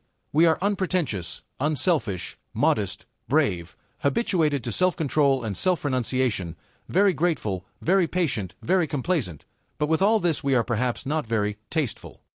Let us finally confess it, that what is most difficult for us men of the historical sense, to grasp, feel, taste, and love, what finds us fundamentally prejudiced and almost hostile, is precisely the perfection and ultimate maturity in every culture and art, the essentially noble in works and men, their moment of smooth sea and halcyon self-sufficiency, the goldenness and coldness which all things show that have perfected themselves. Perhaps our great virtue of the historical sense is in necessary contrast to good taste, at least to the very bad taste, and we can only evoke in ourselves imperfectly, hesitatingly, and with compulsion the small, short, and happy godsends and glorifications of human life as they shine here and there. Those moments and marvelous experiences when a great power has voluntarily come to a halt before the boundless and infinite, when a superabundance of refined delight has been enjoyed by a sudden checking and petrifying, by standing firmly and planting oneself fixedly on still trembling ground. Proportionateness is strange to us. Let us confess it to ourselves. Our itching is really the itching for the infinite, the immeasurable. Like the rider on his forward panting horse, we let the reins fall before the infinite, we modern men, we semi-barbarians, and are only in our highest bliss when we are in most danger. 225. Whether it be hedonism, pessimism, utilitarianism, or eudaimonism, all those modes of thinking which measure the worth of things according to pleasure and pain, that is, according to accompanying circumstances and secondary considerations, are plausible modes of thought and naivete, which every one conscious of creative powers and an artist's conscience will look down upon with scorn, though not without sympathy. Sympathy for you, to be sure, that is not sympathy as you understand it. It is not sympathy for social distress, for society with its sick and misfortuned, for the hereditarily vicious and defective who lie on the ground around us. Still less is it sympathy for the grumbling, vexed, revolutionary slave classes who strive after power. They call it freedom. Our sympathy is a loftier and further-sighted sympathy. We see how man dwarfs himself, how you dwarf him. And there are moments when we view your sympathy with an indescribable anguish, when we resist it, when we regard your seriousness as more dangerous than any kind of levity. You want, if possible, and there is not a more foolish, if possible, to do away with suffering, and it really seems that we would rather have it increased and made worse than it has ever been. Well-being, as you understand it, is certainly not a goal. It seems to us an end, a condition which at once renders man ludicrous and contemptible, and makes his destruction desirable. The discipline of suffering, of great suffering, Know ye not that it is only this discipline that has produced all the elevations of humanity hitherto? The tension of soul and misfortune which communicates to it its energy, its shuddering in view of rack and ruin, its inventiveness and bravery in undergoing, enduring, interpreting, and exploiting misfortune, and whatever depth, mystery, disguise, spirit, artifice, or greatness has been bestowed upon the soul, has it not been bestowed through suffering, through the discipline of great suffering? In man creature and creator are united. In man there is not only matter, shred, excess, clay, mire, folly, chaos, but there is also the creator, the sculptor, the hardness of the hammer, the divinity of the spectator, and the seventh day. Do ye understand this contrast? And that your sympathy for the creature in man applies to that which has to be fashioned, bruised, forged, stretched, roasted, annealed, refined, to that which must necessarily suffer, and is meant to suffer? And our sympathy. Do ye not understand what our reverse sympathy applies to, when it resists your sympathy as the worst of all pampering and enervation? So it is sympathy against sympathy. But to repeat it once more, there are higher problems than the problems of pleasure and pain and sympathy, and all systems of philosophy which deal only with these are naivete. 226.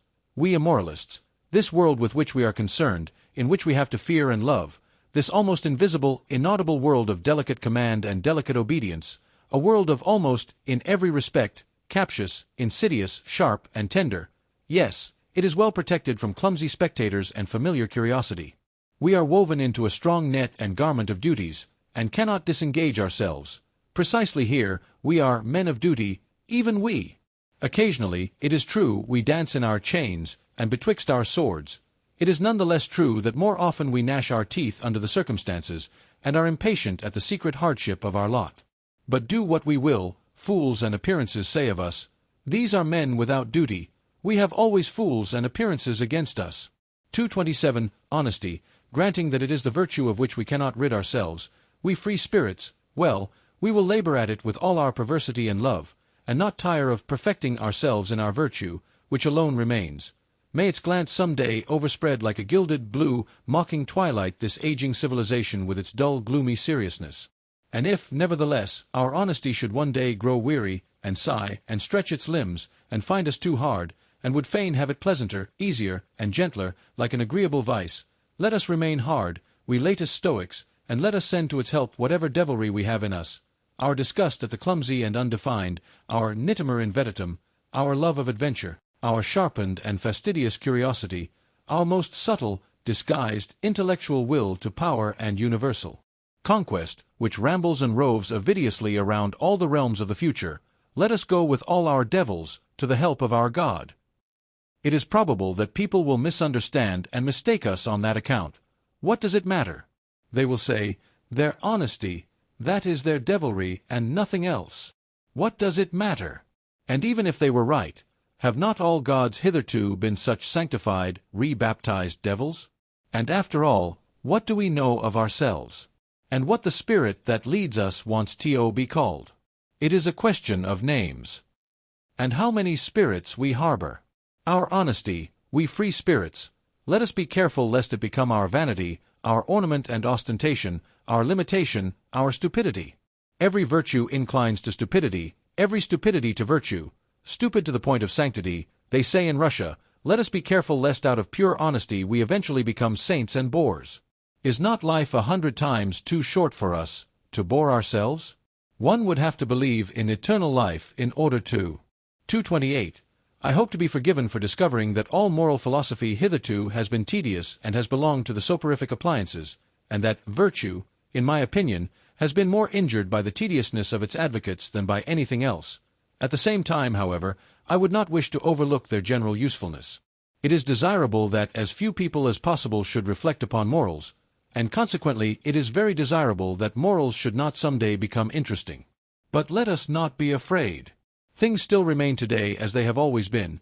I see no one in Europe who has, or discloses, an idea of the fact that philosophizing concerning morals might be conducted in a dangerous, captious, and ensnaring manner, that calamity might be involved therein.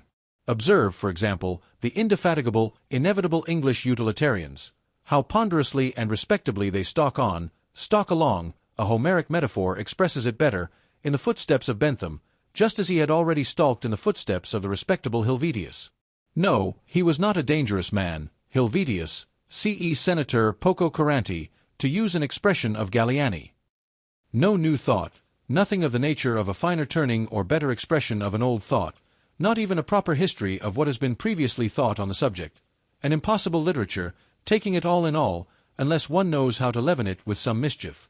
In effect, the old English vice called cant, which is moral Tartuffism, has insinuated itself also into these moralists, whom one must certainly read with an eye to their motives if one must read them, concealed this time under the new form of the scientific spirit. Moreover, there is not absent from them a secret struggle with the pangs of conscience, from which a race of former Puritans must naturally suffer. In all their scientific tinkering with morals, is not a moralist the opposite of a Puritan? That is to say, as a thinker who regards morality as questionable, as worthy of interrogation, in short, as a problem. Is moralizing not immoral? In the end, they all want English morality to be recognized as authoritative, inasmuch as mankind, or the general utility, or the happiness of the greatest number, no, the happiness of England, will be best served thereby. They would like, by all means, to convince themselves that the striving after English happiness, I mean after comfort and fashion, and in the highest instance, a seat in Parliament, is at the same time the true path of virtue. In fact, that in so far as there has been virtue in the world hitherto, it has just consisted in such striving. Not one of those ponderous, conscience-stricken herding animals, who undertake to advocate the cause of egoism as conducive to the general welfare, wants to have any knowledge or inkling of the facts that the general welfare is no ideal, no goal, no notion that can be at all grasped, but is only a nostrum, that what is fair to one may not at all be fair to another, that the requirement of one morality for all is really a detriment to higher men, in short, that there is a distinction of rank between man, and consequently between morality and morality. They are an unassuming and fundamentally mediocre species of men, these utilitarian Englishmen, and, as already remarked, in so far as they are tedious, one cannot think highly enough of their utility. One ought even to encourage them, as has been partially attempted in the following rhymes. Hail, ye worthies, barrow-wheeling, longer, better, eye revealing, stiffer eye in head and knee, unenraptured, never jesting, mediocre everlasting, sans genie et sans esprit. 229. In these later ages, which may be proud of their humanity, there still remains so much fear, so much superstition of the fear of the cruel wild beast, the mastering of which constitutes the very pride of these humaner ages, that even obvious truths, as if by the agreement of centuries, have long remained unuttered, because they have the appearance of helping the finally slain wild beast back to life again. I perhaps risk something when I allow such a truth to escape. Let others capture it again and give it so much milk of pious sentiment. Footnote: an expression from Schiller's William Tell, Act 4, Scene 3, to drink, that it will lie down quiet and forgotten in its old corner. One ought to learn anew about cruelty and open one's eyes. One ought at last to learn impatience, in order that such immodest gross errors, as, for instance, have been fostered by ancient and modern philosophers with regard to tragedy, may no longer wander about virtuously and boldly. Almost everything that we call higher culture is based upon the spiritualizing and intensifying of cruelty. This is my thesis. The wild beast has not been slain at all, it lives, it flourishes, it has only been transfigured. That which constitutes the painful delight of tragedy is cruelty, that which operates agreeably in so-called tragic sympathy, and at the basis even of everything sublime, up to the highest and most delicate thrills of metaphysics, obtains its sweetness solely from the intermingled ingredient of cruelty. What the Roman enjoys in the arena, the Christian in the ecstasies of the cross, the Spaniard at the sight of the faggot and stake, or of the bullfight, the present-day Japanese who presses his way to the tragedy, the workman of the Parisian suburbs who has a homesickness for bloody revolutions, the Wagnerian who, with unhinged will, undergoes the performance of Tristan and Isolde, what all these enjoy, and strive with mysterious ardor to drink in, is the philtre of the great Circe. Cruelty. Here, to be sure, we must put aside entirely the blundering psychology of former times, which could only teach with regard to cruelty that it originated at the sight of the suffering of others. There is an abundant, superabundant enjoyment even in one's own suffering, in causing one's own suffering, and wherever man has allowed himself to be persuaded to self-denial in the religious sense, or to self-mutilation, as among the Phoenicians and ascetics, or in general, to desensualization, decarnalization and contrition, to puritanical repentance spasms, to vivisection of conscience, and to Pascal-like sacrificia del intelletto, He is secretly allured and impelled forwards by his cruelty, by the dangerous thrill of cruelty towards himself. Finally, let us consider that even the seeker of knowledge operates as an artist and glorifier of cruelty, in that he compels his spirit to perceive against its own inclination, and often enough against the wishes of his heart. He forces it to say nay, where he would like to affirm, love, and adore. Indeed, every instance of taking a thing profoundly and fundamentally is a violation, an intentional injuring of the fundamental will of the spirit, which instinctively aims at appearance and superficiality. Even in every desire for knowledge there is a drop of cruelty. 230. Perhaps what I have said here about a fundamental will of the spirit may not be understood without further details. I may be allowed a word of explanation. That imperious something which is popularly called the spirit wishes to be master internally and externally, and to feel itself master. It has the will of a multiplicity for a simplicity, a binding, taming, imperious, and essentially ruling will. Its requirements and capacities here are the same as those assigned by physiologists to everything that lives, grows, and multiplies. The power of the spirit to appropriate foreign elements reveals itself in a strong tendency to assimilate the new to the old, to simplify the manifold, to overlook or repudiate the absolutely contradictory, just as it arbitrarily re-underlines, makes prominent, and falsifies for itself certain traits and lines in the foreign elements in every portion of the outside world. Its object thereby is the incorporation of new experiences, the assortment of new things in the old arrangements, in short, growth, or more properly, the feeling of growth, the feeling of increased power, is its object. This same will has at its service an apparently opposed impulse of the spirit, a suddenly adopted preference of ignorance, of arbitrary shutting out, a closing of windows, an inner denial of this or that, a prohibition to approach, a sort of defensive attitude against much that is knowable, a contentment with obscurity, with the shutting in horizon, an acceptance and approval of ignorance, as that which is all necessary according to the degree of its appropriating power, its digestive power. To speak figuratively, and in fact, the spirit resembles a stomach more than anything else. Here also belong an occasional propensity of the spirit to let itself be deceived, perhaps with a waggish suspicion that it is not so and so, but is only allowed to pass as such, a delight in uncertainty and ambiguity, an exulting enjoyment of arbitrary, out-of-the-way narrowness and mystery, of the too near, of the foreground, of the magnified, the diminished, the misshapen, the beautified, an enjoyment of the arbitrariness of all these manifestations of power. Finally, in this connection, there is the not unscrupulous readiness of the spirit to deceive other spirits and dissemble before them, the constant pressing and straining of a creating, shaping, changeable power. The spirit enjoys therein its craftiness and its variety of disguises. It enjoys also its feeling of security therein. It is precisely by its protean arts that it is best protected and concealed. Counter to this propensity for appearance, for simplification, for a disguise, for a cloak. In short, for an outside, for every outside is a cloak, there operates the sublime tendency of the man of knowledge, which takes, and insists on taking things profoundly, variously, and thoroughly, as a kind of cruelty of the intellectual conscience and taste, which every courageous thinker will acknowledge in himself, provided, as it ought to be, that he has sharpened and hardened his eye sufficiently long for introspection, and is accustomed to severe discipline and even severe words. He will say, "There is something cruel in the tendency of my spirit." Let the virtuous and amiable try to convince him that it is not so. In fact, it would sound nicer if, instead of our cruelty, perhaps our extravagant honesty were talked about, whispered about, and glorified. We free, very free spirits, and some day perhaps such will actually be our posthumous glory. Meanwhile, for there is plenty of time until then, we should be least inclined to deck ourselves out in such florid and fringed moral verbiage. Our whole former work has just made us sick of this taste and its sprightly exuberance. They are beautiful, glistening, jingling, festive words: honesty, love of truth, love of wisdom, sacrifice for knowledge, heroism of the truthful. There is something in them that makes one's heart swell with pride.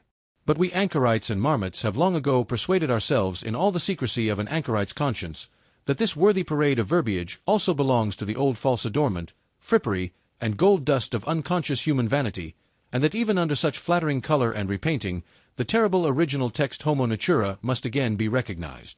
In effect, to translate man back again into nature, to master the many vain and visionary interpretations and subordinate meanings which have hitherto been scratched and daubed over the eternal original text, homo natura, to bring it about that man shall henceforth stand before man as he now, hardened by the discipline of science, stands before the other forms of nature, with fearless Oedipus eyes and stopped Ulysses' ears, deaf to the enticements of old metaphysical bird-catchers, who have piped to him far too long, "Thou art more, thou art higher, thou hast a different origin." This may be a strange and foolish task, but that it is a task, who can deny? Why did we choose it, this foolish task? Or, to put the question differently, why knowledge at all? Every one will ask us about this. And thus pressed, we, who have asked ourselves the question 100 times, have not found and cannot find any better answer. 231. Learning alters us. It does what all nourishment does, that does not merely conserve, as the physiologist knows. But at the bottom of our souls, quite down below, there is certainly something unteachable, a granite of spiritual fate, of predetermined decision and answer to predetermined, chosen questions. In each cardinal problem there speaks an unchangeable "I am this." A thinker cannot learn anew about man and woman, for instance, but can only learn fully. He can only follow to the end what is fixed about them in himself. Occasionally we find certain solutions of problems which make strong beliefs for us. Perhaps they are henceforth called convictions. Later on, one sees in them only footsteps to self-knowledge, guideposts to the problem which we ourselves are, or more correctly to the great stupidity which we embody, our spiritual fate, the unteachable in us, quite down below. In view of this liberal compliment which I have just paid myself, permission will perhaps be more readily allowed me to utter some truths about woman as she is, provided that it is known at the outset how literally they are merely my truths. 232. Woman wishes to be independent, and therefore she begins to enlighten men about woman as she is. This is one of the worst developments of the general uglifying of Europe. For what must these clumsy attempts of feminine scientificality and self-exposure bring to light? Woman has so much cause for shame. In woman there is so much pedantry, superficiality, schoolmasterliness, petty presumption, unbridledness, and indiscretion concealed. Study only woman's behavior towards children, which has really been best restrained and dominated hitherto by the fear of man. Alas, if ever the eternally tedious in woman, she has plenty of it, is allowed to venture forth. If she begins radically and on principle to unlearn her wisdom and art of charming, of playing, of frightening away sorrow, of alleviating and taking easily, if she forgets her delicate aptitude for agreeable desires. Female voices are already raised, which, by Saint Aristophanes, make one afraid. With medical explicitness it is stated in a threatening manner what woman first and last requires from man. Is it not in the very worst taste that woman thus sets herself up to be scientific? Enlightenment hitherto has fortunately been men's affair, men's gift. We remained therewith among ourselves, and in the end, in view of all that women write about woman, we may well have considerable doubt as to whether woman really desires enlightenment about herself, and can desire it. If woman does not thereby seek a new ornament for herself, I believe ornamentation belongs to the eternally feminine. Why, then, she wishes to make herself feared. Perhaps she thereby wishes to get the mastery. But she does not want truth. What does woman care for truth? From the very first, nothing is more foreign, more repugnant, or more hostile to woman than truth. Her great art is falsehood. Her chief concern is appearance and beauty. Let us confess it, we men. We honor and love this very art and this very instinct in woman. We who have the hard task, and for our recreation gladly seek the company of beings under whose hands, glances, and delicate follies, our seriousness, our gravity, and profundity appear almost like follies to us. Finally, I ask the question, did a woman herself ever acknowledge profundity in a woman's mind, or justice in a woman's heart? And is it not true that on the whole woman has hitherto been most despised by woman herself, and not at all by us?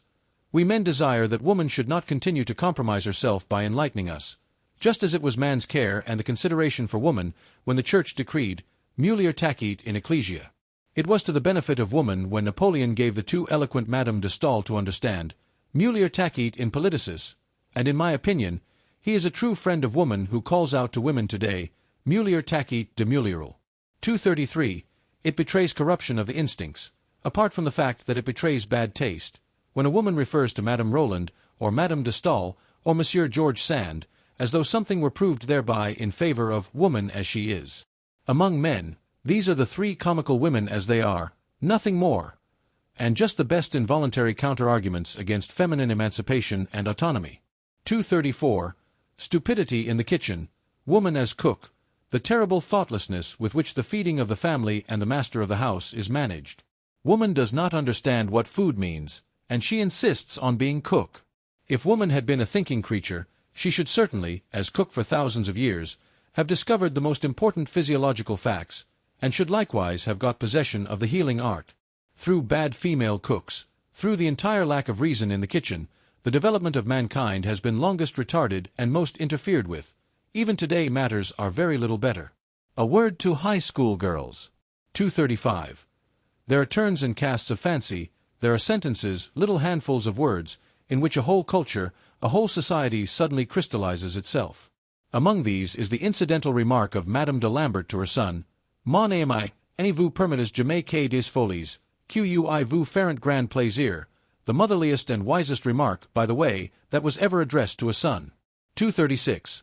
I have no doubt that every noble woman will oppose what Dante and Goethe believed about woman, the former when he sang, Ella guardava suso, edio in illi, and the latter when he interpreted it, the eternally feminine draws us aloft, for this is just what she believes of the eternally masculine. 237. 7 apothegms for women. How the longest ennui flees, when a man comes to our knees. Age, alas, and science stayed, furnish even weak virtue aid. Sombre garb and silence meet, dress for every dame, discreet. Whom I thank when in my bliss, God, and my good tailoress.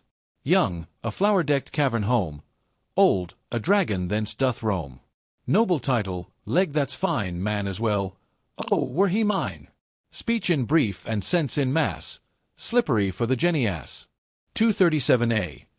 Woman has hitherto been treated by men like birds, which, losing their way, have come down among them from an elevation, as something delicate, fragile, wild, strange, sweet, and animating, but as something also which must be cooped up to prevent it flying away. 238. To be mistaken in the fundamental problem of man and woman, to deny here the profoundest antagonism and the necessity for an eternally hostile tension, to dream here perhaps of equal rights, equal training, equal claims and obligations, that is a typical sign of shallow-mindedness, and a thinker who has proved himself shallow at this dangerous spot, shallow in instinct, may generally be regarded as suspicious, nay more, as betrayed, as discovered.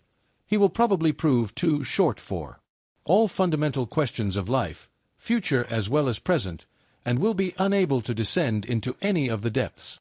On the other hand, a man who has depth of spirit as well as of desires, and has also the depth of benevolence which is capable of severity and harshness, and easily confounded with them, can only think of woman as Orientals do. He must conceive of her as a possession, as confinable property, as a being predestined for service and accomplishing her mission therein.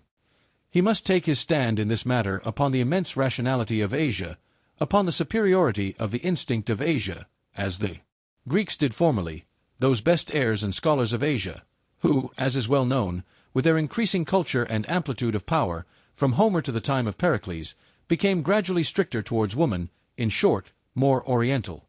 How necessary, how logical, even how humanely desirable this was, let us consider for ourselves. 239. The weaker sex has in no previous age been treated with so much respect by men as at present. This belongs to the tendency and fundamental taste of democracy, in the same way as disrespectfulness to old age. What wonder is it that abuse should be immediately made of this respect? They want more, they learn to make claims, the tribute of respect is at last felt to be well-nigh galling, rivalry for rights, indeed actual strife itself, would be preferred. In a word, woman is losing modesty. And let us immediately add that she is also losing taste. She is unlearning to fear man, but the woman who unlearns to fear, sacrifices her most womanly instincts. That woman should venture forward when the fear-inspiring quality in man, or more definitely, the man in man, is no longer either desired or fully developed, is reasonable enough and also intelligible enough. What is more difficult to understand is that precisely thereby, woman deteriorates. This is what is happening nowadays. Let us not deceive ourselves about it. Wherever the industrial spirit has triumphed over the military and aristocratic spirit, woman strives for the economic and legal independence of a clerk. Woman as clerkess is inscribed on the portal of the modern society which is in course of formation. While she thus appropriates new rights, aspires to be master, and inscribes progress of woman on her flags and banners, the very opposite realizes itself with terrible obviousness. Woman retrogrades.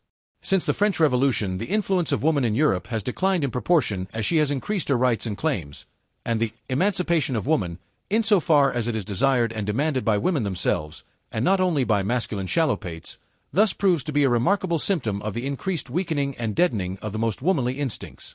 There is stupidity in this movement, an almost masculine stupidity, of which a well-reared woman, who is always a sensible woman, might be heartily ashamed.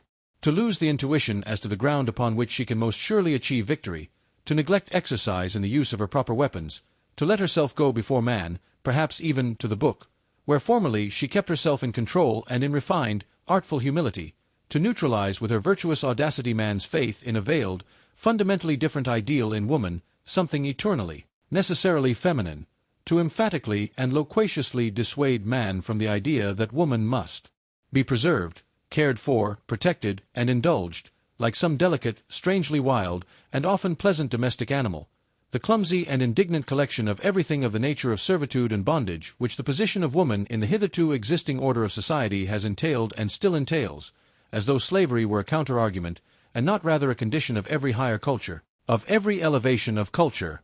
What does all this betoken, if not a disintegration of womanly instincts, a defeminising? Certainly, there are enough of idiotic friends and corrupters of woman among the learned asses of the masculine sex, who advise woman to defeminize herself in this manner, and to imitate all the stupidities from which man in Europe, European manliness, suffers, who would like to lower woman to general culture, indeed even to newspaper reading and meddling with politics. Here and there they wish even to make women into free spirits and literary workers, as though a woman without piety would not be something perfectly obnoxious or ludicrous to a profound and godless man. Almost everywhere her nerves are being ruined by the most morbid and dangerous kind of music, our latest German music, and she is daily being made more hysterical and more incapable of fulfilling her first and last function, that of bearing robust children. They wish to cultivate her in general still more, and intend, as they say, to make the weaker sex strong by culture, as if history did not teach in the most emphatic manner that the cultivating of mankind and his weakening, that is to say, the weakening, dissipating, and languishing of his force of will, have always kept pace with one another, and that the most powerful and influential women in the world, and lastly, the mother of Napoleon, had just to thank their force of will, and not their schoolmasters, for their power and ascendancy over men. That which inspires respect in woman, and often enough fear also, is her nature, which is more natural than that of man, her genuine carnivore-like, cunning flexibility, her tiger claws beneath the glove, her naivete in egoism, her untrainableness and innate wildness, the incomprehensibleness, extent, and deviation of her desires and virtues. That which, in spite of fear, excites one's sympathy for the dangerous and beautiful cat, woman, is that she seems more afflicted, more vulnerable, more necessitous of love, and more condemned to disillusionment than any other creature. Fear and sympathy it is with these feelings that man has hitherto stood in the presence of woman, always with one foot already in tragedy, which rends while it delights. What? And all that is now to be at an end? And the disenchantment of woman is in progress? The tediousness of woman is slowly evolving? O Europe! Europe! We know the horned animal which was always most attractive to thee, from which danger is ever again threatening thee. Thy old fable might once more become history. An immense stupidity might once again overmaster thee and carry thee away. And no God concealed beneath it, no, only an idea, a modern idea. Chapter 8. Peoples and Countries. 240. I heard, once again for the first time, Richard Wagner's overture to the Mastersinger. It is a piece of magnificent, gorgeous, heavy latter-day art, which has the pride to presuppose 2 centuries of music as still living, in order that it may be understood. It is an honor to Germans that such a pride did not miscalculate. What flavors and forces, what seasons and climes do we not find mingled in it? It impresses us at one time as ancient, at another time as foreign, bitter, and too modern. It is as arbitrary as it is pompously traditional. It is not infrequently roguish, still oftener rough and coarse. It has fire and courage, and at the same time the loose, dun-colored skin of fruits which ripen too late. It flows broad and full, and suddenly there is a moment of inexplicable hesitation, like a gap that opens between cause and effect, an oppression that makes us dream, almost a nightmare, but already it broadens and widens anew, the old stream of delight, the most manifold delight, of old and new happiness, including especially the joy of the artist in himself, which he refuses to conceal, his astonished happy cognizance of his mastery of the expedients here employed, the newly acquired, imperfectly tested expedients of art which he apparently betrays to us. All in all, however, no beauty, no south, nothing of the delicate southern clearness of the sky, nothing of grace, no dance, hardly a will to logic, a certain clumsiness even, which is also emphasized, as though the artist wished to say to us, "It is part of my intention," a cumbersome drapery, something arbitrarily barbaric and ceremonious, a flurrying of learned and venerable conceits and witticisms, something German in the best and worst sense of the word, something in the German style, manifold, formless, and inexhaustible, a certain German potency and superplenitude of soul, which is not afraid to hide itself under the raffinesse of decadence, which, perhaps, feels itself most at ease there, a real, genuine token of the German soul, which is at the same time young and aged, too ripe and yet still too rich in futurity. This kind of music expresses best what I think of the Germans. They belong to the day before yesterday and the day after tomorrow. They have as yet no today. 241. We good Europeans, we also have hours when we allow ourselves a warm-hearted patriotism, a plunge and relapse into old loves and narrow views. I have just given an example of it, hours of national excitement, of patriotic anguish, and all other sorts of old-fashioned floods of sentiment. Duller spirits may perhaps only get done with what confines its operations in us to hours and plays itself out in hours, in a considerable time, some in half a year, others in half a lifetime, according to the speed and strength with which they digest and change their material. Indeed, I could think of sluggish, hesitating races, which even in our rapidly moving Europe, would require half a century ere they could surmount such atavistic attacks of patriotism and soil attachment, and return once more to reason, that is to say, to good Europeanism. And while digressing on this possibility, I happened to become an ear witness of a conversation between two old patriots. They were evidently both hard of hearing and consequently spoke all the louder. "He has as much, and knows as much, philosophy as a peasant or a course student," said the one. "He is still innocent. But what does that matter nowadays? It is the age of the masses. They lie on their belly before everything that is massive. And so also in politicis. A statesman who rears up for them a new Tower of Babel, some monstrosity of empire and power, they call great. What does it matter that we more prudent and conservative ones do not meanwhile give up the old belief that it is only the great thought that gives greatness to an action or affair? Supposing a statesman were to bring his people into the position of being obliged henceforth to practice high politics, for which they were by nature badly endowed and prepared, so that they would have to sacrifice their old and reliable virtues, out of love to a new and doubtful mediocrity. Supposing a statesman were to condemn his people generally to practice politics, when they have hitherto had something better to do and think about, and when in the depths of their souls they have been unable to free themselves from a prudent loathing of the restlessness, emptiness, and noisy wranglings of the essentially politics-practicing nations. Supposing such a statesman were to stimulate the slumbering passions and avidities of his people, were to make a stigma out of their former diffidence and delight in aloofness, an offense out of their exoticism and hidden permanency, were to depreciate their most radical proclivities, subvert their consciences, make their minds narrow and their tastes national, what? A statesman who should do all this, which his people would have to do penance for throughout their whole future, if they had a future, such a statesman would be great, would he? Undoubtedly, replied the other old patriot vehemently, otherwise he could not have done it. It was mad perhaps to wish such a thing. But perhaps everything great has been just as mad at its commencement. Misuse of words, cried his interlocutor, contradictorily. Strong, strong, strong and mad. Not great.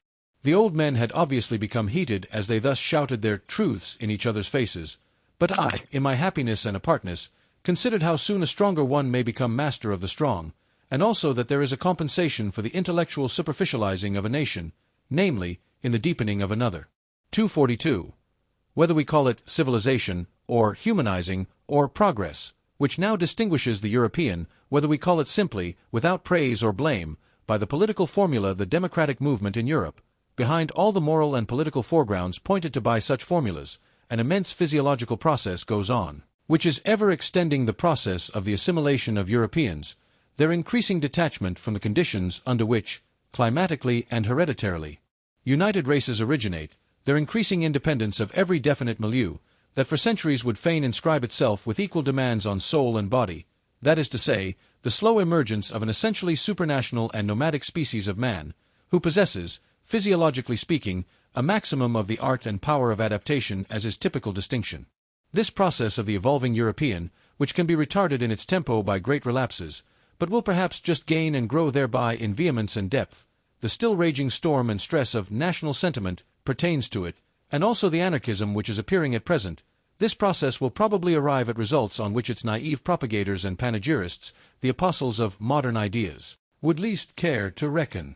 The same new conditions under which on an average a leveling and mediocrizing of man will take place, a useful, industrious, variously serviceable, and clever gregarious man, are in the highest degree suitable to give rise to exceptional men of the most dangerous and attractive qualities. For, while the capacity for adaptation, which is every day trying changing conditions, and begins a new work with every generation, almost with every decade, makes the powerfulness of the type impossible, while the collective impression of such future Europeans will probably be that of numerous, talkative, weak-willed, and very handy workmen who require a master, a commander, as they require their daily bread, while, therefore, the democratizing of Europe will tend to the production of a type prepared for slavery in the most subtle sense of the term. The strong man will necessarily, in individual and exceptional cases, become stronger and richer than he has perhaps ever been before, owing to the unprejudicedness of his schooling, owing to the immense variety of practice, art, and disguise. I meant to say that the democratizing of Europe is at the same time an involuntary arrangement for the rearing of tyrants, taking the word in all its meanings, even in its most spiritual sense. 243. I hear with pleasure that our sun is moving rapidly towards the constellation Hercules, and I hope that the men on this earth will do like the sun. And we foremost, we good Europeans. 244. There was a time when it was customary to call Germans deep by way of distinction, but now that the most successful type of new Germanism is covetous of quite other honors, and perhaps misses smartness in all that has depth, it is almost opportune and patriotic to doubt whether we did not formerly deceive ourselves with that commendation. In short, whether German depth is not at bottom something different and worse, and something from which, thank God, we are on the point of successfully ridding ourselves. Let us try, then, to relearn with regard to German depth. The only thing necessary for the purpose is a little vivisection of the German soul. The German soul is above all manifold, varied in its source, aggregated and superimposed, rather than actually built. This is owing to its origin. A German who would embolden himself to assert, "Two souls, alas, dwell in my breast," would make a bad guess at the truth, or, more correctly, he would come far short of the truth about the number of souls. As a people made up of the most extraordinary mixing and mingling of races, perhaps even with a preponderance of the pre-Aryan element as the people of the center in every sense of the term, the Germans are more intangible, more ample, more contradictory, more unknown, more incalculable, more surprising, and even more terrifying than other peoples are to themselves. They escape definition, and are thereby alone the despair of the French. It is characteristic of the Germans that the question, "What is German?" never dies out among them. Kotzebue certainly knew his Germans well enough. "We are known," they cried jubilantly to him, but Sand also thought he knew them. Jean-Paul knew what he was doing when he declared himself incensed at Fichte's lying but patriotic flatteries and exaggerations, but it is probable that Goethe thought differently about Germans from Jean-Paul, even though he acknowledged him to be right with regard to Fichte. It is a question what Goethe really thought about the Germans, but about many things around him he never spoke explicitly, and all his life he knew how to keep an astute silence. Probably he had good reason for it. It is certain that it was not the wars of independence that made him look up more joyfully, any more than it was the French Revolution, the event on account of which he reconstructed his Faust, and indeed the whole problem of man, was the appearance of Napoleon. There are words of Goethe in which he condemns with impatient severity, as from a foreign land, that which Germans take a pride in. He once defined the famous German turn of mind as indulgence towards its own and others' weaknesses. Was he wrong? It is characteristic of Germans that one is seldom entirely wrong about them. The German soul has passages and galleries in it. There are caves, hiding places, and dungeons therein. Its disorder has much of the charm of the mysterious. The German is well acquainted with the bypaths to chaos. And as everything loves its symbol, so the German loves the clouds and all that is obscure, evolving, crepuscular, damp, and shrouded. It seems to him that everything uncertain, undeveloped, self-displacing, and growing is deep. The German himself does not exist. He is becoming, he is developing himself. Development is therefore the essentially German discovery and hit in the great domain of philosophical formulas, a ruling idea which, together with German beer and German music, is laboring to Germanize all Europe. Foreigners are astonished and attracted by the riddles which the conflicting nature at the basis of the German soul propounds to them, riddles which Hegel systematized and Richard Wagner has in the end set to music. Good-natured and spiteful, such a juxtaposition, preposterous in the case of every other people, is unfortunately only too often justified in Germany. One has only to live for a while among Swabians to know this. The clumsiness of the German scholar and his social distastefulness agree alarmingly well with his physical rope-dancing and nimble boldness, of which all the gods have learnt to be afraid. If anyone wishes to see the German soul demonstrated ad oculos, let him only look at German taste, at German arts and manners. What boorish indifference to taste! How the noblest and the commonest stand there in juxtaposition! How disorderly and how rich is the whole constitution of this soul! The German drags at his soul, he drags at everything he experiences. He digests his events badly, he never gets done with them, and German depth is often only a difficult, hesitating digestion. And just as all chronic invalids, all dyspeptics like what is convenient, so the German loves frankness and honesty. It is so convenient to be frank and honest. This confidingness, this complaisance, this showing the cards of German honesty, is probably the most dangerous and most successful disguise which the German is up to nowadays. It is his proper Mephistophelian art. With this he can still achieve much. The German lets himself go, and thereby gazes with faithful, blue, empty German eyes, and other countries immediately confound him with his dressing gown. I meant to say that, let German depth be what it will, among ourselves alone we perhaps take the liberty to laugh at it. We shall do well to continue henceforth to honor its appearance and good name, and not barter away too cheaply our old reputation as a people of depth for Prussian smartness, and Berlin wit and sand. It is wise for a people to pose, and let itself be regarded, as profound, clumsy, good-natured, honest, and foolish. It might even be profound to do so. Finally, we should do honor to our name. We are not called the Tusche deceptive people, for nothing. 245.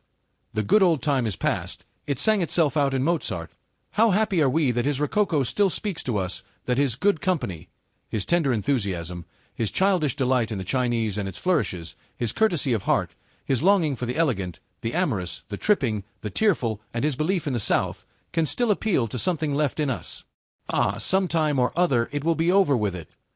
But who can doubt that it will be over still sooner with the intelligence and taste for Beethoven? For he was only the last echo of a break and transition in style, and not, like Mozart, the last echo of a great European taste which had existed for centuries. Beethoven is the intermediate event between an old mellow soul that is constantly breaking down, and a future overyoung soul that is always coming. There is spread over his music the twilight of eternal loss and eternal extravagant hope, the same light in which Europe was bathed when it dreamed with Rousseau, when it danced round the tree of liberty of the Revolution, and finally almost fell down in adoration before Napoleon. But how rapidly does this very sentiment now pale, how difficult nowadays is even the apprehension of this sentiment, how strangely does the language of Rousseau, Schiller, Shelley, and Byron sound to our ear, in whom collectively the same fate of Europe was able to speak, which knew how to sing in Beethoven. Whatever German music came afterwards, belongs to Romanticism, that is to say, to a movement which, historically considered, was still shorter, more fleeting, and more superficial than that great interlude, the transition of Europe from Rousseau to Napoleon, and to the rise of democracy. Weber, but what do we care nowadays for Freischütz and Oberon? Or Marskner's Hans Heiling and Vampire? Or even Wagner's Tannhauser? That is extinct, although not yet forgotten music. This whole music of Romanticism, besides, was not noble enough, was not musical enough, to maintain its position anywhere but in the theatre and before the masses. From the beginning it was second-rate music, which was little thought of by genuine musicians. It was different with Felix Mendelssohn, that halcyon master, who, on account of his lighter, purer, happier soul, quickly acquired admiration, and was equally quickly forgotten, as the beautiful episode of German music. But with regard to Robert Schumann, who took things seriously, and has been taken seriously from the first, he was the last that founded a school. Do we not now regard it as a satisfaction, a relief, a deliverance, that this very Romanticism of Schumann's has been surmounted? Schumann, fleeing into the Saxon Switzerland of his soul, with a half Werther-like, half Jean-Paul-like nature, assuredly not like Beethoven, assuredly not like Byron. His Manfred music is a mistake and a misunderstanding to the extent of injustice. Schumann, with his taste, which was fundamentally a petty taste, that is to say, a dangerous propensity, doubly dangerous among Germans. For quiet lyricism and intoxication of the feelings, going constantly apart, timidly withdrawing and retiring, a noble weakling who revelled in nothing but anonymous joy and sorrow, from the beginning a sort of girl and Nolly-me-Tannherr.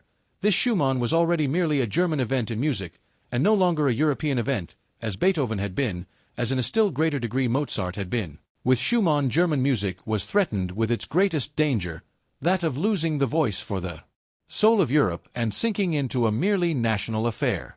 246. What a torture are books written in German to a reader who has a third ear! How indignantly he stands beside the slowly turning swamp of sounds without tune and rhythms without dance, which Germans call a book. And even the German who reads books, how lazily, how reluctantly, how badly he reads! How many Germans know, and consider it obligatory to know, that there is art in every good sentence, art which must be divined, if the sentence is to be understood. If there is a misunderstanding about its tempo, for instance, the sentence itself is misunderstood. That one must not be doubtful about the rhythm determining syllables, that one should feel the breaking of the too rigid symmetry as intentional and as a charm, that one should lend a fine and patient ear to every staccato and every rubato, that one should divine the sense in the sequence of the vowels and diphthongs, and how delicately and richly they can be tinted and retinted in the order of their arrangement. Who among book-reading Germans is complaisant enough to recognize such duties and requirements, and to listen to so much art and intention in language? After all, one just has no ear for it, and so the most marked contrasts of style are not heard, and the most delicate artistry is as it were squandered on the deft. These were my thoughts when I noticed how clumsily and unintuitively two masters in the art of prose writing have been confounded. One, whose words drop down hesitatingly and coldly, as from the roof of a damp cave. He counts on their dull sound and echo. And another who manipulates his language like a flexible sword, and from his arm down into his toes feels the dangerous bliss of the quivering, over-sharp blade, which wishes to bite, hiss, and cut. 247. How little the German style has to do with harmony and with the ear is shown by the fact that precisely our good musicians themselves write badly. The German does not read aloud, he does not read for the ear, but only with his eyes. He has put his ears away in the drawer for the time. In antiquity, when a man read, which was seldom enough, he read something to himself, and in a loud voice. They were surprised when anyone read silently, and sought secretly the reason of it. In a loud voice. That is to say, with all the swellings, inflections, and variations of key and changes of tempo, in which the ancient public world took delight. The laws of the written style were then the same as those of the spoken style, and these laws depended partly on the surprising development and refined requirements of the ear and larynx, partly on the strength, endurance, and power of the ancient lungs.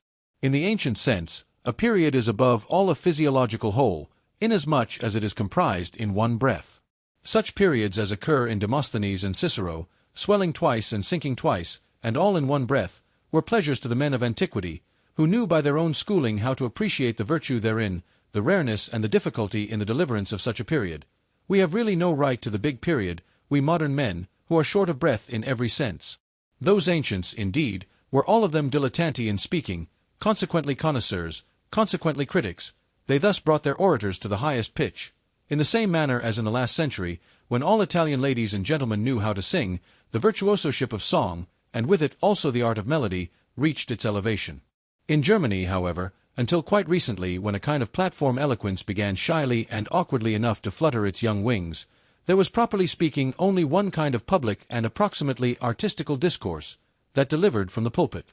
The preacher was the only one in Germany who knew the weight of a syllable or a word, in what manner a sentence strikes, springs, rushes, flows, and comes to a close.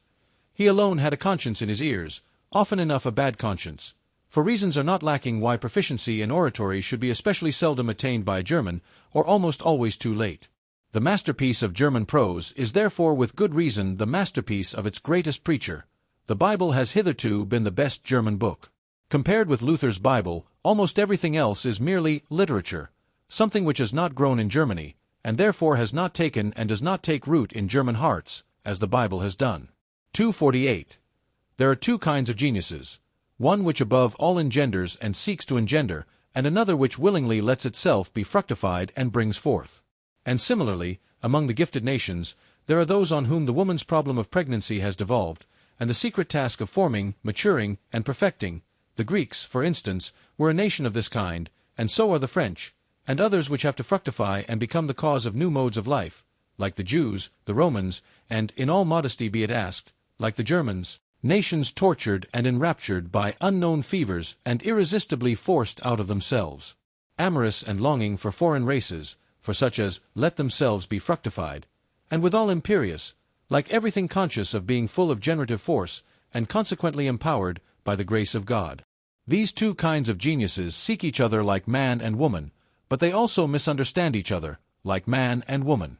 249. Every nation has its own Tartuffery, and calls that its virtue. One does not know, cannot know, the best that is in one. 250. What Europe owes to the Jews? Many things, good and bad, and above all one thing of the nature both of the best and the worst, the grand style and morality, the fearfulness and majesty of infinite demands, of infinite significations, the whole romanticism and sublimity of moral questionableness, and consequently just the most attractive, ensnaring, and exquisite element in those iridescences and allurements to life, in the after-sheen of which the sky of our European culture, its evening sky, now glows, perhaps glows out.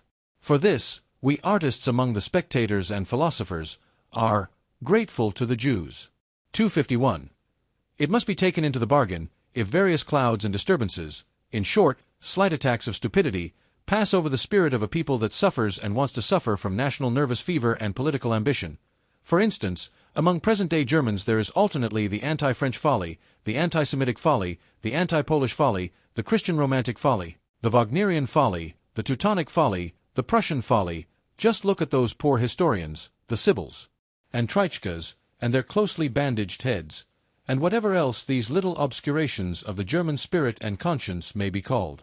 May it be forgiven me that I, too, when on a short daring sojourn on very infected ground, did not remain wholly exempt from the disease, but like every one else, began to entertain thoughts about matters which did not concern me, the first symptom of political infection.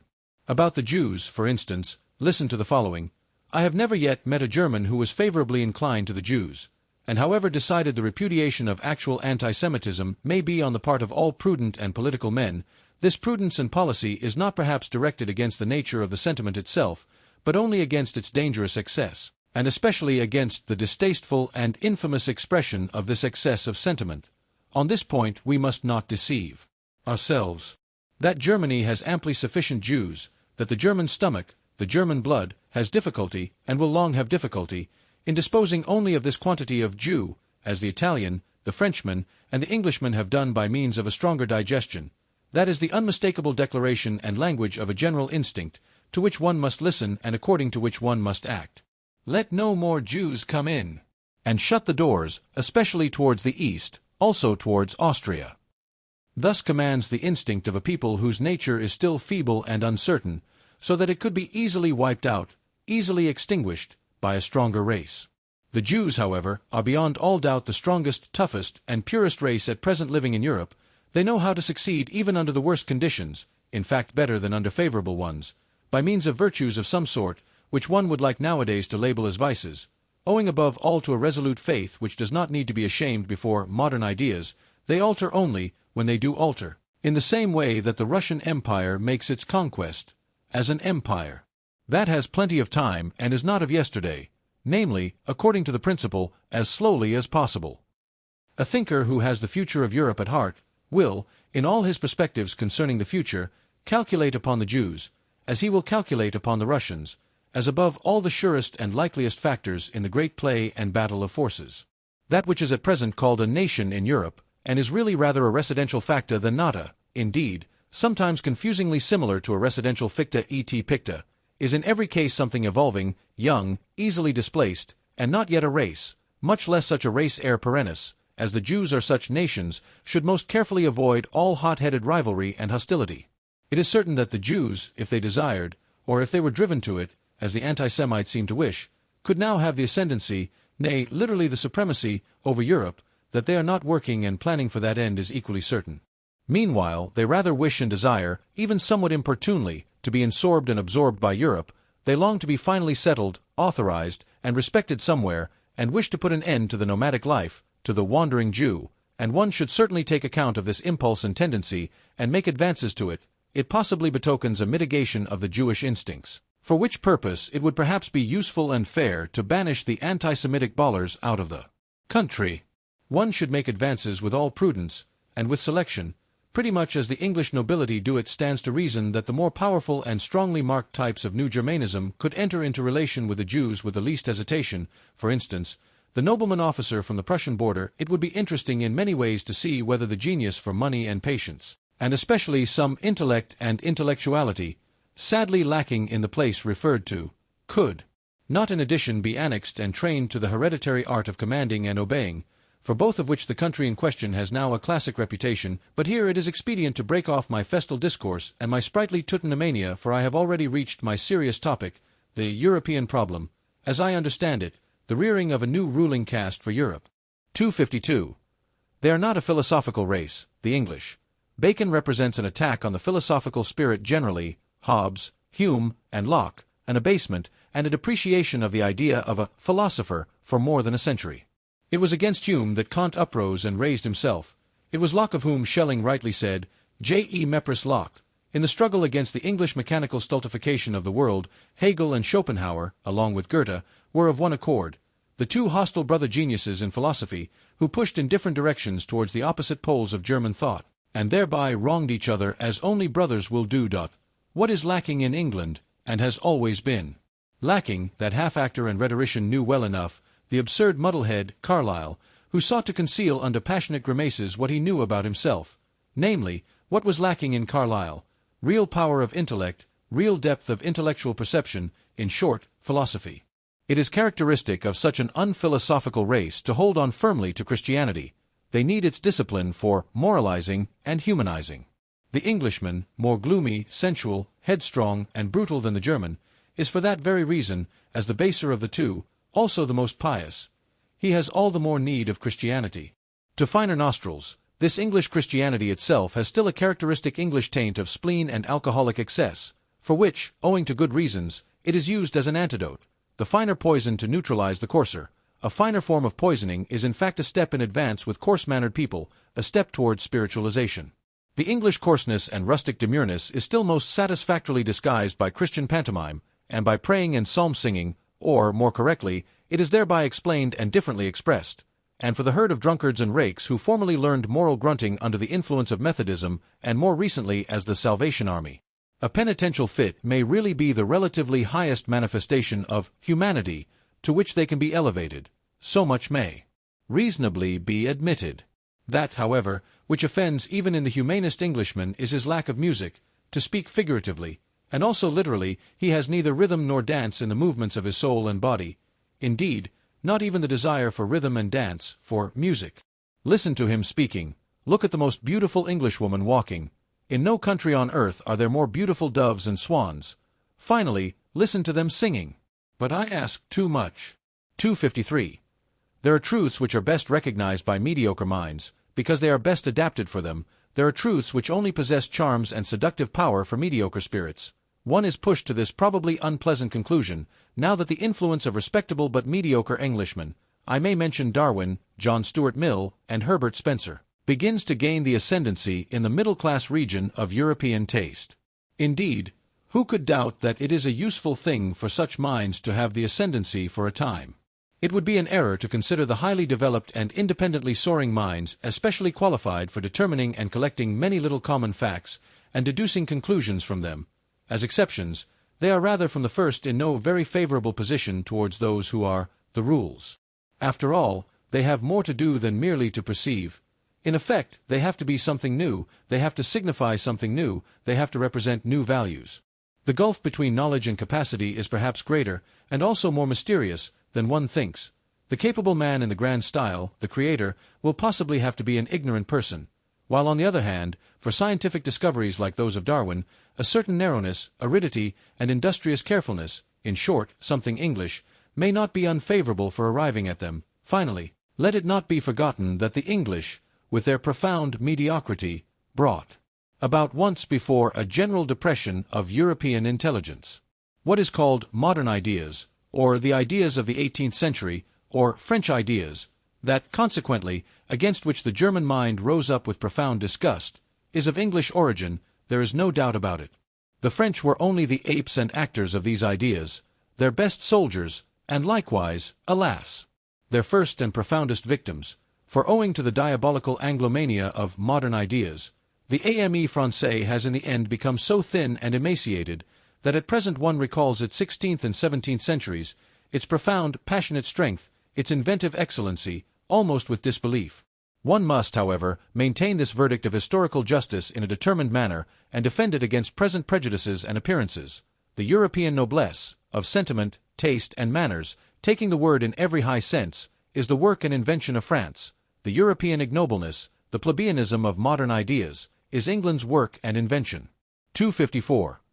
Even at present France is still the seat of the most intellectual and refined culture of Europe, it is still the high school of taste, but one must know how to find this France of taste. He who belongs to it keeps himself well concealed. They may be a small number in whom it lives and is embodied, besides perhaps being men who do not stand upon the strongest legs, in part fatalists, hypochondriacs, invalids, in part persons overindulged, over-refined, such as have the ambition to conceal themselves. They have all something in common. They keep their ears closed in presence of the delirious folly and noisy spouting of the democratic bourgeois. In fact, a besotted and brutalized France at present sprawls in the foreground. It recently celebrated a veritable orgy of bad taste, and at the same time of self-admiration, at the funeral of Victor Hugo. There is also something else common to them, a predilection to resist intellectual Germanizing, and a still greater inability to do so. In this France of intellect, which is also a France of pessimism, Schopenhauer has perhaps become more at home, and more indigenous than he has ever been in Germany, not to speak of Heinrich Heine, who has long ago been reincarnated in the more refined and fastidious lyrists of Paris, or of Hegel, who at present, in the form of Taine, the first of living historians, exercises an almost tyrannical influence. As regards Richard Wagner, however, the more French music learns to adapt itself to the actual needs of the AME moderne, the more will it Wagnerite. One can safely predict that beforehand, it is already taking place sufficiently. There are, however, three things which the French can still boast of with pride as their heritage and possession, and as indelible tokens of their ancient intellectual superiority in Europe, in spite of all voluntary or involuntary Germanizing and vulgarizing of taste. Firstly, the capacity for artistic emotion, for devotion to form, for which the expression l'art pour l'art, along with numerous others, has been invented. Such capacity has not been lacking in France for 3 centuries, and owing to its reverence for the small number, it has again and again made a sort of chamber music of literature possible, which is sought for in vain elsewhere in Europe. The second thing whereby the French can lay claim to a superiority over Europe is their ancient, many-sided, moralistic culture, owing to which one finds on an average, even in the petty romanciers of the newspapers and chance boulevardiers de Paris, a psychological sensitiveness and curiosity of which, for example, one has no conception, to say nothing of the thing itself, in Germany. The Germans lack a couple of centuries of the moralistic work requisite thereto, which, as we have said, France has not grudged. Those who call the Germans naive, on that account, give them commendation for a defect. As the opposite of the German inexperience and innocence in voluptate psychologica, which is not too remotely associated with the tediousness of German intercourse, and as the most successful expression of genuine French curiosity and inventive talent in this domain of delicate thrills, Henri Bayle may be noted, that remarkable anticipatory and forerunning man, who, with a Napoleonic tempo, traversed his Europe, in fact, several centuries of the European soul, as a surveyor and discoverer thereof. It has required 2 generations to overtake him one way or other, to divine long afterwards some of the riddles that perplexed and enraptured him, this strange Epicurean and man of interrogation, the last great psychologist of France. There is yet a third claim to superiority. In the French character there is a successful halfway synthesis of the North and South, which makes them comprehend many things, and enjoins upon them other things, which an Englishman can never comprehend. Their temperament, turned alternately to and from the South, in which from time to time the Provençal and Ligurian blood froths over, preserves them from the dreadful, northern grey in grey, from sunless conceptual spectrism and from poverty of blood, our German infirmity of taste, for the excessive prevalence of which at the present moment, blood and iron, that is to say, high politics, has with great resolution been prescribed, according to a dangerous healing art, which bids me wait and wait, but not yet hope. There is also still in France a pre-understanding and ready welcome for those rarer and rarely gratified men, who are too comprehensive to find satisfaction in any kind of fatherlandism, and know how to love the South when in the North and the North when in the South, the born Midlanders, the good Europeans. For them Bizet has made music, this latest genius, who has seen a new beauty and seduction, who has discovered a piece of the South in music. 255. I hold that many precautions should be taken against German music. Suppose a person loves the South as I love it, as a great school of recovery for the most spiritual and the most sensuous ills, as a boundless solar profusion and effulgence which o'erspreads a sovereign existence believing in itself, well, such a person will learn to be somewhat on his guard against German music, because, in injuring his taste anew, it will also injure his health anew. Such a southerner not by origin but by belief, if he should dream of the future of music, must also dream of it being freed from the influence of the North, and must have in his ears the prelude to a deeper, mightier, and perhaps more perverse and mysterious music, a super-German music, which does not fade, pale, and die away, as all German music does, at the sight of the blue, wanton sea and the Mediterranean clearness of sky, a super-European music, which holds its own even in presence of the brown sunsets of the desert, whose soul is akin to the palm tree, and can be at home and can roam with big, beautiful, lonely beasts of prey.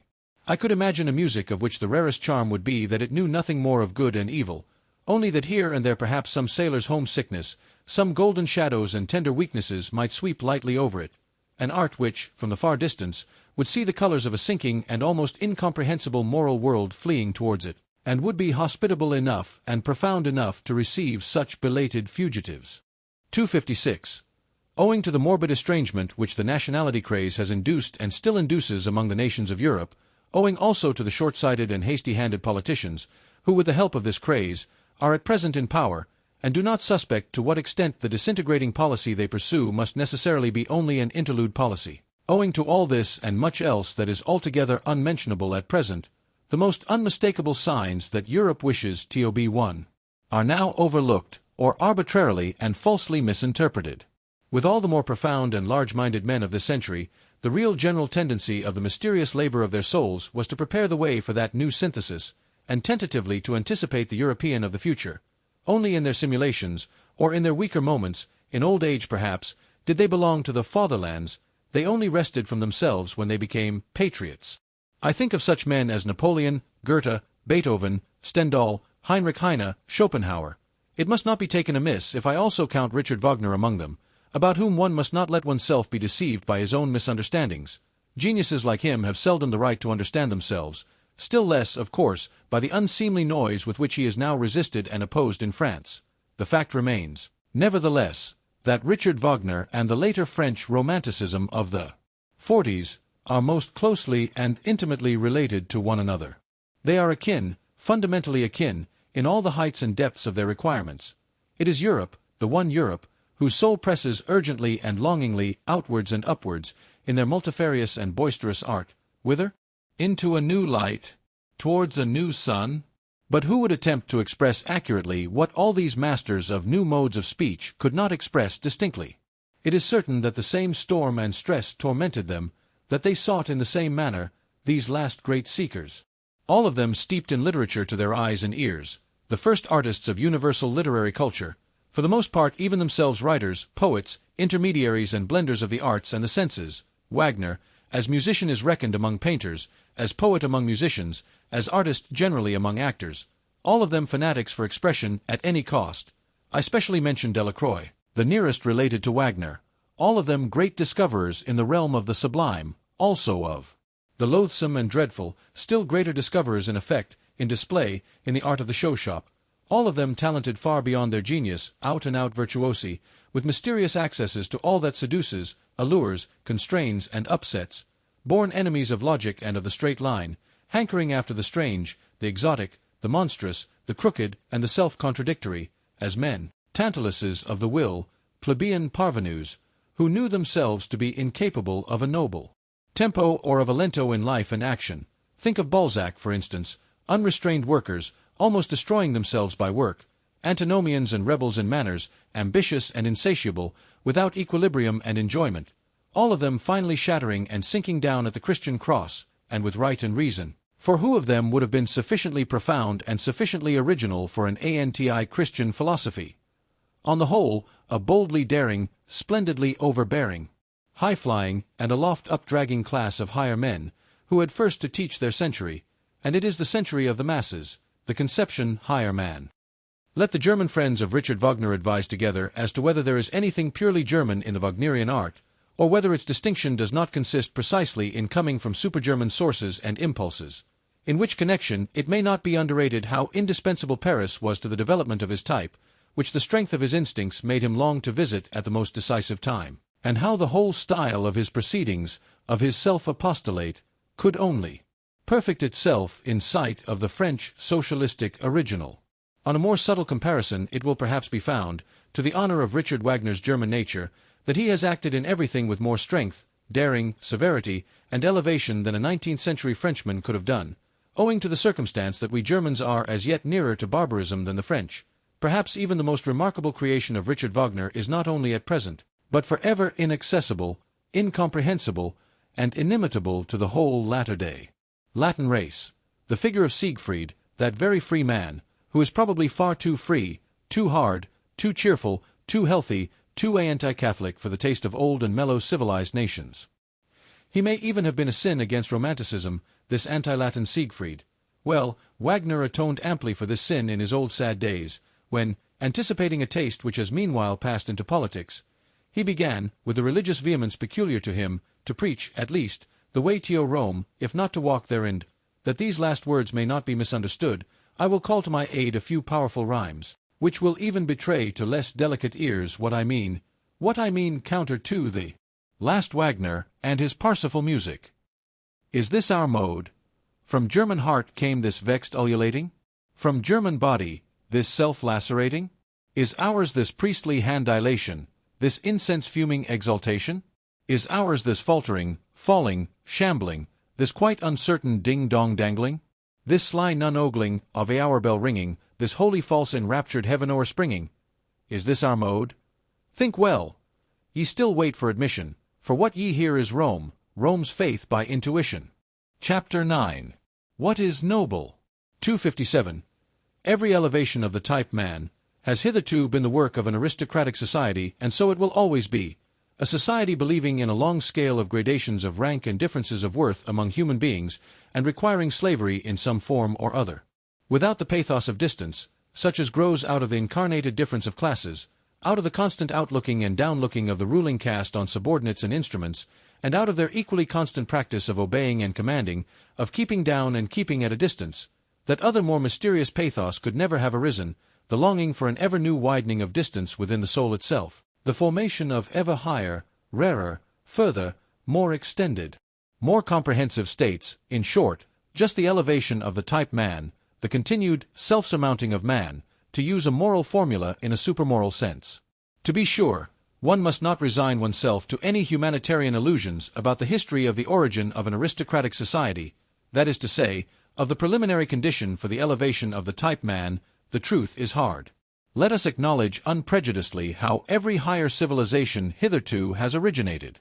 Men with a still natural nature, barbarians in every terrible sense of the word, men of prey, still in possession of unbroken strength of will and desire for power, threw themselves upon weaker, more moral, more peaceful races, perhaps trading or cattle-rearing communities, or upon old mellow civilizations in which the final vital force was flickering out in brilliant fireworks of wit and depravity. At the commencement, the noble caste was always the barbarian caste. Their superiority did not consist first of all in their physical, but in their psychical power. They were more complete men, which at every point also implies the same as more complete beasts. 258. Corruption, as the indication that anarchy threatens to break out among the instincts, and that the foundation of the emotions, called life, is convulsed, is something radically different according to the organization in which it manifests itself. When, for instance, an aristocracy like that of France at the beginning of the Revolution flung away its privileges with sublime disgust and sacrificed itself to an excess of its moral sentiments, it was corruption. It was really only the closing act of the corruption which had existed for centuries, by virtue of which that aristocracy had abdicated step by step its lordly prerogatives and lowered itself to a function of royalty, in the end even to its decoration and parade dress. The essential thing, however, in a good and healthy aristocracy is that it should not regard itself as a function either of the kingship or the commonwealth, but as the significance and highest justification thereof, that it should therefore accept with a good conscience the sacrifice of a legion of individuals, who, for its sake, must be suppressed and reduced to imperfect men, to slaves and instruments. Its fundamental belief must be precisely that society is not allowed to exist for its own sake, but only as a foundation and scaffolding, by means of which a select class of beings may be able to elevate themselves to their higher duties, and in general to a higher existence. Like those sun-seeking climbing plants in Java, they are called Sippo Matador, which encircle an oak so long and so often with their arms, until at last, high above it, but supported by it, they can unfold their tops in the open light, and exhibit their happiness. 259. To refrain mutually from injury, from violence, from exploitation, and put one's will on a par with that of others. This may result in a certain rough sense in good conduct among individuals when the necessary conditions are given, namely, the actual similarity of the individuals in amount of force and degree of worth, and their correlation within one organization. As soon, however, as one wished to take this principle more generally, and if possible even as the fundamental principle of society, it would immediately disclose what it really is, namely, a will to the denial of life, a principle of dissolution and decay. Here one must think profoundly to the very basis and resist all sentimental weakness. Life itself is essentially appropriation, injury, conquest of the strange and weak, suppression, severity, obtrusion of peculiar forms, incorporation, and at the least, putting it mildest, exploitation. But why should one forever use precisely these words on which for ages a disparaging purpose has been stamped? Even the organization within which, as was previously supposed, the individuals treat each other as equal, it takes place in every healthy aristocracy, must itself, if it be a living and not a dying organization, do all that towards other bodies, which the individuals within it refrain from doing to each other. It will have to be the incarnated will to power.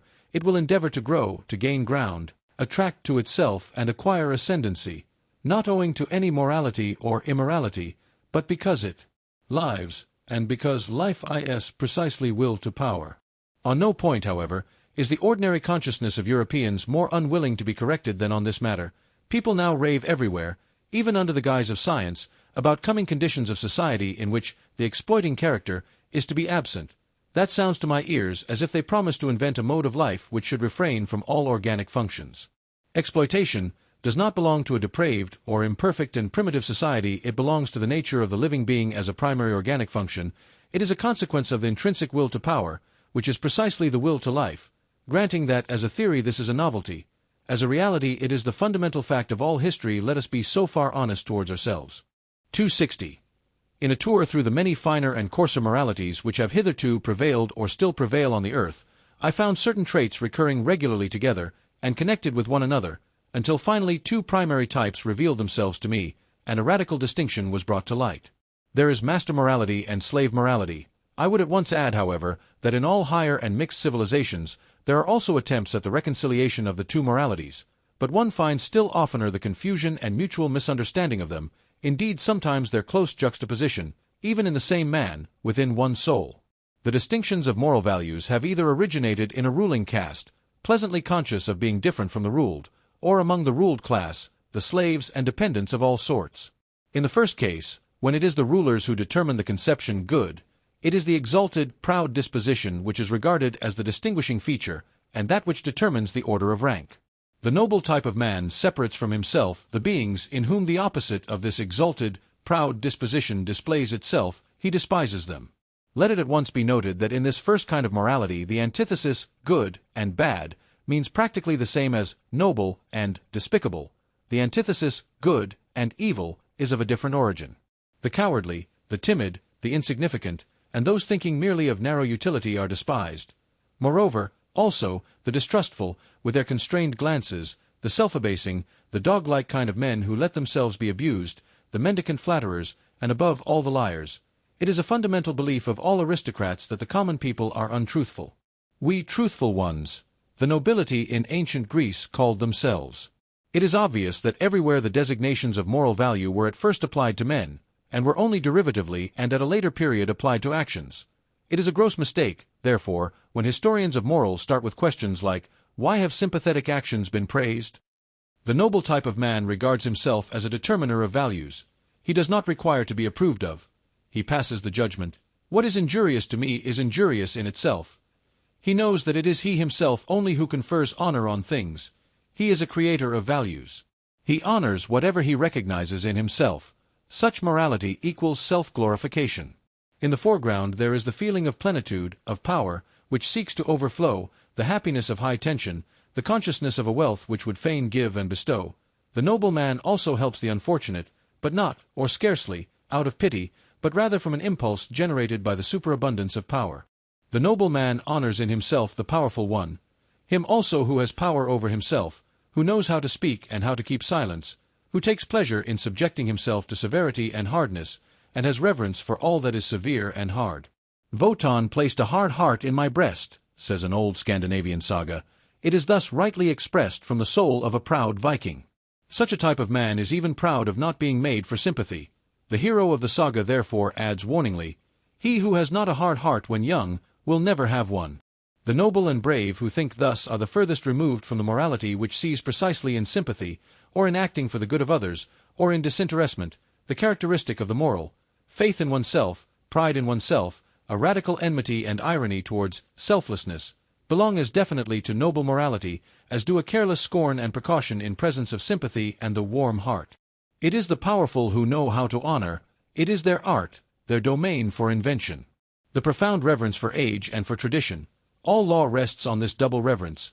The belief and prejudice in favor of ancestors and unfavorable to newcomers is typical in the morality of the powerful, and if, reversely, men of modern ideas believe almost instinctively in progress and the future, and are more and more lacking in respect for old age, the ignoble origin of these ideas has complacently betrayed itself thereby. A morality of the ruling class, however, is more especially foreign and irritating to present-day taste in the sternness of its principle that one has duties only to one's equals, that one may act towards beings of a lower rank, towards all that is foreign, just as seems good to one, or as the heart desires, and in any case beyond good and evil. It is here that sympathy and similar sentiments can have a place. The ability and obligation to exercise prolonged gratitude and prolonged revenge, both only within the circle of equals, artfulness in retaliation, raffinement of the idea in friendship, a certain necessity to have enemies, as outlets for the emotions of envy, quarrelsomeness, arrogance.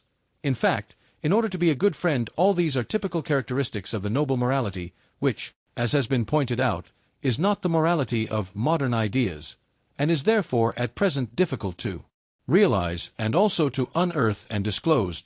It is otherwise with the second type of morality, slave morality. Supposing that the abused, the oppressed, the suffering, the unemancipated, the weary, and those uncertain of themselves should moralize, what will be the common element in their moral estimates? Probably a pessimistic suspicion with regard to the entire situation of man will find expression, perhaps a condemnation of man, together with his situation. The slave has an unfavorable eye for the virtues of the powerful. He has a skepticism and distrust, a refinement of distrust of everything good that is there honored. He would fain persuade himself that the very happiness there is not genuine. On the other hand, those qualities which serve to alleviate the existence of sufferers are brought into prominence and flooded with light. It is here that sympathy, the kind, helping hand, the warm heart, patience, diligence, humility, and friendliness attain to honor. For here these are the most useful qualities, and almost the only means of supporting the burden of existence. Slave morality is essentially the morality of utility. Here is the seat of the origin of the famous antithesis, good and evil. Power and dangerousness are assumed to reside in the evil, a certain dreadfulness, subtlety, and strength, which do not admit of being despised. According to slave morality, therefore, the evil man arouses fear. According to master morality, it is precisely the good man who arouses fear and seeks to arouse it, while the bad man is regarded as the despicable being. The contrast attains its maximum when, in accordance with the logical consequences of slave morality, a shade of depreciation, it may be slight and well-intentioned, at last attaches itself to the good man of this morality, because, according to the servile mode of thought, the good man must in any case be the safe man. He is good-natured, easily deceived, perhaps a little stupid, un bonhomme. Everywhere that slave morality gains the ascendancy, language shows a tendency to approximate the significations of the words good and stupid. A last fundamental difference, the desire for freedom, the instinct for happiness, and the refinements of the feeling of liberty belong as necessarily to slave morals and morality, as artifice and enthusiasm in reverence and devotion are the regular symptoms of an aristocratic mode of thinking and estimating. Hence we can understand without further detail why love as a passion, it is our European specialty, must absolutely be of noble origin. As is well known, its invention is due to the Provençal poet Cavaliers, those brilliant, ingenious men of the Guy sabre, to whom Europe owes so much, and almost owes itself. 261. Vanity is one of the things which are perhaps most difficult for a noble man to understand. He will be tempted to deny it, where another kind of man thinks he sees it self-evidently. The problem for him is to represent to his mind beings who seek to arouse a good opinion of themselves which they themselves do not possess, and consequently also do not deserve, and who yet believe in this good opinion afterwards.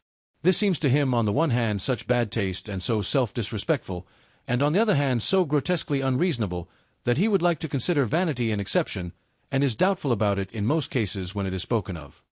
He will say, for instance, I may be mistaken about my value, and on the other hand may nevertheless demand that my value should be acknowledged by others precisely as I rate it. That, however, is not vanity, but self-conceit, or, in most cases, that which is called humility, and also modesty. Or he will even say, for many reasons I can delight in the good opinion of others, perhaps because I love and honor them, and rejoice in all their joys, perhaps also because their good opinion endorses and strengthens my belief in my own good opinion, perhaps because the good opinion of others, even in cases where I do not share it, is useful to me, or gives promise of usefulness. All this, however, is not vanity. The man of noble character must first bring it home forcibly to his mind, especially with the aid of history, that, from time immemorial, in all social strata in any way dependent, the ordinary man was only that which he passed for. Not being at all accustomed to fix values, he did not assign even to himself any other value than that which his master assigned to him. It is the peculiar right of masters to create values. It may be looked upon as the result of an extraordinary atavism that the ordinary man, even at present, is still always waiting for an opinion about himself, and then instinctively submitting himself to it, yet by no means only to a good opinion, but also to a bad and unjust one. Think, for instance, of the greater part of the self-appreciations and self-depreciations which believing women learn from their confessors, and which in general the believing Christian learns from his church. In fact, conformably to the slow rise of the democratic social order, and its cause, the blending of the blood of masters and slaves, the originally noble and rare impulse of the masters to assign a value to themselves and to think well of themselves will now be more and more encouraged and extended, but it has at all times an older, ampler, and more radically ingrained propensity opposed to it, and in the phenomenon of vanity, this older propensity overmasters the younger.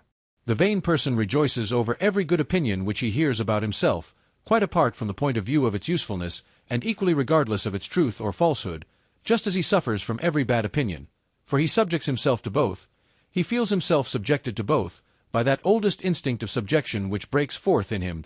It is the slave in the vain man's blood, the remains of the slave's craftiness, and how much of the slave is still left in woman, for instance, which seeks to seduce to good opinions of itself.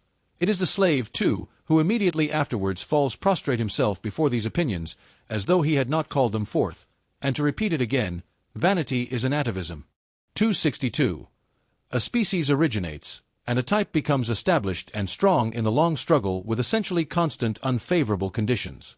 On the other hand, it is known by the experience of breeders that species which receive superabundant nourishment, and in general a surplus of protection and care, immediately tend in the most marked way to develop variations, and are fertile in prodigies and monstrosities, also in monstrous vices. Now look at an aristocratic commonwealth, say an ancient Greek polis or Venice, as a voluntary or involuntary contrivance for the purpose of rearing human beings. There are their men beside one another, thrown upon their own resources, who want to make their species prevail, chiefly because they must prevail, or else run the terrible danger of being exterminated. The favor, the superabundance, the protection are there lacking under which variations are fostered. The species needs itself as species, as something which, precisely by virtue of its hardness, its uniformity, and simplicity of structure, can in general prevail and make itself permanent in constant struggle with its neighbors, or with rebellious or rebellion-threatening vassals. The most varied experience teaches it what are the qualities to which it principally owes the fact that it still exists, in spite of all gods and men, and has hitherto been victorious. These qualities it calls virtues, and these virtues alone it develops to maturity. It does so with severity, indeed it desires severity. Every aristocratic morality is intolerant in the education of youth, in the control of women, in the marriage customs, in the relations of old and young, in the penal laws, which have an eye only for the degenerating. It counts intolerance itself among the virtues, under the name of justice. A type with few, but very marked features, a species of severe, warlike, wisely silent, reserved, and reticent men, and as such, with the most delicate sensibility for the charm and nuances of society, is thus established, unaffected by the vicissitudes of generations. The constant struggle with uniform unfavorable conditions is, as already remarked, the cause of a type becoming stable and hard. Finally, however, a happy state of things results, the enormous tension is relaxed. There are perhaps no more enemies among the neighboring peoples, and the means of life, even of the enjoyment of life, are present in superabundance. With one stroke the bond and constraint of the old discipline severs. It is no longer regarded as necessary, as a condition of existence. If it would continue, it can only do so as a form of luxury, as an archaizing taste. Variations, whether they be deviations, into the higher, finer and rarer, or deteriorations and monstrosities, appear suddenly on the scene in the greatest exuberance and splendor. The individual dares to be individual and detach himself.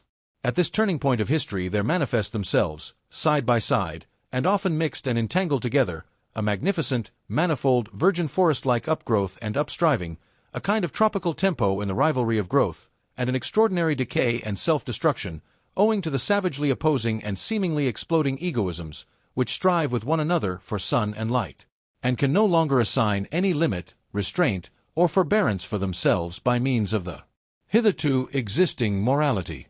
It was this morality itself which piled up the strength so enormously, which bent the bow in so threatening a manner. It is now out of date. It is getting out of date. The dangerous and disquieting point has been reached when the greater, more manifold, more comprehensive life is lived beyond the old morality. The individual stands out, and is obliged to have recourse to his own law-giving, his own arts and artifices for self-preservation, self-elevation, and self-deliverance. Nothing but new whys, nothing but new hows, no common formulas any longer, misunderstanding and disregard in league with each other, decay, deterioration, and the loftiest desires frightfully entangled, the genius of the race overflowing from all the cornucopias of good and bad, a portentous simultaneousness of spring and autumn, full of new charms and mysteries peculiar to the fresh, still inexhausted, still unwearied corruption. Danger is again present, the mother of morality, great danger, this time shifted into the individual, into the neighbor and friend, into the street, into their own child, into their own heart, into all the most personal and secret recesses of their desires and volitions. What will the moral philosophers who appear at this time have to preach?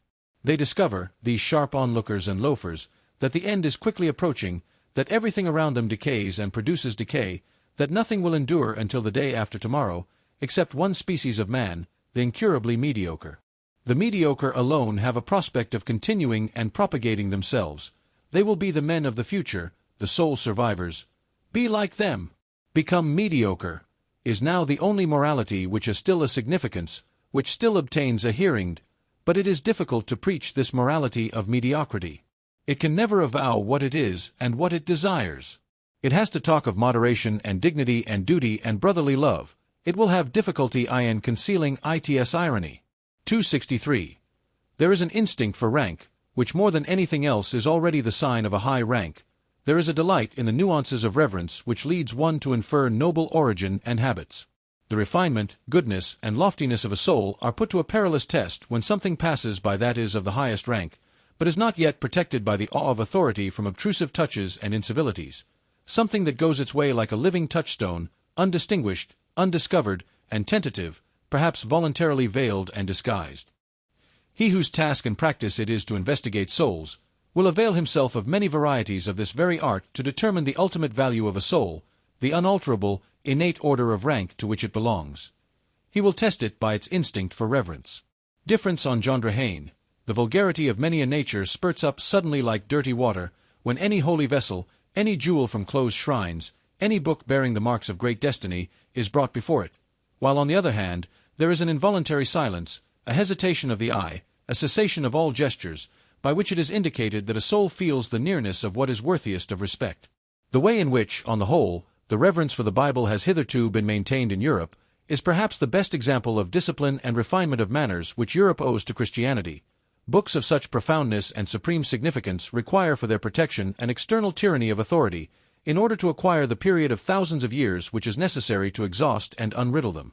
Much has been achieved when the sentiment has been at last instilled into the masses, the shallow-pates and the boobies of every kind, that they are not allowed to touch everything, that there are holy experiences before which they must take off their shoes and keep away the unclean hand. It is almost their highest advance towards humanity.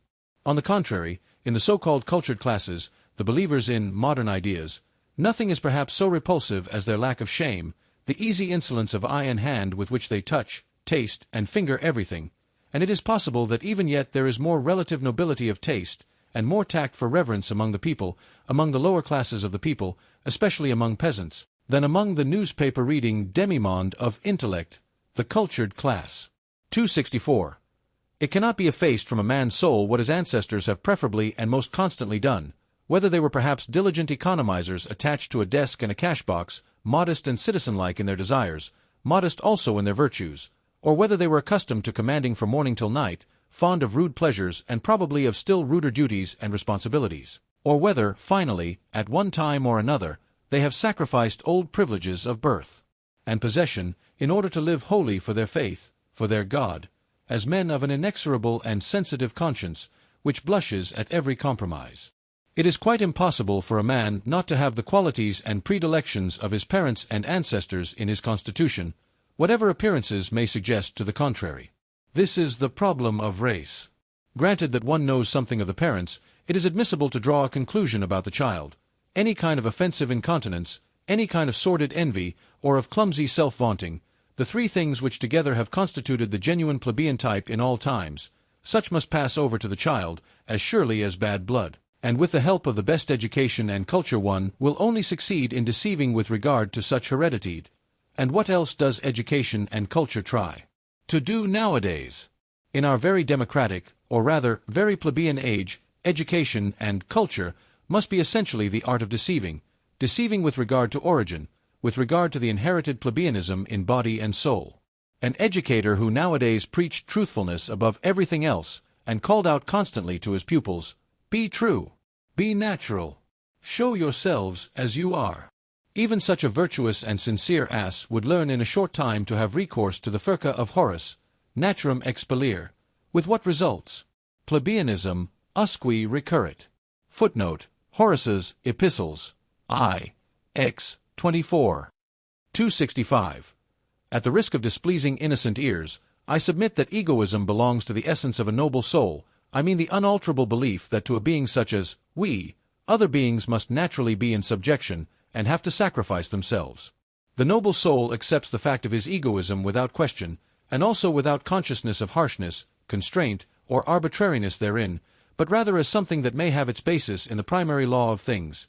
If he sought a designation for it, he would say, it is justice itself. He acknowledges under certain circumstances, which made him hesitate at first, that there are other equally privileged ones. As soon as he has settled this question of rank, he moves among those equals and equally privileged ones with the same assurance, as regards modesty and delicate respect, which he enjoys in intercourse with himself, in accordance with an innate heavenly mechanism which all the stars understand. It is an additional instance of his egoism, this artfulness and self-limitation in intercourse with his equals. Every star is a similar egoist. He honors himself in them, and in the rights which he concedes to them. He has no doubt that the exchange of honors and rights, as the essence of all intercourse, belongs also to the natural condition of things. The noble soul gives as he takes, prompted by the passionate and sensitive instinct of requital, which is at the root of his nature. The notion of favor has, inter pares, neither significance nor good repute. There may be a sublime way of letting gifts as it were light upon one from above, and of drinking them thirstily like dewdrops, but for those arts and displays the noble soul has no aptitude. His egoism hinders him here.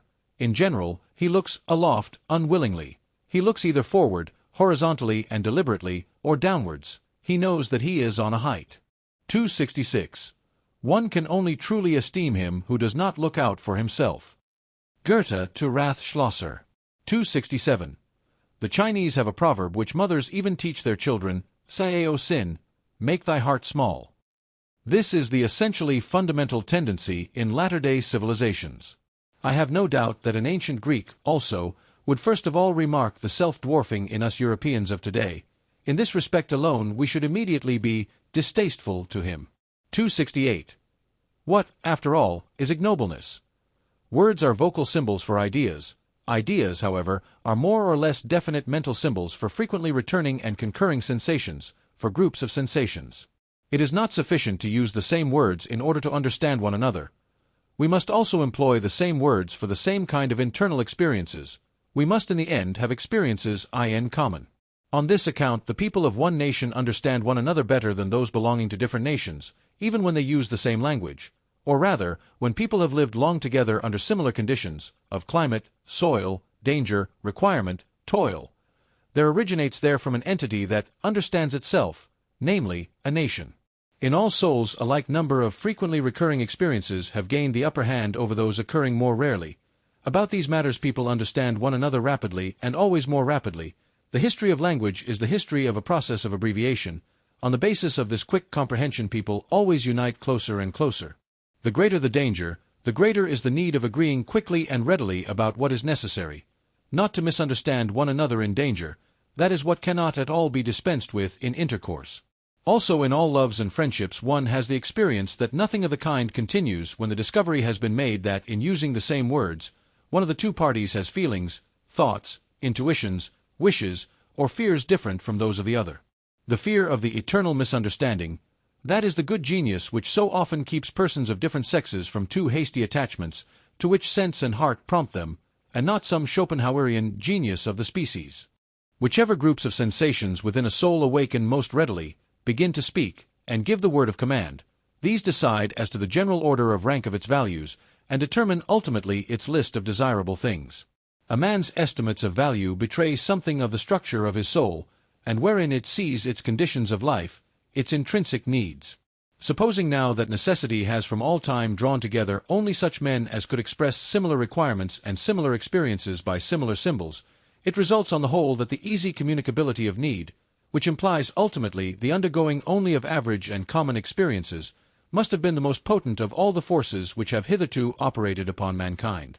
The more similar, the more ordinary people have always had and are still having the advantage. The more select, more refined, more unique, and difficultly comprehensible are liable to stand alone. They succumb to accidents in their isolation, and seldom propagate themselves. One must appeal to immense opposing forces, in order to thwart this natural, all too natural progressus in simile, the evolution of man to the similar, the ordinary, the average, the gregarious, to the ignoble. 269. The more a psychologist, a born, an unavoidable psychologist and soul diviner, turns his attention to the more select cases and individuals, the greater is his danger of being suffocated by sympathy. He needs sternness and cheerfulness more than any other man.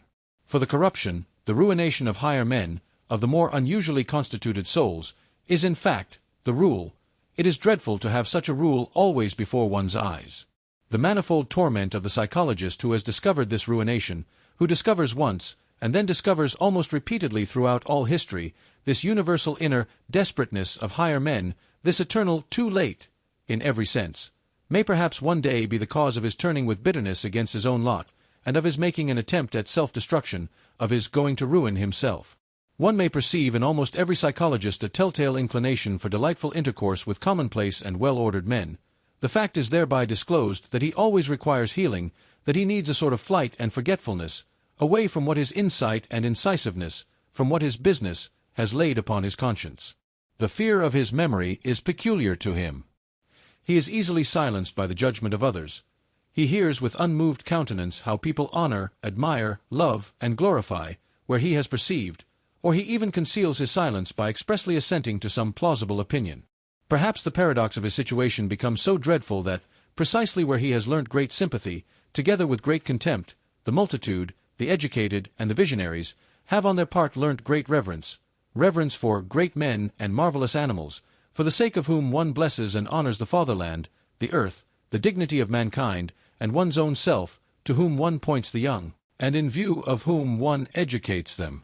And who knows but in all great instances hitherto just the same happened, that the multitude worshipped a god, and that the god was only a poor sacrificial animal. Success has always been the greatest liar, and the work itself is a success. The great statesman, the conqueror, the discoverer, are disguised in their creations until they are unrecognizable. The work of the artist, of the philosopher, only invents him who has created it, is reputed to have created it. The great men, as they are reverenced, are poor little fictions composed afterwards. In the world of historical values spurious coinage prevails.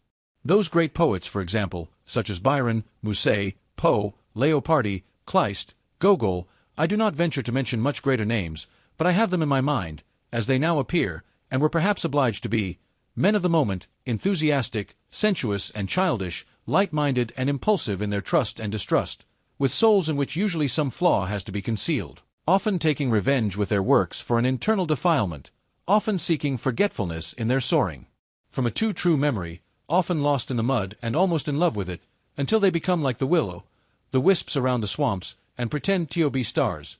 The people then call them idealists, often struggling with protracted disgust, with an ever-reappearing phantom of disbelief, which makes them cold, and obliges them to languish for gloria and devour faith as it is, out of the hands of intoxicated adulators.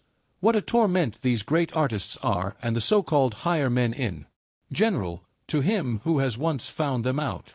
It is thus conceivable that it is just from woman, who is clairvoyant in the world of suffering, and also unfortunately eager to help and save to an extent far beyond her powers, that they have learnt so readily those outbreaks of boundless devoted sympathy, which the multitude, above all the reverent multitude, do not understand, and overwhelm with prying and self-gratifying interpretations. This sympathizing invariably deceives itself as to its power. Woman would like to believe that love can do everything. It is the superstition peculiar to her. Alas, he who knows the heart finds out how poor, helpless, pretentious, and blundering even the best and deepest love is. He finds that it rather destroys than saves.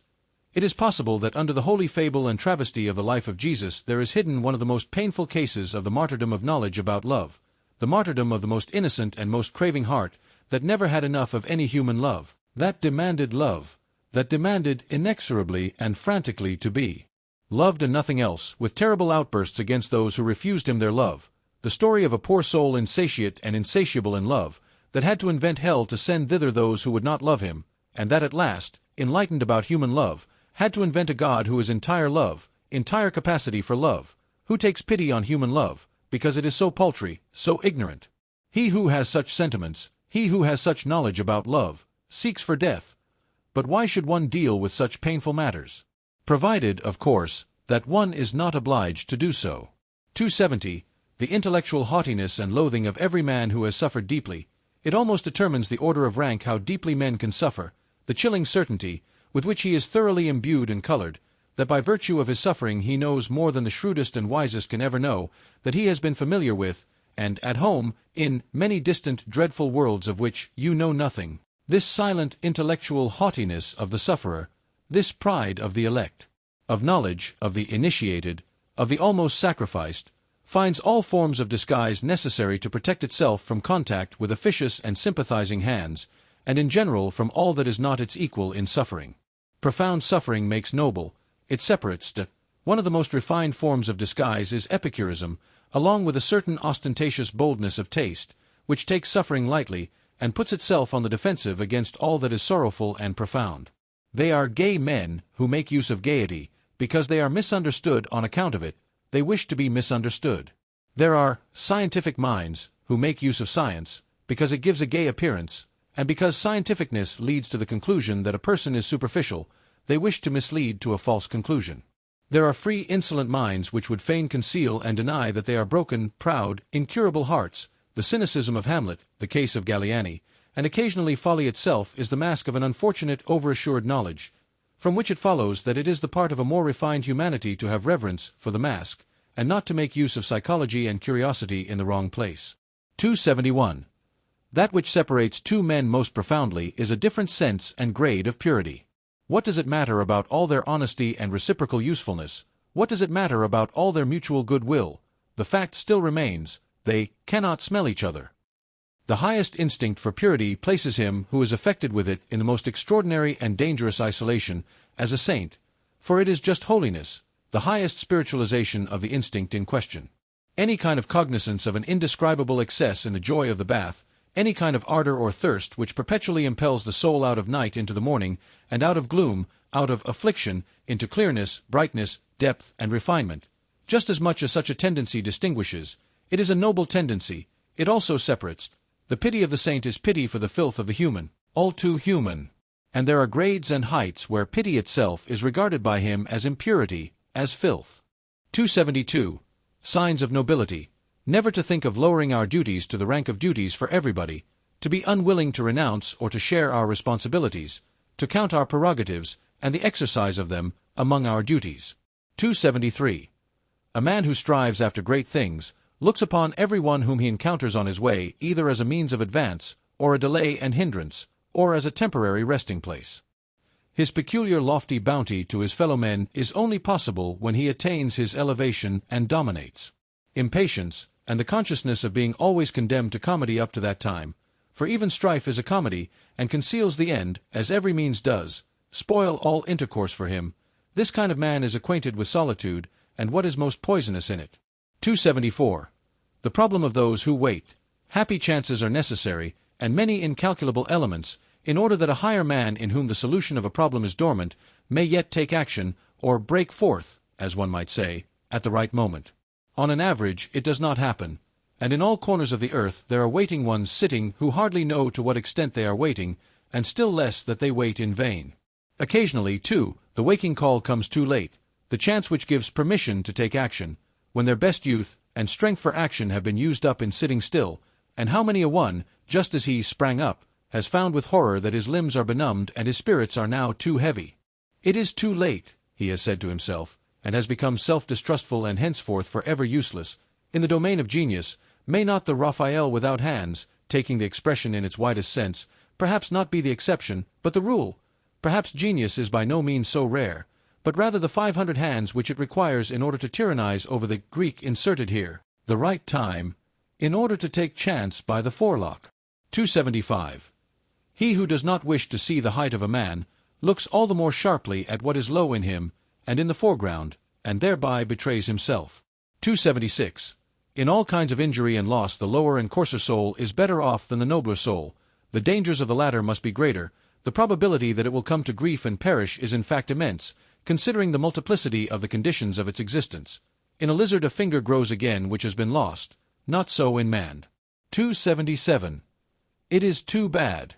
Always the old story. When a man has finished building his house, he finds that he has learnt unawares something which he ought absolutely to have known before he began to build. The eternal, fatal, too late. The melancholia of everything completed. 278. Wanderer, who art thou?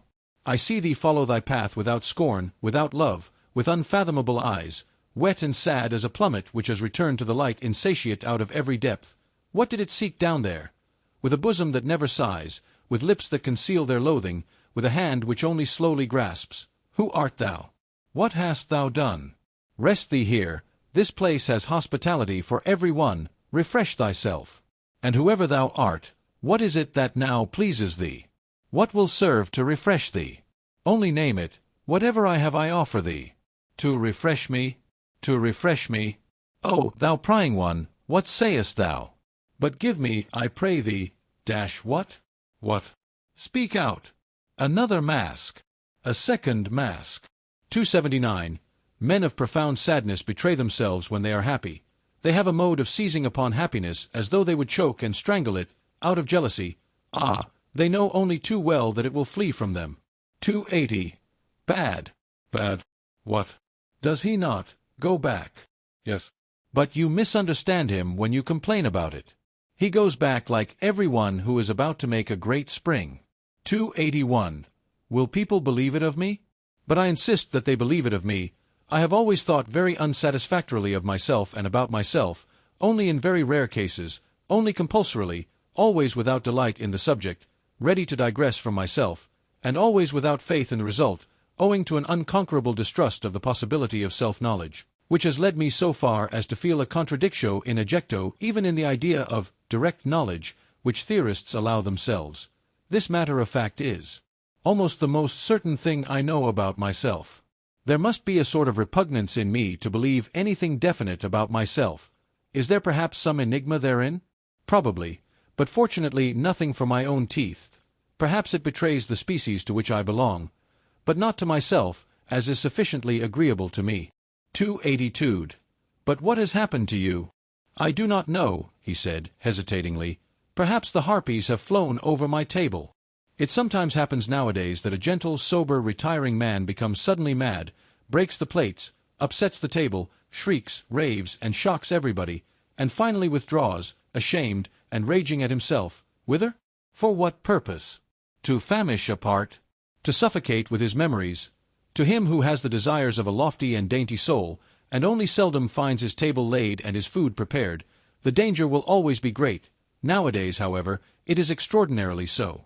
Thrown into the midst of a noisy and plebeian age, with which he does not like to eat out of the same dish, he may readily perish of hunger and thirst, or, should he nevertheless finally fall to, of sudden nausea. We have probably all sat at tables to which we did not belong, and precisely the most spiritual of us, who are most difficult to nourish, know the dangerous dyspepsia which originates from a sudden insight and disillusionment about our food and our messmates, the after-dinner nausea. 283. If one wishes to praise at all, it is a delicate and at the same time a noble self-control to praise only where one does not agree. Otherwise, in fact, one would praise oneself, which is contrary to good taste. A self-control, to be sure, which offers excellent opportunity and provocation to constant misunderstanding. To be able to allow oneself this veritable luxury of taste and morality, one must not live among intellectual imbeciles, but rather among men whose misunderstandings and mistakes amuse by their refinement, or one will have to pay dearly for it. He praises me, therefore he acknowledges me to be right. This asinine method of inference spoils half of the life of us recluses, for it brings the asses into our neighborhood and friendship. 284. To live in a vast and proud tranquillity, always beyond. To have, or not to have, one's emotions, one's for and against, according to choice. To lower oneself to them for hours. To seat oneself on them as upon horses, and often as upon asses. For one must know how to make use of their stupidity as well as of their fire. To conserve one's 300 foregrounds, also one's black spectacles. For there are circumstances when nobody must look into our eyes, still less into our motives. And to choose for company that roguish and cheerful vice, politeness. And to remain master of one's 4 virtues, courage, insight, sympathy, and solitude. For solitude is a virtue with us, as a sublime bent and bias to purity, which divines that in the contact of man and man, in society, it must be unavoidably impure. All society makes one somehow, somewhere, or sometime, commonplace. 285. The greatest events and thoughts, the greatest thoughts, however, are the greatest events, are longest in being comprehended. The generations which are contemporary with them do not experience such events, they live past them. Something happens there as in the realm of stars. The light of the furthest stars is longest in reaching man, and before it has arrived man denies that there are stars there. How many centuries does a mind require to be understood? That is also a standard. One also makes a gradation of rank and an etiquette therewith, such as is necessary for mind and for star. 286. Here is the prospect free, the mind exalted. Footnote: Goethe's Faust, Part 2, Act V. The words of Dr. Marianus. But there is a reverse kind of man, who is also upon a height, and has also a free prospect, but looks downwards. 287. What is noble? What does the word noble still mean for us nowadays? How does the noble man betray himself? How is he recognized under this heavy overcast sky of the commencing plebeianism, by which everything is rendered opaque and leaden? It is not his actions which establish his claim. Actions are always ambiguous, always inscrutable, neither is it his works. One finds nowadays among artists and scholars plenty of those who betray by their works that a profound longing for nobleness impels them. But this very need of nobleness is radically different from the needs of the noble soul itself, and is in fact the eloquent and dangerous sign of the lack thereof. It is not the works, but the belief which is here decisive and determines the order of rank. To employ once more an old religious formula with a new and deeper meaning, it is some fundamental certainty which a noble soul has about itself, something which is not to be sought, is not to be found, and perhaps, also, is not to be lost. The noble soul has reverence for itself. 288. There are men who are unavoidably intellectual, let them turn and twist themselves as they will, and hold their hands before their treacherous eyes, as though the hand were not a betrayer. It always comes out at last that they have something which they hide, namely, intellect. One of the subtlest means of deceiving, at least as long as possible, and of successfully representing oneself to be stupider than one really is, which in everyday life is often as desirable as an umbrella, is called enthusiasm, including what belongs to it, for instance, virtue. For as Galliani said, who was obliged to know it, virtu est intellectuosasme. 289. In the writings of a recluse one always hears something of the echo of the wilderness, something of the murmuring tones and timid vigilance of solitude. In his strongest words, even in his cry itself, there sounds a new and more dangerous kind of silence, of concealment. He who has sat day and night, from year's end to year's end, alone with his soul in familiar discord and discourse, he who has become a cave-bear, or a treasure-seeker, or a treasure-guardian and dragon in his cave. It may be a labyrinth, but can also be a gold mine. His ideas themselves eventually acquire a twilight color of their own, and an odor, as much of the depth as of the mold, something uncommunicative and repulsive, which blows chilly upon every passer-by. The recluse does not believe that a philosopher, supposing that a philosopher has always in the first place been a recluse, ever expressed his actual and ultimate opinions in books. Are not books written precisely to hide what is in us? Indeed, he will doubt whether a philosopher can have ultimate and actual opinions at all, whether behind every cave in him there is not, and must necessarily be, a still deeper cave, an ampler, stranger, richer world beyond the surface, an abyss behind every bottom, beneath every foundation.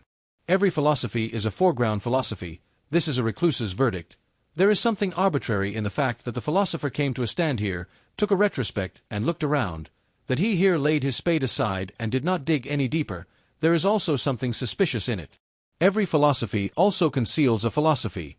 Every opinion is also a lurking place. Every word is also a mask. 290. Every deep thinker is more afraid of being understood than of being misunderstood. The latter perhaps wounds his vanity, but the former wounds his heart, his sympathy, which always says, "Ah, why would you also have as hard a time of it as I have?" 291. Man, a complex, mendacious, artful, and inscrutable animal, uncanny to the other animals by his artifice and sagacity, rather than by his strength, has invented the good conscience in order finally to enjoy his soul as something simple, and the whole of morality is a long, audacious falsification, by virtue of which generally enjoyment at the sight of the soul becomes possible. From this point of view there is perhaps much more in the conception of art than is generally believed. 292. A philosopher, that is a man who constantly experiences, sees, hears, suspects, hopes and dreams extraordinary things, who is struck by his own thoughts as if they came from the outside, from above and below, as a species of events and lightning flashes peculiar to him, who is perhaps himself a storm pregnant with new lightnings, a portentous man, around whom there is always rumbling and mumbling and gaping and something uncanny going on. A philosopher, alas, a being who often runs away from himself, is often afraid of himself, but whose curiosity always makes him come to himself again. 293. A man who says, "I like that, I take it for my own, and mean to guard and protect it from every one." A man who can conduct a case, carry out a resolution, remain true to an opinion, keep hold of a woman, punish and overthrow insolence. A man who has his indignation and his sword, and to whom the weak, the suffering, the oppressed, and even the animals willingly submit and naturally belong. In short, a man who is a master by nature. When such a man has sympathy, well, that sympathy has value. But of what account is the sympathy of those who suffer? Or of those even who preach sympathy? There is nowadays, throughout almost the whole of Europe, a sickly irritability and sensitiveness towards pain, and also a repulsive irrestrainableness in complaining, and a feminizing, which, with the aid of religion and philosophical nonsense, seeks to deck itself out as something superior. There is a regular cult of suffering.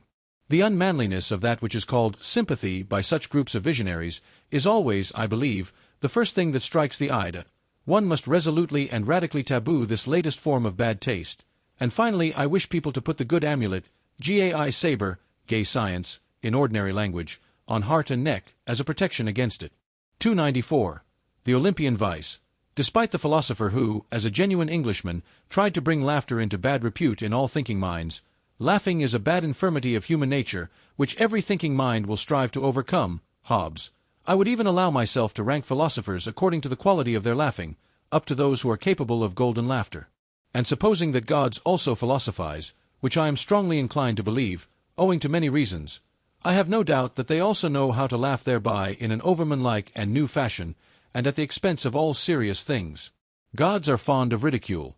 It seems that they cannot refrain from laughter even in holy matters. 295. The genius of the heart, as that great mysterious one possesses it, the tempter god and born rat-catcher of consciences, whose voice can descend into the nether-world of every soul, who neither speaks a word nor casts a glance in which there may not be some motive or touch of allurement, to whose perfection it pertains that he knows how to appear, not as he is, but in a guise which acts as an additional constraint on his followers to press ever closer to him, to follow him more cordially and thoroughly. The genius of the heart, which imposes silence and attention on everything loud and self-conceited, which smooths rough souls and makes them taste a new longing, to lie placid as a mirror, that the deep heavens may be reflected in them. The genius of the heart, which teaches the clumsy and too hasty hand to hesitate, and to grasp more delicately, which scents the hidden and forgotten treasure, the drop of goodness and sweet spirituality under thick dark ice, and is a divining rod for every grain of gold, long buried and imprisoned in mud and sand.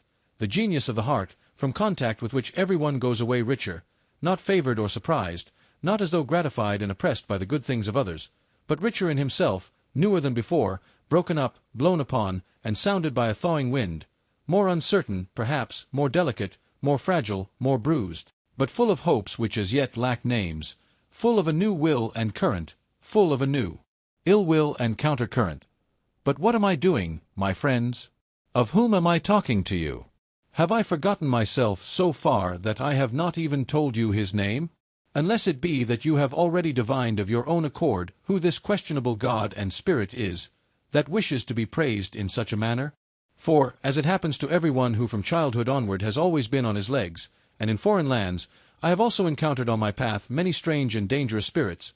Above all, however, and again, the one of whom I have just spoken, in fact, no less a personage than the god Dionysus, the great equivocator and tempter, to whom, as you know, I once offered in all secrecy and reverence my first fruits, the last, as it seems to me, who has offered a sacrifice to him, for I have found no one who could understand what I was then doing. In the meantime, however, I have learned much, far too much, about the philosophy of this god, and, as I said, from mouth to mouth, I, the last disciple and initiate of the god Dionysus, and perhaps I might at last begin to give you, my friends, as far as I am allowed, a little taste of this philosophy, in a hushed voice, as is but seemly, for it has to do with much that is secret, new, strange, wonderful, and uncanny. The very fact that Dionysus is a philosopher, and that therefore gods also philosophize, seems to me a novelty which is not unensnaring, and might perhaps arouse suspicion precisely among philosophers. Among you, my friends, there is less to be said against it, except that it comes too late and not at the right time. For, as it has been disclosed to me, you are loath nowadays to believe in God and gods. It may happen, too, that in the frankness of my story I must go further than is agreeable to the strict usages of your ears. Certainly the god in question went further, very much further, in such dialogues, and was always many paces ahead of me. Indeed, if it were allowed, I should have to give him, according to human usage, fine ceremonious tides of lustre and merit. I should have to extol his courage as investigator and discoverer, his fearless honesty, truthfulness, and love of wisdom. But such a god does not know what to do with all that respectable trumpery and pomp.